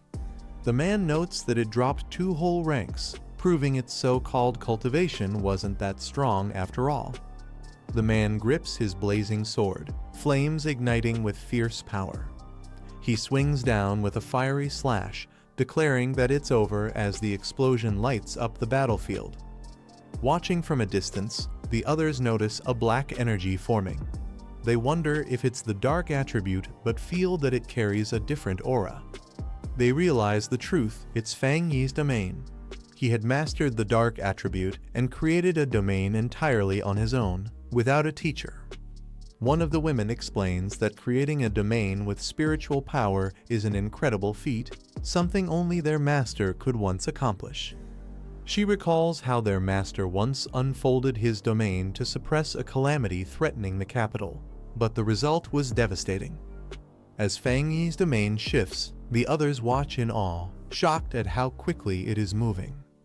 With a calm smile, Fang Yi waves his hand and remarks that this should be the last of the trouble within the mass grave. The man approaches the glowing flower, its soft light standing out in the desolate land. He carefully reaches down and lifts the flower with both hands. Looking at it closely, he confirms that this must be the one he was searching for. From a distance, the woman watches in silence, her expression tense as she takes in the sight. The group confirms the mission is complete after obtaining the lost bloom, though they note how small it is. They warn that the dark tide could erupt at any moment, so they must withdraw immediately. Meanwhile, others point out they also have an unexpected tag along with them. Holding the flower, the leader thanks Fang Yi, saying the mission would have been impossible without him. She also expresses gratitude to everyone as they prepare to leave. As the group walks away, Galrin quietly tells Fang Yi that she is truly grateful. Galrin explains that Elder Wu from the King Kong realm is in critical condition, and the lost bloom is the only medicine that can save him. She tells Fang Yi that he has saved his life. Fang Yi stays silent, his sharp eyes reflecting the weight of her words. The group finally reaches daylight, relieved to have made it out alive. Outside, others cheer when they hear the lost bloom was successfully retrieved, praising the team for accomplishing the impossible. The group emerges from the dungeon to find a massive crowd waiting. People murmur in excitement, asking who actually found the lost bloom. A girl reacts in surprise as she spots something unusual. They notice a vehicle from the Star God War Zone, the elite fighting force of the Xia Nation, arriving on the scene. The narration explains that the Star God War Zone is ranked number 1 among the 10 great war zones. With abundant resources and powerful cultivation grounds, they became the nation's most celebrated elite force. the lost bloom is carefully placed into a secure container for transport. A military officer accepts it with a calm expression. Soldiers stand in formation, saluting Fang Yi with respect. The officer assures Gaoren that the lost bloom will be delivered to the hospital immediately. She nods, saying she will head over shortly. A large vehicle from the Star God War Zone departs as Fang Yi questions Gaoren about her affiliation. She admits that his strength and performance have likely already spread through their war zone. Fang Yi is told that his power alone could easily overwhelm even their most elite squad. Gaoren offers him cultivation resources and doubled bounty rewards if he joins, but Fang Yi politely declines, saying he has his own way of cultivating. Gaoren warns Fang Yi about the rising danger of dark attribute anomalies, explaining that their numbers are rapidly increasing and becoming harder to control. She adds that their influence spreads like a tumor and could cause catastrophe at any moment, which is why the association strictly guards forbidden zones. She clarifies she isn't trying to pressure him, but believes someone as capable as him has the right to understand the situation. Fang Yi responds with a calm smile, assuring her that if he encounters another anomaly, he won't stand by idly, even if strangers are involved. Gaoren looks at Fang Yi with a gentle smile, expressing her gratitude. She tells him it has been a pleasure meeting him and offers him a token. With the token in hand, she explains that it grants him access to freely enter any forbidden zone for cultivation. She adds one more invitation, asking Fang Yi if he would like to go and meet Elder Wu. The woman smiles and says the person she mentioned is her honored teacher. She suggests they meet someday, though she's unsure if he'd agree. Then, she admits she personally wants to be his friend. He quietly slides his hand into his pocket, thinking for a moment before making up his mind.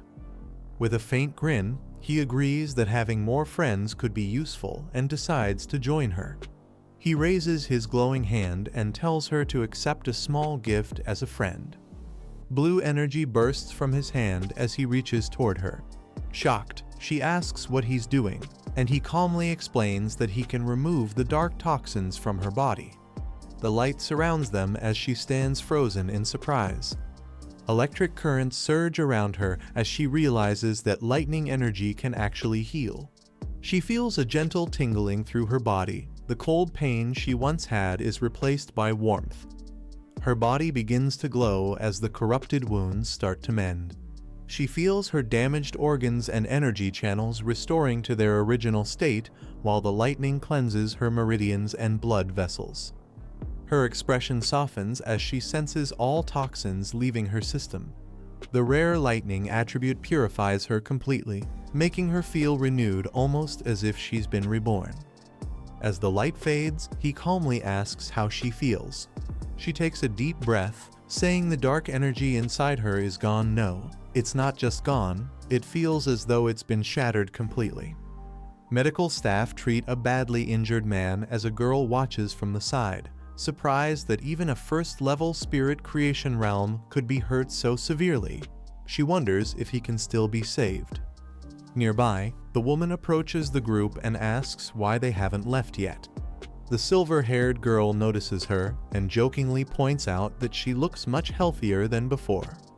The woman smiles faintly and explains that the rare lightning attribute has completely removed the dark energy from her body, leaving her fully recovered. Hearing that, the silver-haired girl realizes this is the power of the tyrant's lightning strong enough to destroy enemies and heal others. She turns to the man with a smirk, asking why he's staring at her. The silver-haired girl waves toward the medics, calling them over urgently to assist. She then turns to the black-haired man with a bright smile and asks if they can work together. Curious, he asks what she means, and she explains that by combining his spiritual power with medical tools, they could help more people affected by dark energy. Excited, she suddenly bows forward, begging him to demonstrate his lightning power once more. He pauses, unsure how to respond to her enthusiasm. With a faint sigh, he finally lifts his hand as blue lightning gathers around him. The crackling energy fills the air as he says this should be enough. Everyone watches in awe at the display of his power. The doctor watches in awe as lightning energy crackles nearby. He realizes it's possible a lightning attribute this pure and powerful can truly counter the dark attribute. The woman explains that Fang Yi directly transferred his lightning energy to her, completely removing the darkness from her body. The silver-haired girl then suggests having him help other injured pioneers as well, mentioning a comatose spirit creation realm fighter. The doctor shakes his head, explaining that not everyone can withstand such intense spiritual power. He adds that to heal someone that's severely wounded, the lightning energy required would be 10 times greater. The scene shifts to a man lying unconscious in a medical pod. The doctor says it would be a miracle if he even survives. Full recovery is nearly impossible. The medics lead Fang Yi to their equipment as he asks how to transfer his spiritual power, comparing it to a blood transfusion. They tell him to follow them and demonstrate the process. He places his hand into the device and channels his spiritual power into it, calmly agreeing to their instructions. Nearby, others watch as one girl remarks that she didn't expect Galrin to be such a high-ranking officer in the Star God War Zone. She's impressed that the organization would personally extend an offer to him. Another observer quietly notes how even the normally distant Galrin showed interest in him. She took the initiative to befriend him and even gave him her personal token. Fang Yi remains silent, his expression calm and unreadable. Fang Yi notices two familiar figures approaching and turns with a faint smile as he greets them. The two women, Yi Yi and Bai, respond warmly, saying they've already adapted to their surroundings. Ye Yi explains that they plan to train further and take on new missions, saying they can't always rely on him if they want to improve. Determined, she thinks to herself that she must catch up to his level as soon as possible. Fang Yi nods slightly and tells them to be careful before turning back to continue transferring his spiritual power under the supervision of the medics. Fang Yi smiles softly, thinking to himself that the younger ones have really grown up. The silver-haired girl waves as she says her team will take their leave for now, hoping they'll meet again on their next mission. Fang Yi and Galrin nod, deciding to go visit Elder Wu next. Their vehicle drives off through the rocky terrain while someone inside complains about how distant the others are for not joining them at the scene. Inside the van, the silver-haired girl fumes in frustration, saying all her efforts to recruit Fang Yi were wasted now that he's been taken by the Star God War Zone. Her teammates laugh, trying to calm her down as she grumbles behind the wheel. In a shadowy meeting, figures discuss the disarray within the spiritual association. They note that its structure is too chaotic, with officials at the headquarters acting more arrogant than even military leaders. They continue, criticizing how elite squads operate independently without unity or discipline, and how few are willing to lower their pride to work with Fang Yi. At the Star God War Zone medical base, the narrator reflects that it's fortunate some of these powerhouses at least avoid causing trouble. Fang Yi and Galrin arrive at the facility. Inside a quiet room, they stand beside an unconscious elderly man. Fang Yi asks if this is Elder Wu, and Galrin confirms he's a former powerhouse of the King Kong realm, now reduced to a frail, weakened state. Elder Wu lies motionless in his hospital bed, his body covered in dark veins as machines keep him alive. Galrin explains that he hasn't woken up since using a powerful technique called the Lost Bloom. Before that, he was nearly like a walking corpse. Fang Yi looks at the frail old man and quietly asks what exactly he went through to end up like this. Galrin recalls the event a catastrophic dark attribute disaster struck the capital. To stop the spreading darkness, her teacher, Elder Wu, sacrificed himself to seal the rift in the sky. Before he did, everyone had combined their strength, transferring their spiritual power to him. Channeling all that energy, Elder Wu unleashed everything he had in one final, desperate act to protect the city. A monstrous red storm devours the land as Galrin explains that the dark attribute disaster was beyond S rank in scale, far more destructive than anything they'd faced before. She says that if such a disaster descended again, it could wipe out the entire capital and even destroy nearby cities. Losing the capital would throw the whole nation into chaos. Elder Wu used his own domain to seal the massive anomaly, but its power was beyond imagination. It took the combined strength of every top expert just to hold it back. Despite his strength, Elder Wu was overwhelmed by the dark attribute, screaming in agony as it consumed him. If he hadn't been a King Kong realm powerhouse, he would have perished instantly or worse, become fuel for the darkness itself. Fang Yi looks at the unconscious Elder Wu and says that anyone capable of preventing the city's destruction is truly a remarkable pioneer. He recalls the countless pioneers who once stood before him, sacrificing themselves so he could be the last survivor. A faint thought crosses his mind, perhaps in another life. This man had already made that same sacrifice. Without hesitation, Fang Yi steps forward and extends his hand toward the old man's chest. Startled, Galrin shouts, asking what he's doing to her teacher. Fang Yi calmly explains that even though the lost bloom has already taken effect, he wants to try removing the lingering dark energy within the elder's body so he can recover faster. Blue lightning flares around his hand as he begins the process.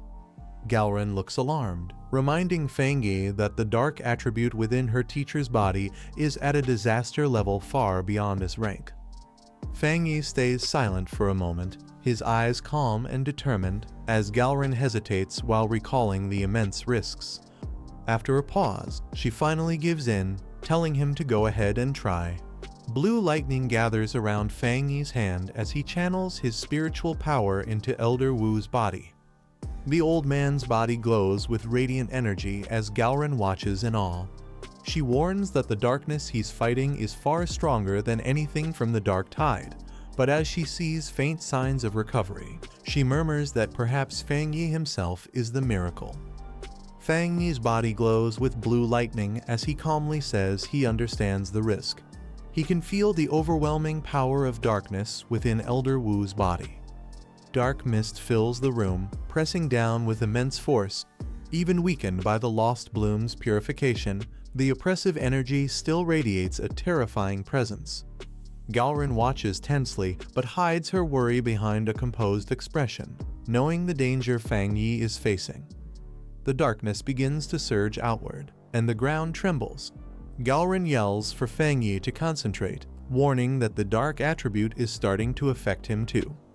Golden lightning bursts from Fang Yi's body as he steadies himself, his expression calm and focused while resisting the dark energy's pull.